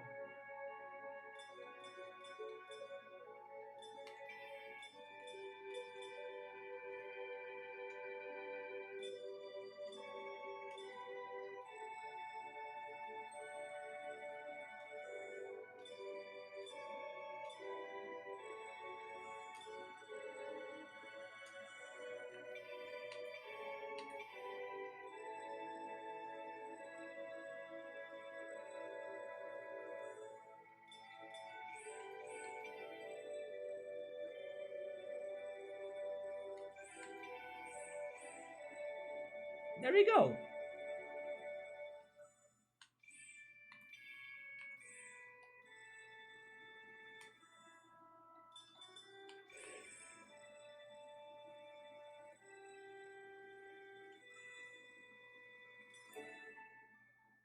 I take that. Maybe this is an A or a B. So by doing this at a harder difficulty, I learned another crazy combination of buttons. A B. That's good. We got a lot of rewards. We got Gladiolas, Kurasame. Wait, MP? MP? Is MP an enemy? But we got his card. So yeah, those levels were amazing. Like these cinematic levels, I was not expecting them together with the change of perspective on the buttons, right? Or on the bars, because normally you play the levels with like a horizontal bar, but in this one, in the cinematic one, it goes vertical like in Rock Band. Wait, and Guitar Hero. So this was a very nice surprise. And imagine if they have those clips for every one of the Final Fantasy games. Kingdom Hearts, was Kingdom Hearts there too? I know I said it, but I wasn't sure if it were one of the games of the DLC. I know Nubble remind me of another one. Oh, Mana. Yeah, the Mana games are also part of the DLC. You just started 9 back up with the updated Moguri mod. I remember you recommended me the Moguri mod because it enhanced the graphics, right? But I was scared of using it on my old computer right here because my old computer is my old computer, so probably it would not be able to run it. But I still remember you recommended me the Moguri mod, yeah. Do you remember when was the last time you beat Final Fantasy IX Cap? And also, by the way, Cool right there has been a big fan of the Retro Achievements website, and he's organizing himself to play Final Fantasy VII by trying to achieve the achievements of that website. So since you are kinda starting Final Fantasy IX right now too, why don't you challenge yourself with the Retro Achievements website achievements too if you're curious? And they do have some crazy challenges for you to try, like the one about Ruby, for example, in 7. Had you try beating Ruby without using counter abilities and stuff like that, you know? So maybe it could give you a different experience when you are trying Final Fantasy IX now. But that's just a coincidence because Cool was talking to me about that website yesterday, and he made me more curious about it. Or not using Knights of the Round, yeah, that goes like if you were playing Super Mario RPG and not using the laser shell. Which, by the way, I think it's how I played Super Mario RPG back in the day in here. Because those items or those abilities, they really break the game a little bit. Wait, you still never beat Ruby or Emerald? I didn't know that fact. You know we gotta do it, right? I remember Bookmark still saying that she was able to beat Ruby with her dad. I remember this right? Bookmark, you can correct me if I'm wrong. But I do remember that when I was fighting Ruby, she was telling me about how she and her dad were like teaming up to try to beat him. I do remember that. My next boss in mind to one day defeat is the one super boss from Final Fantasy X, right? I'm scared of that guy. I tried it a little bit, but even getting to him is a challenge. And that's why I couldn't try many times. And then I stopped playing Final Fantasy X by my own. I'm saving it for the channel. Then we are going to try beating that guy again. And also, of course, completing the game because I don't know how it ends. But I have expectations. Like, I have a big guess on what's going to happen. Oh no, do I really have to now? I mean, if you need backup support, we are here for you, right? We are here cheering and believing in you, and I know for sure you can do it. If I could do it, even though it was that hard and it took that long, I know you can do it too. Wizard to do that all the time when he lived here locally. Yes, I still remember you telling me that story about you and your dad playing Final Fantasy. And wait, which guy? I need to remember his name. It's not Omega, right? I know it starts with O, or so I think. It's Final Fantasy X Super Boss. He has a whole dungeon for himself as well, full of dangers. But I don't remember his name. I don't know why I have this one word in my mind. It's Ozra, but I doubt that's his name. And maybe Ozra is a different monster from another game. But I think it starts with O and it's Omega? Ultima? I don't think it is Ultima. But I'm scared of like googling it and getting spoiled. Was it Ultima maybe? And then I'm crazy thinking it's another name. But let's just say Final Fantasy X Super Boss. And I honestly don't remember more than one so far. I could have forgotten if there are more than one, but I don't. Defeat Ruby Weapon without the use of Knights of the Round, absorbing Hades' final attack, countering. When I read countering without it being an option, I felt it was impossible because I had to do countering to damage him. Because in my meantime, I was only healing Cloud so he could survive and using haste as well. So Cloud could only attack by countering pretty much. Or using the potions too, right? And then my materials are dazers, no lucky sevens, cross slash, or game over. Whoever can do that challenge, you have my deep respect. I have a. I need to check something by the way, because I remember being so proud and surprised by that. I'm opening my Steam browser because Steam also has its own achievements.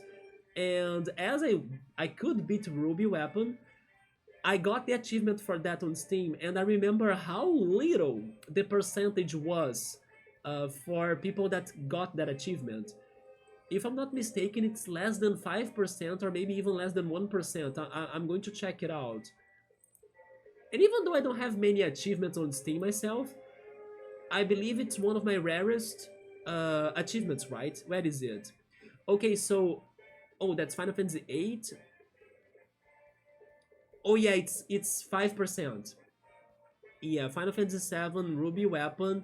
5% of the players could beat him. Can I find Emerald here too? Um, where can I see all of my achievements?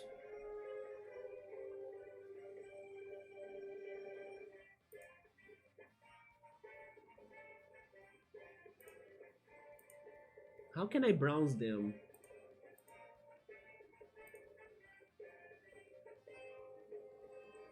Yes, I don't know how to see that right now, but I was curious to see how many people could beat Emerald as well. In my opinion, Emerald is easier. Yes, I don't know where to go to see that.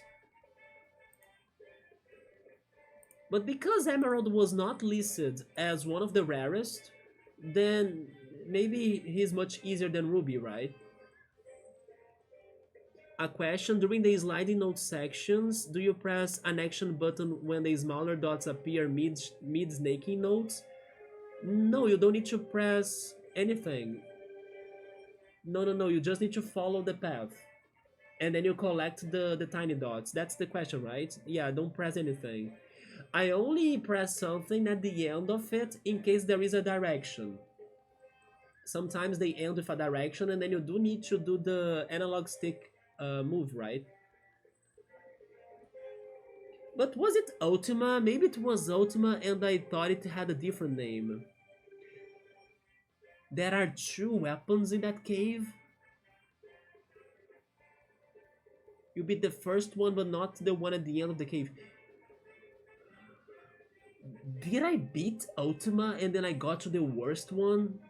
I also don't remember that anymore, but I got to who I thought it was the final one. I have to do it. Let's go, cool. I don't know how you are going to do it, but we trust in you, right? We believe in you. One good thing maybe is if you can get your party to level 100 or 99 if I'm not mistaken. There is no 100 right in Final Fantasy. Because it was thanks to fighting Ruby that my party got up there to like the 90 plus right levels. So maybe if you have them all, although against Ruby there is a big chance it's a solo fight, it's a one-on-one fight only with Cloud, as he uses attacks that take your party members out of the battle, right? Isn't Ruby Weapon an optional boss? It is an optional boss, yeah. No, it's not a mandatory fight. It is a super boss. But it is the biggest challenge of the game in my opinion, so it is really worth going for it. And it is still the hardest boss I think I have fought in my life. I cannot think of anyone harder than him. Maybe this guy from 10, but I haven't had many attempts. Oh, you found that out by accident? I thought you had to press a button. No, it's just following the path, yeah.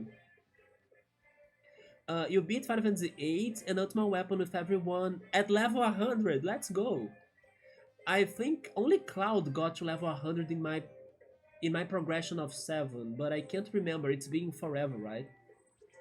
But I do think he got to 99. At least him. So let's start Final Fantasy 9 before finishing the stream. How has been Final Fantasy 5 so far, Nubble? Nubble has started playing Final Fantasy 5 levels. Because when you start this game, unfortunately, you cannot pick the game you want to pick, right? They give you only a couple of options. It's like Final Fantasy 5, 7, 13, 15, and 2, if I'm not mistaken. And then you need to start the playthrough with one of those. But only now that I finished 7, they gave me another key and they allow you to actually pick whatever you want, but only one more, right? And then you probably will need to beat it and then you can open another one. I think that's a little bit BS. I wish I could start the games I want no matter what, but that's fine. The next one we have decided yesterday to start after 7 was 9, and then after 9 I'm going to go for 6, and then after 6 I'm going to the last one that I have played on stream, 8. So guys, here we go. I'm hoping that Quina is in here, but I believe that those four right there was a preview of the characters we are starting as. And then I think not even Vivi, but Steiner is not there. Two of my favorites, and I also liked Freya a lot.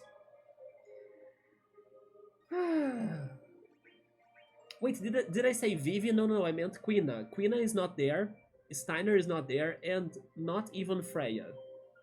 Vivi is there. We are going for 9, guys. Let's go. Apparently there is an achievement beating the game at level 35? Probably they are using broken... Um, how is that one materia called? The one that you copy abilities from the enemies. It's not morph. How is that materia called that you need to fight an enemy and then you get his abilities? Do you remember that name? But maybe people do it like that. They get strong and OP abilities from some bosses, and they keep on spamming that materia to beat the game. Blue Mage materia? No, it has a different name. Is it attack something? I'm not sure. Today I haven't been able to remember things very well, right? There are so many things I wish I remembered how they were called. Altered Carbon? No, Altered Carbon is a different... Scarlet Nexus? I think I finally remembered the game that we were talking regarding anime and Souls-like games. Scarlet Nexus. Scarlet Nexus! Finally! That's the other Souls-like game I was trying to remember that was very anime-like, together with Cold Vein. Scarlet Nexus, at least one thing I could remember. But the materia, attack something, I can't get it. I mean, but in the end, it's just a theory. I'm not sure if that's how people can beat Final Fantasy VII at level 35. Well, that also explains why so few people have that achievement. I doubt many people even found Ruby Weapon. Regarding that, yeah, maybe it is missable, but at the same time, I think it is not too hard to find him. He's not very hidden, right? I think Emerald is more hidden than Ruby, isn't it? Because Ruby, you can spot him, like, from the overworld. And then you get curious and then you go check it out and then you're dead. But Emerald is a little bit more hidden, as it requires a little bit more of work to get to him. But yeah, as it's still in the overworld, people can totally ignore that and just go for plot. but you can kind of see him. And then if you are curious, you are going to fight him. Yeah. Final Fantasy V is brutal, yet I love it. I'm hoping to get to it someday too. But as I started everything with 6, and I skipped Final Fantasy 1, and also I could go to 10, there is a big chance that Final Fantasy V will be one of my last Final Fantasy games. Because it's just like far from the sequences that I can take to play it. Unless I do something crazy and go 5, 4, 3, 2, 1. I never thought about that sequence, but yeah, it is kind of off the sequences I could go for. Final Fantasy 2, 5, 7, 13, and 14, and maybe one more. Yeah, those are the ones that are available at first. It may have been with the Pixel Remaster, but I finally beat 5. Congrats on that, Scap. My previous playthrough, I arrived at the final boss. Damn, at the final boss already? You guys are making me scared now. And it makes sense too, because the more back in time you go, the more hardcore the games were, right? So maybe I will get beaten up too. Emerald might be tricky with no knights of the round. Yeah, but even finding Emerald is more challenging, I would say. I don't want to give many details, right? Because maybe someone that has never played Final Fantasy VII is watching this, and then I would be spoiling the person. But it does require something, you know, you need to take a detour to get to him, while Ruby is kind of there with everything else that's happening in the game. You also gotta remember the achievement percentages count anyone with 2 hours or more clocked on the game, so they could have gotten hard stuck and hate quit the game very early. True. Probably some people did not even finish the game, right? Yeah. He's effing hard, oh Jesus. Maybe it's good that I'm saving it for the last then, like Final Fantasy V. And our party here is Dane, Vivi, Garnet. I forgot she was called Garnet. It's because they use it to call her Dagger, right? And Aiko. Okay. Are you guys ready? Can I use them already? I can, right? I unlocked them. There they are. Zidane or Zidad. Zidad is a hunter type, just like Yuffie. A member of Tantalus, he is skilled at finding treasure chests. Then we have Vivi. He's a magic type. The black mage that can raise his own magic attack power and unleash the same spell twice. Was that a thing? He could do that in 9? Then we have Garnet, the princess of Alexandria who makes it easier to call forth summons. She's the summon type. Interesting. That's the first summon user that we have. And then we have Aiko, or Eiko, right? She's also the summon type. A precocious summoner who increases the power of summons and can heal the party. As they're all at level 1, we don't have the abilities for them, right? At least we do have their ship. We do have the... how is it called again? The Prima Vista ship equipped.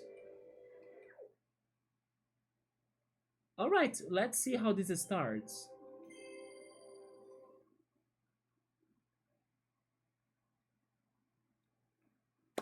Hopefully my experience with 7 will give us an easier time with these songs. That's a bomb, right? Oh!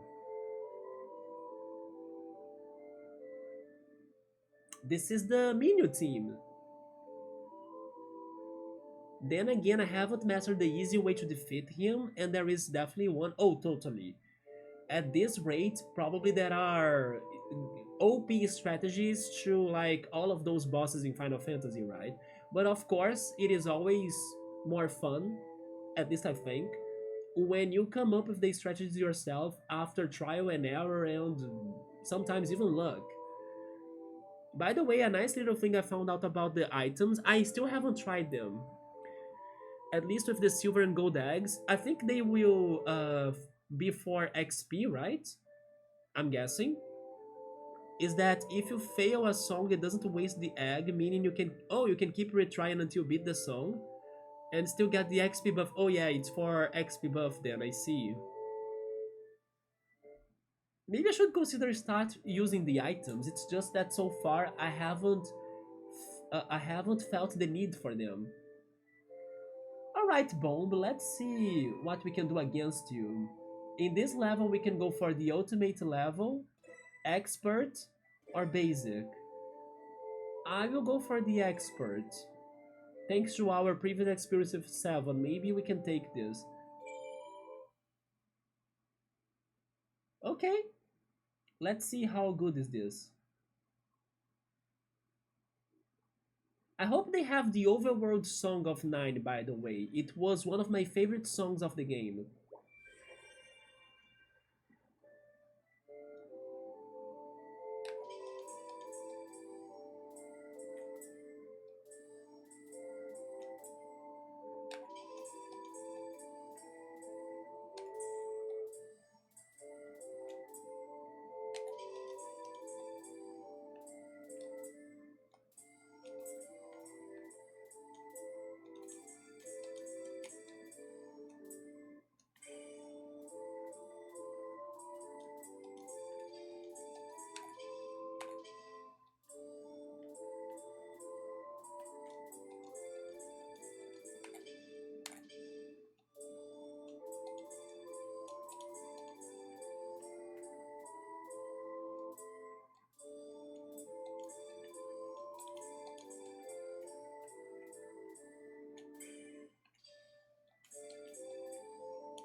Alright, that wasn't too bad. I was here thinking to myself while playing this level that I feel bad for whoever tries playing this game with the Joy-Con. Especially with a single Joy-Con, right? Not like the two Joy-Cons connected. Because there are inputs that they work much better with the Pro Controller. And then I cannot think of someone using a tiny Joy-Con to do the inputs, you know? Yes, I was thinking about that. I wanna try this again. And during the level as well, I was trying to pay attention to things that I could improve in my technique. And I think I paid attention to something. I think I learned something. I will see if I can put it to work to commit less mistakes towards the direction buttons, right? Because sometimes I not necessarily think about what they are. I just go automatically trying to do the commands they are asking for me to do, but this time I thought about what they were. And as sometimes they are very confusing, especially when they go like this or that, you know, I realized that I could start reading them just as like follow the direction, which is pretty obvious, but sometimes I don't follow or I don't think that way. I think in a different way of like coordination, reaction, reflexes. But if I think one of those directions are, or if they are very hard to follow or to understand, just do what you see. which is pretty much like down, down, up, down, and then don't think about it. Like just divide them into two different inputs and do the inputs in the analog sticks or in the analog sticks. So yeah, I will see if I can config or set my mind, my brain a little bit about that, like separate the two directions, and then just do one with one analog stick and the other with the other. I know that's exactly what it is, but sometimes you think about the dual more than them in separate. And maybe if I start seeing them as a separate thing, I can get them more times right or correct. But the duo kind of confuses me, if that makes any sense.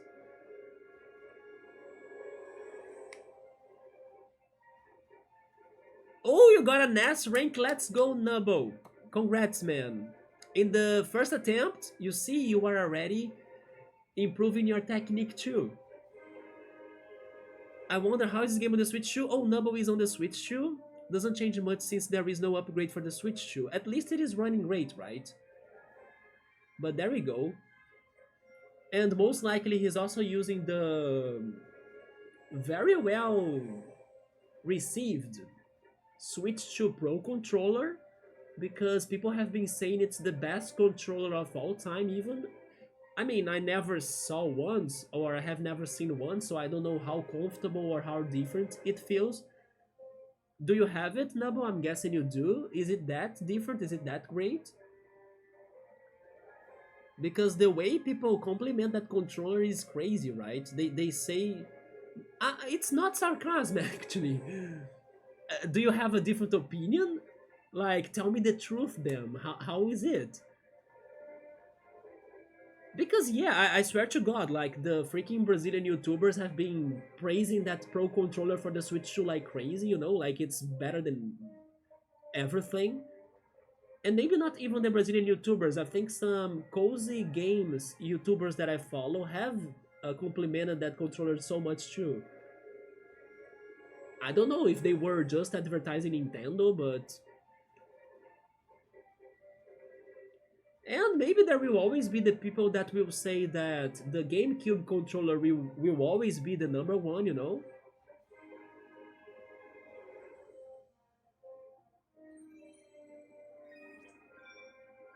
Clear with Zidane in your party. I'm surprised he did not die.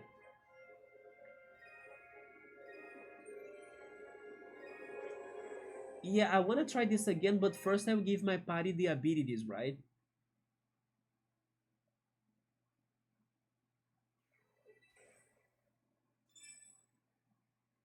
Which time is it? It is 1 a.m.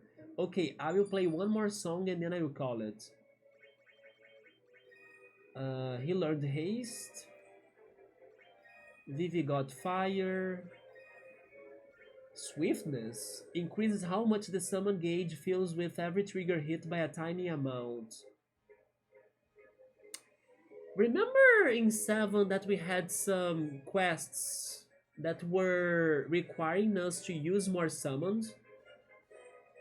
Garnet could be a good party member for that, as she helps the summon gauge to get filled up.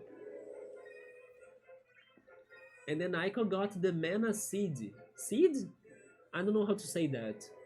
Fills the summon gauge a moderate amount too. Okay, they both will summon things very quick then, right? The Knights of the Round will be like crazy. Having them both together. Oh yes, I was going to try this again. Let's see. Should I? Why not? Why not? Let's go! I'm dead, but I wanna see it. I wanna feel it in my veins. Whew. Oh boy. I will regret my decision soon.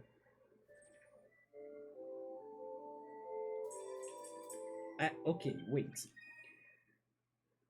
That was not hard. It's just that I was, I don't know, not focused. Remember, it is a moving stage, right? I forgot about that.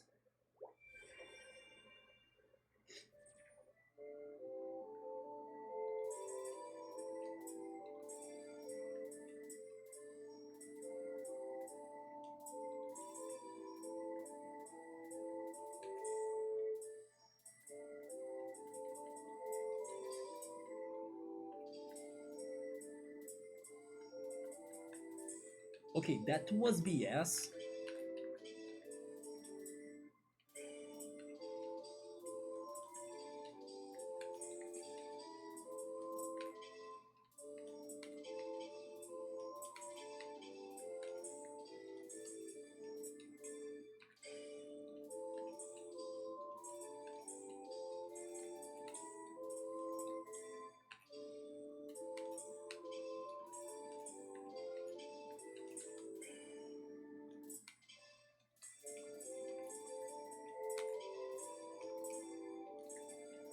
I'm dying. Yeah, I'm dead. It is not impossible, but again, they mixed up commands and mechanics so much that I get lost easily. But out of the ultimate, I believe that's how the difficulty is called. Out of the ultimate stages we have tried, this one was the one I felt the safest. But there are some mechanics that I'm still not comfortable about them, like especially when you have the green line to be pressing the button and then random buttons to hit, right? My coordination for that is not good enough. So I honestly could not tell the difference. I mean, it's fine. It's a Switch controller. It has two built-in back buttons that can be programmed to be any button through the Switch 2 itself. Oh yeah, I heard about that. There is an issue where flicking the control sticks will cause them to overcorrect and input the opposite direction you flick them? Really? So the freaking curse of the Joy-Con drift remains? Or the trauma still exists with like controller problems? I'm going to sleep. Okay, cool. Have a good night, man, and I'll see you next time. That's probably tomorrow. GameCube controller is number one, and I do love my Super 8-bit though. Super 8-bit though, is that a off-brand controller? Is it by any chance one of those controllers that have the turbo option? I love how the last Banjo Tooie playthrough I remember watching, everyone was like getting hyped to see the streamer to suffer against Canary Mary in Cloud Cuckoo Land, and then he had the turbo option in his controller. So the race was actually super easy to him. Oh, I believe it has turbo, you see, so maybe I'm starting to understand why you like that controller so much, Cap. Yeah, the guy killed Canary Mary in Cloud Cuckoo Land because of the turbo feature. I was like, are you kidding me? He pretty much silenced the whole chat, you know, like everyone was like, it's finally time, he's going to suffer, he's going to feel the pain that I felt as a kid by playing this game and everything. And then he was like, oh, I need to press buttons, turbo activated, and then he was destroying Canary Mary that race. I was like, is that all I need to be happy to? Maybe one day I will get that too, you know, and then play with a turbo controller on my channel. Otherwise, I'm doomed. Man, I was like, he trolled everyone waiting for him to suffer, right? That was amazing. I will try this again, but definitely I should change my party. I don't want to change the party because we are farming them or grinding them, right? They are raising their levels. But if I had healers in here, probably I could have survived for longer in the music, right? In the song. But I got an idea of what to expect.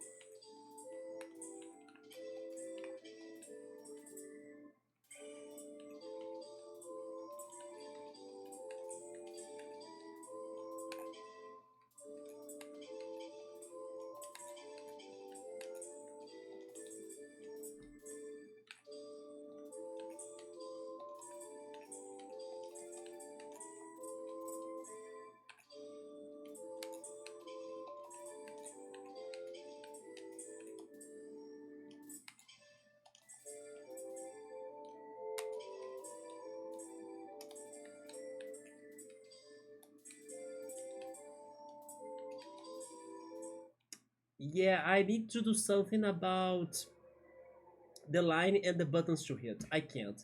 I need to practice that in the future. Hello, Okome Cloud. Welcome to the stream.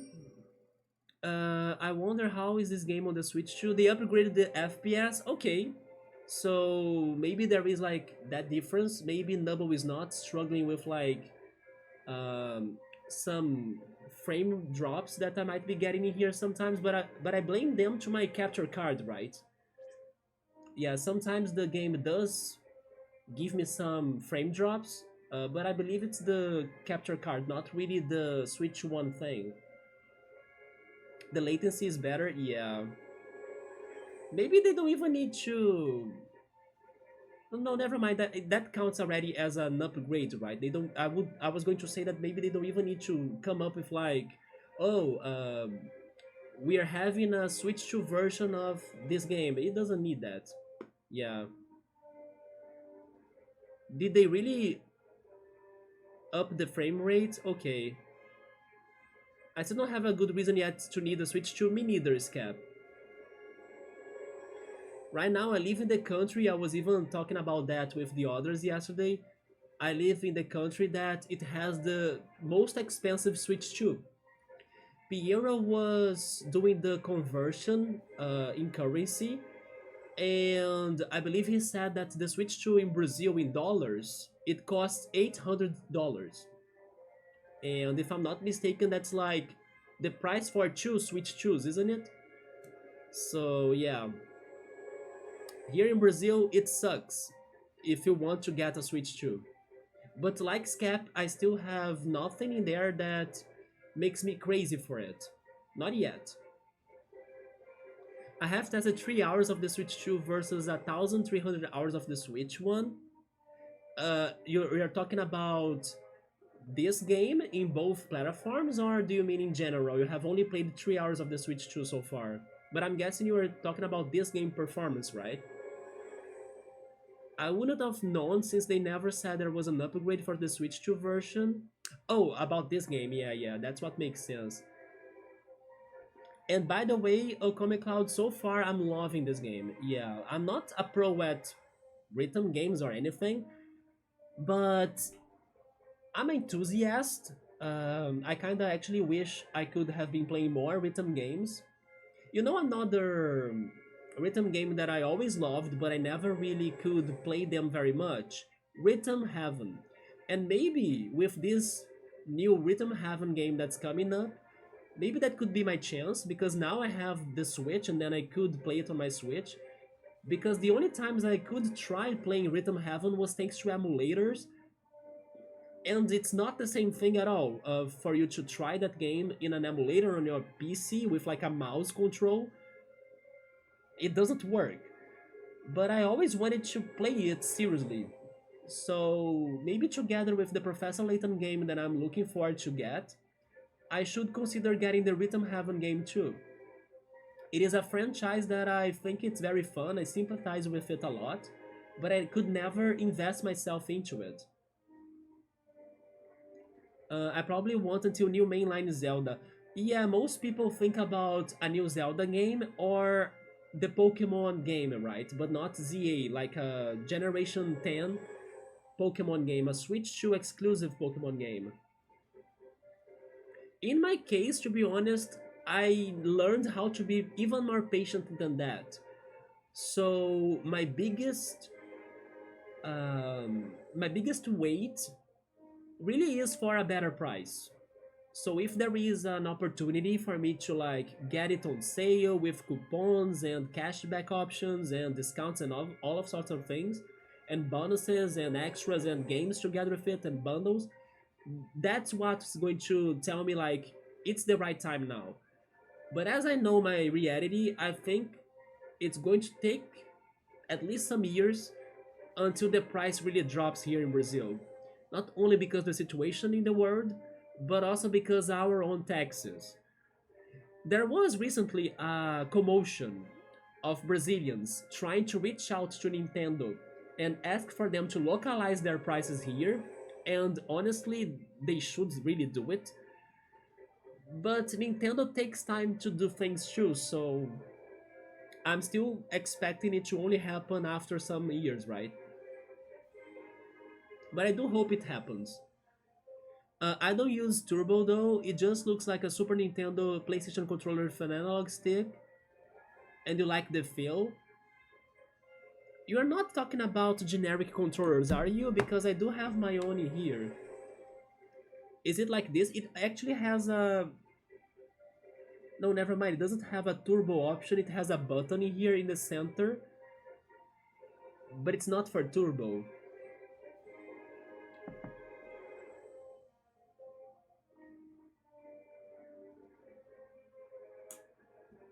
Have you tried to increase the scroll speed? To increase the scroll speed, do you mean trying it in a different difficulty? Is that what you mean? Or is it another setting thing? Maybe it is another setting thing. Sometimes when there is too much notes going on, it can be very confusing. It is very confusing. I still cannot follow them that much. Oh, it is a user setting thing? Interesting. Maybe we could try that. Is it in here or is it in the... No, maybe it's not in here. Wait, maybe here?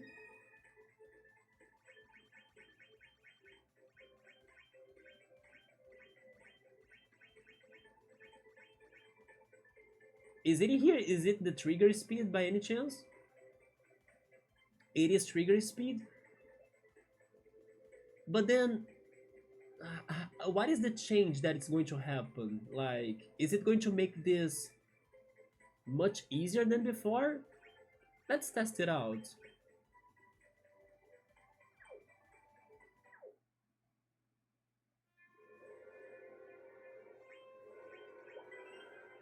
Because at the same time, if it makes too easy, then it loses the fun, right? But I'm not sure how the effect is going to look like, so let me see.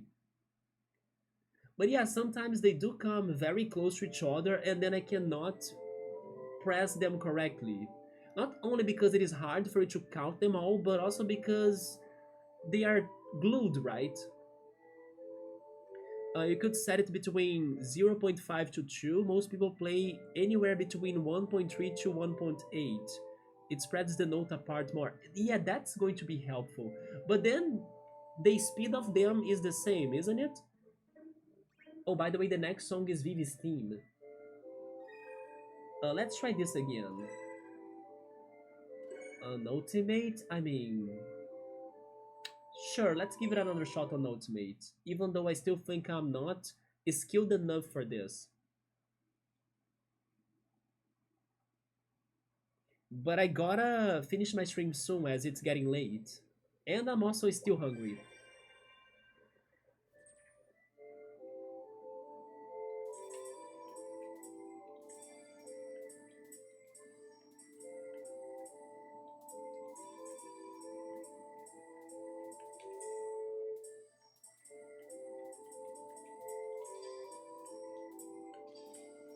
I think it's faster, isn't it?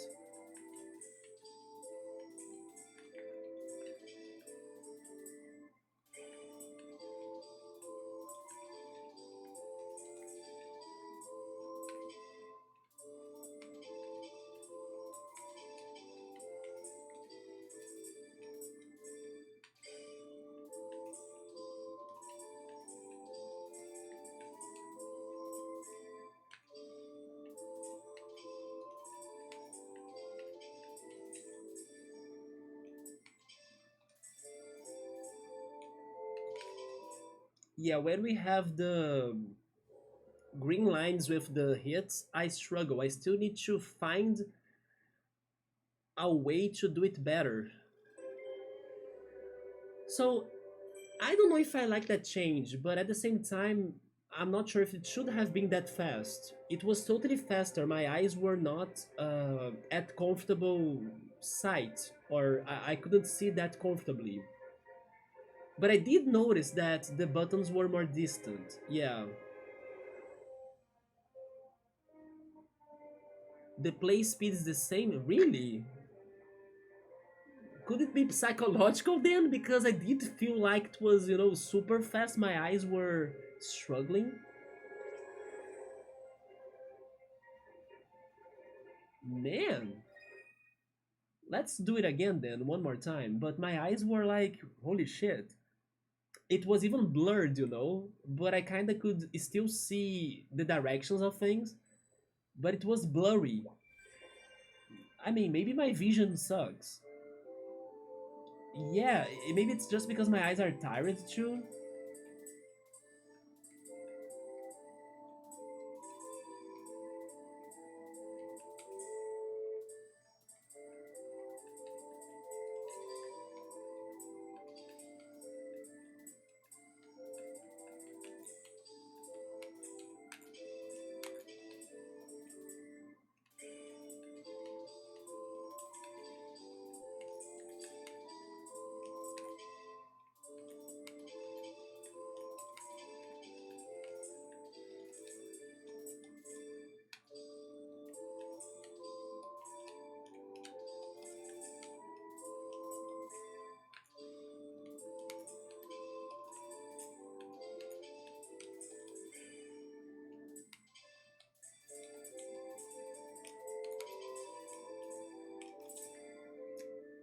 Oh, wait, it's not over. I thought I died. Okay, that was my bad. I swear to God, I thought I died. When the green bar disappeared, I was like, that's it, I failed again. No, I was actually still there. Well, at least I got a rank D now. And I started to get those sections that I was struggling, but then I panicked. I got 500 million points. But yeah, I think that with more attempts and a little bit more of training, we could get this level under Ultimate. But I believe that I should rest my eyes today.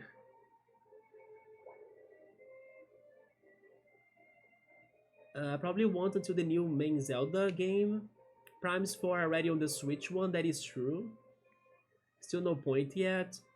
I was surprised by the last trailer of Prime Forest Cap with the motorbike and the open world. Everyone that I saw reacting to that, they were kinda confused. Like, wait, is this still Metroid Prime?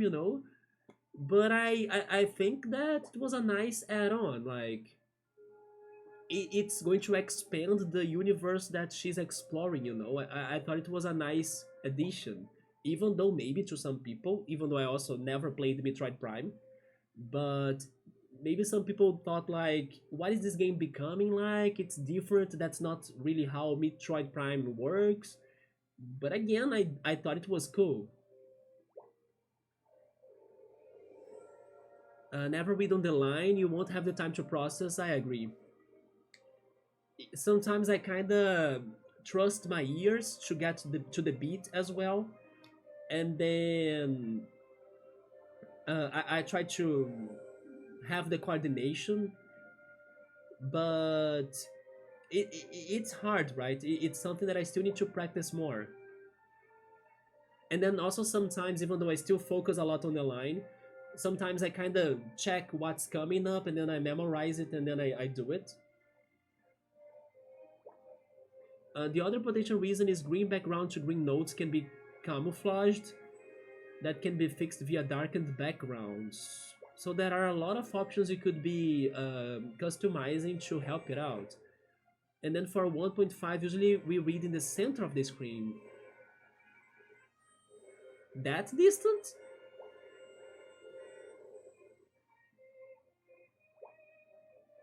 But then that doesn't mean that the button will be getting to the bar at that time, right? It's just that you read there, so you don't get...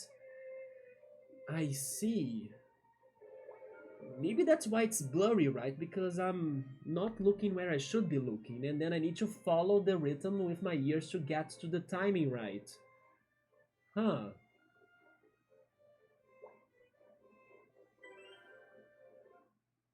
I mean, it sounds like it makes a lot of sense. I just don't trust myself if I have the ability to do it. But it does make sense. And then probably I will have my eyes in a more comfortable way. Okay, let's just see what happens if I do that. By the way, I never tried practice. I wonder what practice is. Like, is it different than the normal game? Maybe it is. Maybe it helps you out.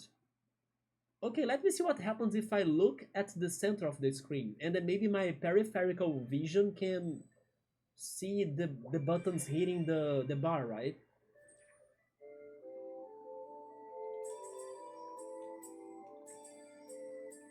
It's still kind of blurry though. It's probably my bad.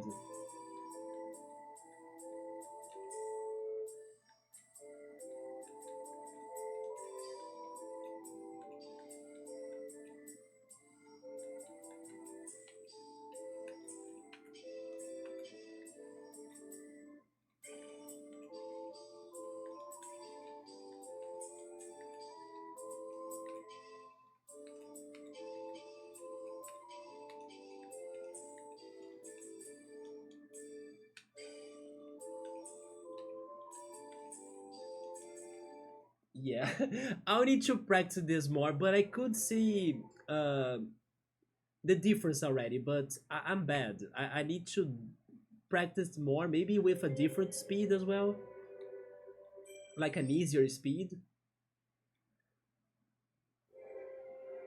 But man, if you really wanna, I don't know, perfect this game, it's a big work for you to go after.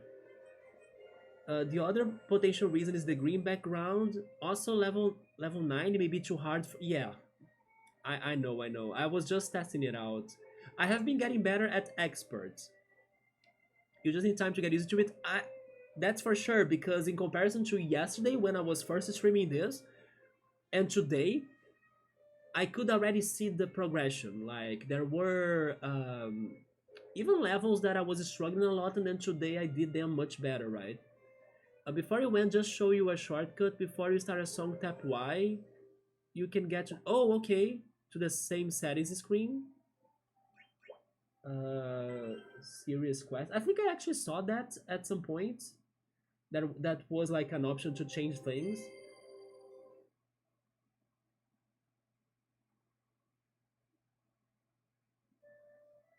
This is for the map, so I need to check the song and then Y. Oh, there it is. Yeah, right on the corner.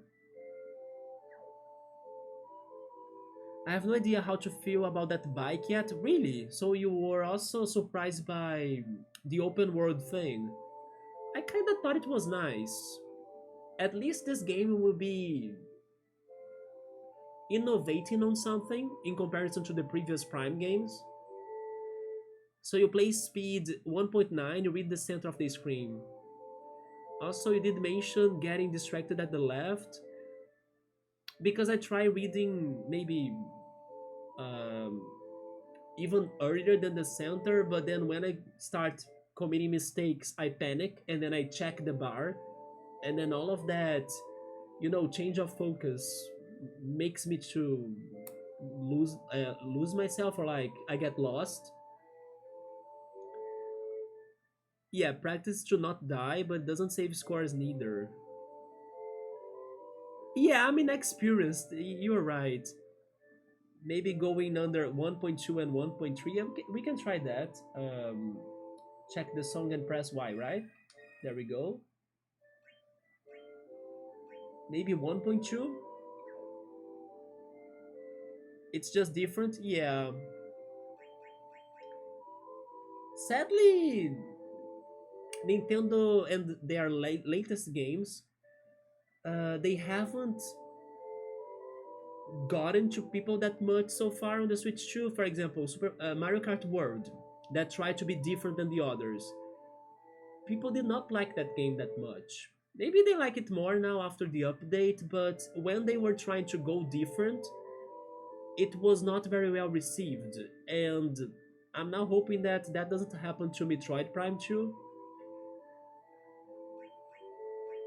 But personally, I didn't think it was a bad thing, but of course, I don't have the previous games to make the comparison. But funny enough, Scap, I have been um, searching for the ROMs and the games that I want to play at some point and getting them started, um, in case I want to play them like right away. And I did get the Prime games.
That was a little bit better, but again, the combination of green line with the hitting red buttons, it is something I will need to practice more because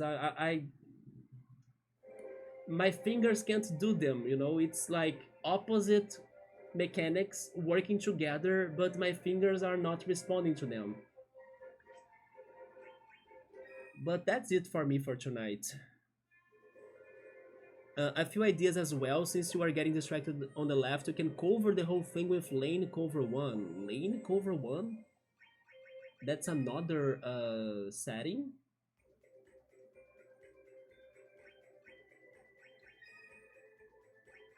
Lane cover.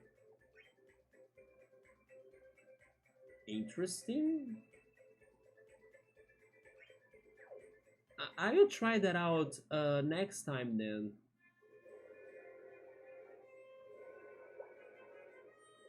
But don't you think, Okomi, that if I keep on playing the game in the easier difficulties, little by little, I could actually reach those levels, naturally speaking? Or, in your opinion, all of those settings changes are major for me to actually uh, get better at the hardest difficulties? Since it seems to be something that most people are doing with the game. Her new red suit with the bike does look slick though. The new amiibo, have you seen the amiibo as well? If the background is too bright, you can set background mask as well. Mask 5 is full black background.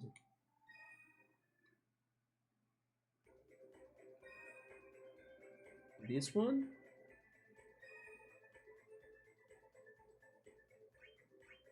Oh.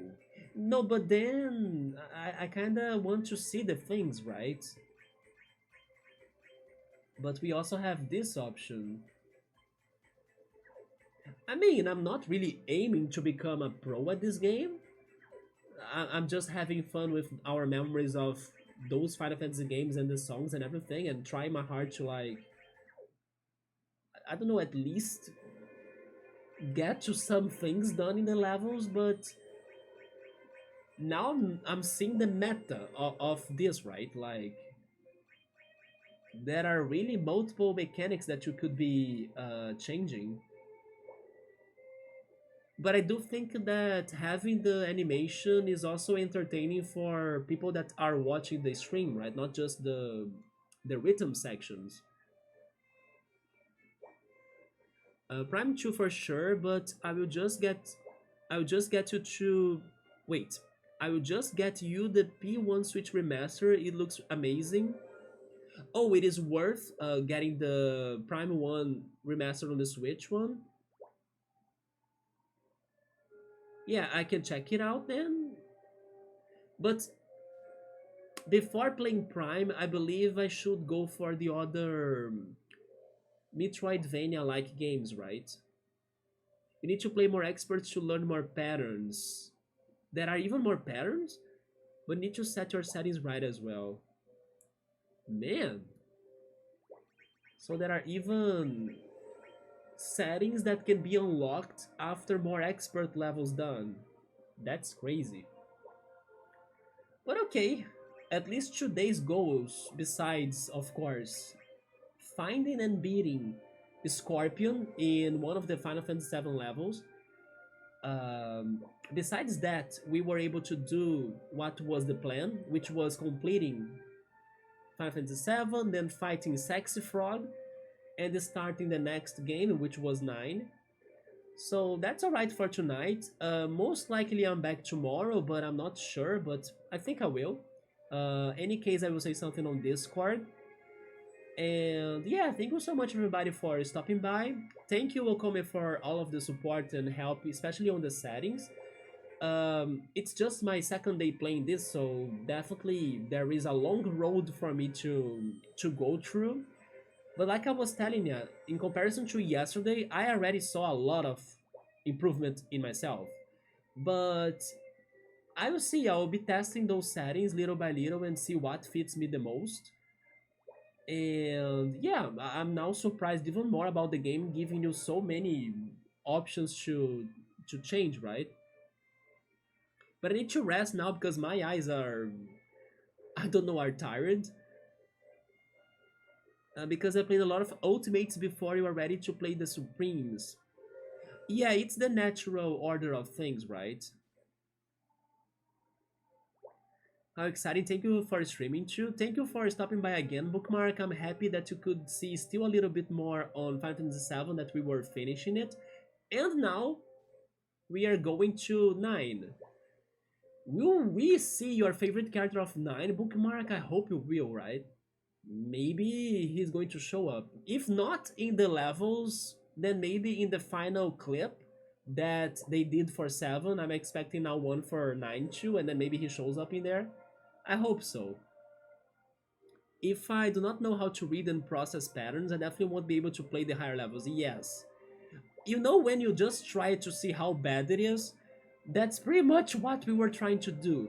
But at the same time, there are some quests, even in initial levels, like I was saying, I think either level 2 or 3 of Final Fantasy VII requests you to find and beat a Scorpion enemy, and it says right there that the level for him to show up is kinda at level 9. So I was like, I'll need to play this level at a higher difficulty, if not, then he won't show up, and then I'll never beat this quest. So I thought it was very unbalanced, to be honest. Maybe every difficulty should have its own quests in separate, so you could feel better towards completing those quests, you know? But it felt more like they're all random. Sometimes you get easy quests, sometimes you get broken hard quests. Wait, not correct? Maybe then I'm not understanding something about the random encounters then. Which is something that I was considering, by the way. I did talk to Ku about that. That maybe Scorpion was not showing up because we didn't know what are the odds or what are the things that trigger the random encounters in the battle, right? And we won't find him until we understand that. The difficulty level do not determine enemy waves. Okay, that's actually very good to know. I will show you what caused us the confusion. Because it is confusing, but...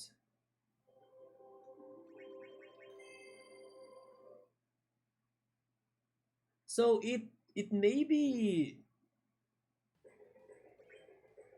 it only depends on luck then, for the bosses right there and the enemies to show up.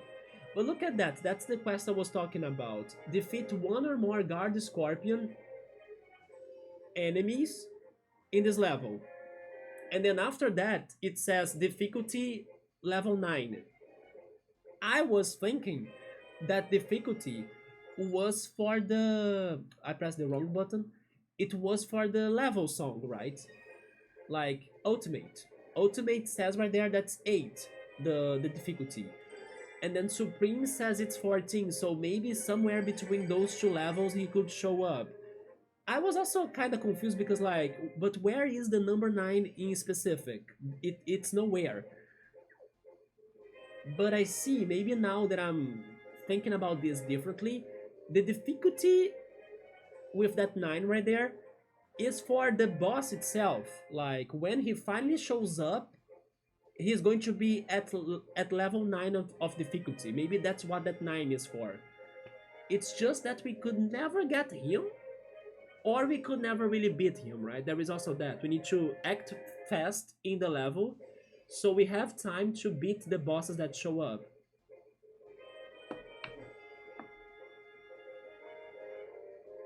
If I'm not wrong, Guard Scorpion is wave 4 or 5. Yeah, so we might need to get to him then. Yeah, we need my characters to attack faster. Yeah. The 59 only means that it's how hard to clear the quest. Okay, okay, so it separates. Now it makes more sense. There we go. I was linking that to the song difficulty. You can complete the quest on basic, alright. I just need to act faster, right? I will give that a thought next time. So everyone, thank you so much again for stopping by. I hope you guys have a good night. I may be back tomorrow. Tomorrow is Friday, right?